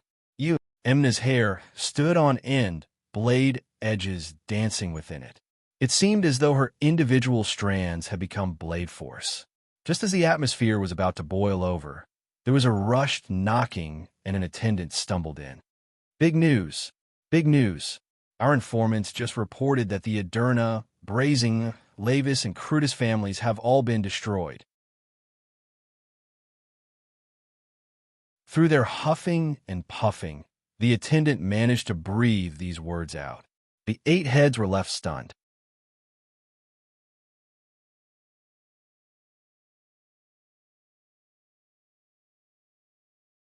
Chapter 1771. Published at 14th of April, 2023, 11:29 and 35 seconds a.m. Chapter 1771. If audio player doesn't work, press stop, then play button again. Chapter 1771. Interesting analysis. A silence fell over the group as the report settled in. They were first and foremost an information network. It could be said that they were definitely among the very first to get this information. And yet, rather than information trickling in one at a time, they actually got it all at once. They didn't even get any information about any armies setting in. What the hell happened? Pialfa and Yalfa, no one. Oh, Tiny stood to his feet, his shock making his heart palpitate. This was the kind of information they should have gotten even before it happened. How could a force hide from them for so long? It made their hearts run cold. Raylion, who had been completely silent all the while, suddenly narrowed his eyes, but at the moment, his gaze was actually focused on Tiny, not the messenger. It was hard to tell what was going on in his mind. His expression just as cold and indifferent as usual at the same time. Hephaestus, who had likewise been silent, slowly released his grip on the dagger by his side. Tiny seemed to have no idea just how close Hephaestus was from exploding. It could even be said that the messenger stopped things from getting overblown. There. The attendant took heaving breaths, trying to calm themselves in order to get this information here. They had really gone all out. There was little information about the first 3, but according to our informants near Earth, a Prince Lionel of the Ascension Empire appeared with a flagship of shield cross stars and wiped them out single-handedly. At this point, even Raylion's expression changed somewhat. Was this a coincidence? Prince Lionel? Suddenly, things slid into place one by one. The Lionel they knew was an heir of the Morales family. But if he was also a prince of the Ascension Empire, things would make much more sense. In fact, had they known this beforehand, a lot of the trouble their organization had gone through would have never festered to begin with. The Morales were simply too far away from their location. And because Raylion wanted to focus their attention on Earth's empire, the information they had on the outside was limited. As such, the prestige the Morales had in the hearts of their members was far too low for what they were. In comparison, the prestige of the 4 families in the Ascension Empire, in addition to certain other families and faiths, were much higher. They had known that Lionel was from Earth, but they hadn't known what kind of status he had on Earth. If they were aware, maybe things would have never devolved to this state. Prince Lionel? Tiny and the other 3 who weren't very familiar with Lionel to begin with didn't immediately make the connection. The human domain was too vast. How could some people not share names? Plus, the Lionel Emna and the others were referring to had the Morales last name, not Fox, which they associated with the Imperial family. However, they froze when the attendant confirmed. Yes, a Prince Lionel Morales. He is the son of Princess Eleanor Morales. There is news from the wider human domain that the reason for the sudden activity of the underground networks of shield cross stars is because Princess Eleanor was infuriated by SCS labeling her son as a Tier 1 fugitive. Tiny forgot to breathe, his head slowly turning toward Emna and the others. Was this attendant trying to say that the Tier 1 six-dimensional existence he had just been lambasting wiped out 4 families their organization had no method to take head-on? Hephaestus suddenly laughed. That bastard is just as annoying as I remember. He pretends to be such a good person, and then he turns around and wipes out 4 families. It was his fault Valiant Heart Mountain fell so quickly too, but he just patted his ass and shrugged at that too. Raylion's gaze flickered as Sail's own danced with a complicated expression. Hephaestus wasn't wrong. For a long time, Sail felt guilty because it was she who invited Lionel to Valiant Heart Mountain to begin with. If not for what happened back then, they could have survived a few more centuries at least. They could have even used Earth's evolution as a method of turning their fate around. After all, they'd been in Earth's quadrant to begin with, so they would have been the first to benefit. But in the end, things hadn't worked out that way. Emna was the most shocked among them all, because she knew exactly what had caused this. She could still remember Lionel's rage when she informed him of what happened to his brothers. She even remembered hoping that he didn't do anything stupid. To think that he would get his revenge in just a few days, so quickly that even they were late to react. It took a while, but Tiny, Robin, and the other two finally calmed, looking toward one another. Tiny eventually took a seat as well, his expression flickering intermittently. He couldn't seem to decide what he should be thinking. Emna looked up, her own gaze cold. "Do you have anything else to say now, Tiny?" Tiny took a breath and exhaled, but before he could respond, it was actually Treasurer Jemsy who answered first. "Do you all think that this concludes things?" he suddenly said. Jemsy wasn't one to speak often. His eyes were usually glazed behind a pair of glasses. It seemed as though he was always calculating something, as though the outside world was of no interest whatsoever. However, the moment he did speak, everyone looked toward him. He is already a Tier 1 fugitive, and now he's used Shield Crosstar's weaponry to wipe out not just one, but 4 families of Earth. If his only identity was that of a prince of the Ascension Empire, things would be fine. However, his last name is Morales, not Fox.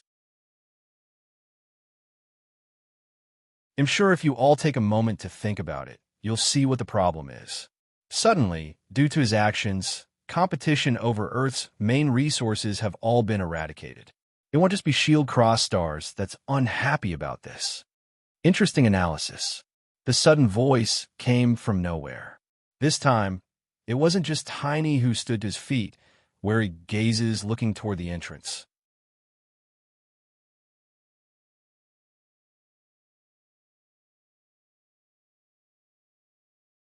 Chapter 1772, published at 14th of April, 2023, 11:29 and 36 seconds AM. Chapter 1772. If audio player doesn't work, press stop then play button again. Chapter 1772. 2 choices. Lionel and his brothers slowly walked into the meeting room. Lionel himself at the helm. They seemed to appear from nowhere, and they hadn't even alerted anyone until they spoke. Toward this, even Emna was surprised. She had told Lionel how to find them, but she hadn't expected him to enter the depths of their territory without anyone even noticing. The attendant was deathly pale. The moment Lionel stopped hiding his presence, the pressure was suffocating. Even Jemsy, who always maintained his calm, felt his throat constrict. Suddenly, the pressure vanished as Lionel grinned. "Long time no see." Lionel laughed as he looked toward Hephaestus, Raylion, and Sail. It couldn't be said that he had a deep relationship with all 3 of them, but he had good impressions of Sail, although she was a bit naive. At the same time, he quite respected Raylion. As for Hephaestus, he respected him as well, if for nothing other than his loyalty to Raylion. Suddenly, Lionel felt a vicious wind assault him, even as it pierced toward his throat. An afterimage of Hephaestus slowly dissipated into the wind, a malicious intent swallowing him up whole. Shing, shine, clang, boom. Pialpha and Dialpha, no one, a wild wind spread in all directions. Strong blade forces lashing out against the walls of the meeting room and leaving deep grooves everywhere they passed. Lionel's clothing fluttered, his fingers raised in a pinching motion. Between them, a blade was stopped mere inches from his neck, an amused light in his eye. Hephaestus' forearm bulged with wiggling veins that pulsed like flood dragons. His face went red beneath the strain, but he couldn't move forward even a single inch. "What's this? Hephaestus? You aren't happy to see me? How's your diet been? Why are you so weak?" Hephaestus' lip twitched before he snorted and pulled back his blade. hiding his trembling wrist to his back. He was already in Tier 9 of the 6th dimension. But his all-out attack had actually been stopped by 2 fingers, while he hadn't used his ability index.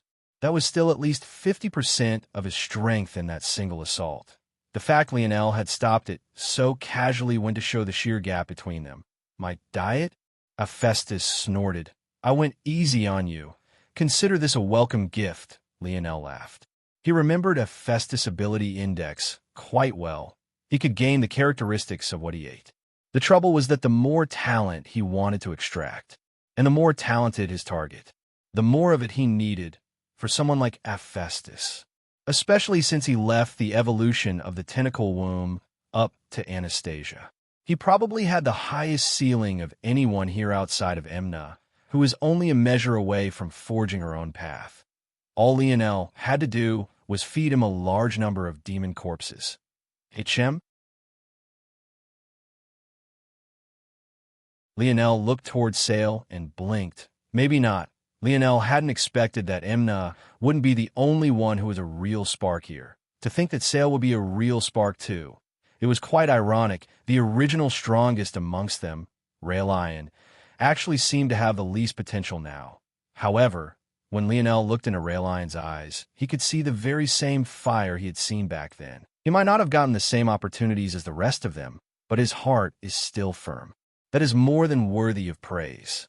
Lionel nodded toward Raelion lightly. For a man like this, he didn't need to say anything more. Raelion didn't need thanks. The only acknowledgement he needed were the fruits of his labor blooming, and Lionel would make certain that that happened.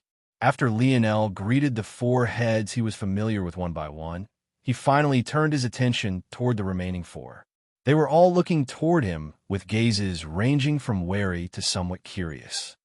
"I don't have much time to stay here today because there are still 3 major incidents that I was delayed from handling, but I can say that this man here isn't wrong. There will indeed be trouble for my actions, but the real question is how much it matters to you. Before you, there are 2 options. One is obedience, the other is death. There is no third option. Which will you choose?" Lionel's smile vanished, his oppressive aura returning. The 4 suddenly felt small. Their force was sluggish, and their breathing labored. Suddenly, they realized that Lionel wasn't alone. The aura of 8 7th-dimensional powerhouses flooded the room, and their eyes opened wide. It was only at that moment that Emna realized that 5 men that should have been dead were standing before her safe and sound. Treasurer Jemsy took deep breaths, tried to calm himself. "You are very strong, but have you truly thought about this? This will no longer be a matter of just shield cross stars. Your actions are an opportunity for almost every family of the human domain to stick their noses into the matters of Earth. I don't need you to explain these things to me. If you can think of it, I thought of it 100 times faster. You may be used to being the smartest person in the room, but I can tell you now that your greatest pride is useless before me. I won't repeat myself again. Make your choice," Lionel said coldly. "Huh," Treasurer Jemsy chuckled. "Do I really have a choice at all? I don't want to die." "Good," Lionel said indifferently. At that moment, a mighty golden light raised up behind him, a radiant scroll unfurling. Lionel's gaze glowed with a fierce light, and he pierced out his finger 4 times in a row. The 4 heads shuddered. Although they couldn't see it, in each of their ethereal glabellas, they had all gained an imperial edict. So long as they dared to disobey it, the ethereal glabellas would self-destruct.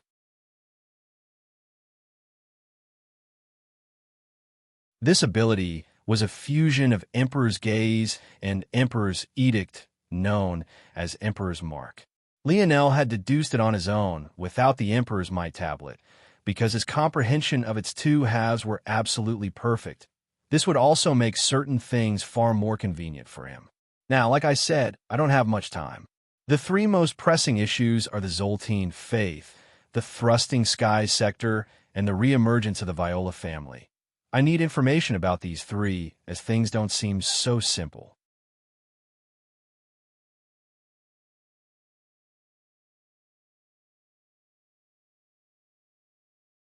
Chapter 1773. Published at 14th of April, 2023, 11:29 and 36 seconds a.m., Chapter 1773. If audio player doesn't work, press stop, then play button, and again. Chapter 1773, Glorious Ulti. Not long later, Lionel left with his brothers, leaving a few words for the etching metal organization. He saw no reason not to trust Raylion and the others. While he placed his Emperor's mark on Gemsi and the other three heads, there was no way he would do the same to the four founding heads. "It seems we didn't waste our time," Hephaestus said. After a long while, he had a wild grin on his face. He remembered the first time he met Lionel. He could have beaten him any time he wanted, but just months later, he was already incapable of lasting a few blows, and now, decades later, to say that Lionel could defeat him with a single strike wasn't giving Lionel enough credit. P-Alpha D-Alpha, no one, Raylion, didn't say anything to this. But he felt Sail's small hand slip into his own, while Raylion didn't show any sort of emotion. Sail understood him the best. There was no one here who wanted this result more than Raylion himself. Even as they all surpassed Raylion one after another, Sail knew that Raylion had never given up on becoming a powerful expert. Unfortunately, his talent was just lacking in comparison to the others. He had gone from the head disciple of Valiant Heart Mountain to ultimately being an administrative leader of the organization. Raylion knew that if he wanted to achieve his dreams, Lionel was his only hope. But his pride was far too deep. He refused to hold his hands out, hoping that Lionel would just do him a favor. He had no relationship with Lionel, and they had even once been enemies. And even if they had been friends, Raylion would never feel comfortable asking for something when he could give nothing in return. During these over 20 years, he had put his blood, sweat, and tears into this organization, doing everything he could so that he could look Lionel in the eyes and exchange not for his charity, but for what he deserved. He had spent every waking moment thinking and dreaming on. This day, his effort would finally pay off. Raylion squeezed Sail's hand lightly, and his gaze turned toward Tiny. "Tiny," he said lightly. Tiny, whose expression was ugly after being essentially branded like cattle by Lionel, suddenly snapped awake when he met Raylion's gaze. For some reason, he felt his heart skip a beat. He had always subconsciously feared this man, but he never truly understood why. "What did they promise you, Tiny?" Tiny froze before quickly recovering. "What are you talking about, Raylion?" "The four families. What did they promise you?" Raylion replied, just as calmly, his eyes even being half closed. Hearing this, Tiny turned entirely pale. He wanted to refuse it, but when he remembered the Emperor's mark hovering in his ethereal glabella, he knew that there was no longer any point. Raylion must have been sitting on this information for a long time, waiting for the perfect opportunity. But since Lionel had appeared, he didn't have to be subtle and sly with everything anymore. This was the difference between scheming and true strength. Tiny could do nothing in the face of Lionel's overwhelming means. Tiny grit his teeth. "I will give you all the information and benefits I received." "Good," Raylion replied lightly. "You have 3 days.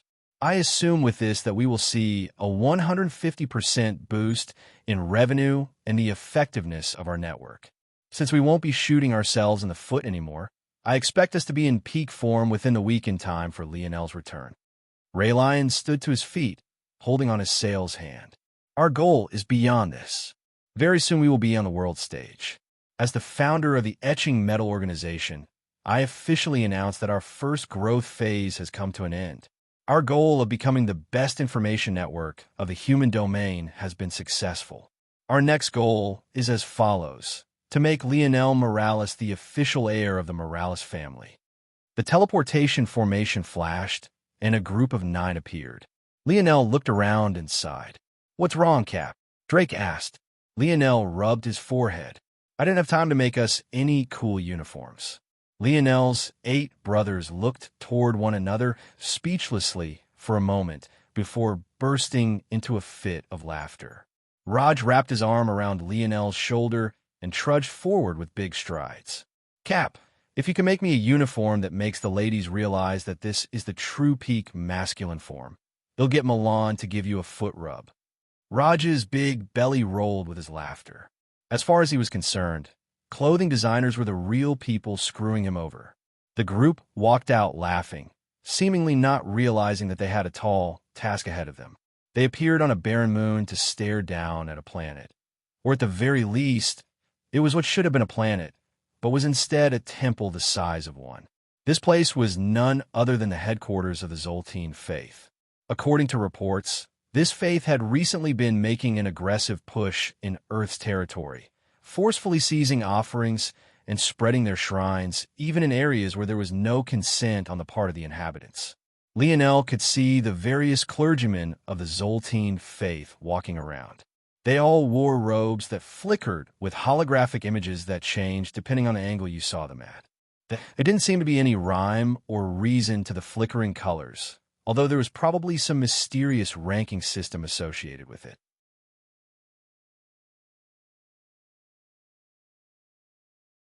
Still, the most prominent part were the large glass orbs they wore like head ornaments. It seemed to be blown with different colored pieces of glass, flickering with a rainbow-like assortment of colors. More than their odd robes, this was the true marker of a worshiper of the Zoltene god. "Let's go," Lionel said after observing for a while. With a leap, he shot forward on his black surfboard, streaking through the skies with his brothers to his back with their own flying treasures. "Halt! This is the territory of the glorious Zoltene. Halt! Stop!" The 9 brothers didn't seem to hear any of this in the slightest as they directly barged in, their speed even faster than usual. You're tuning into the Romance Rendezvous YouTube channel. We're so grateful for your support, and don't forget to subscribe to join us on this incredible journey through captivating stories. Your generosity through donations truly makes a world of difference, as it's the primary source of revenue that allows me to expand and enhance this channel for you. Thank you from the bottom of my heart for being a part of this adventure.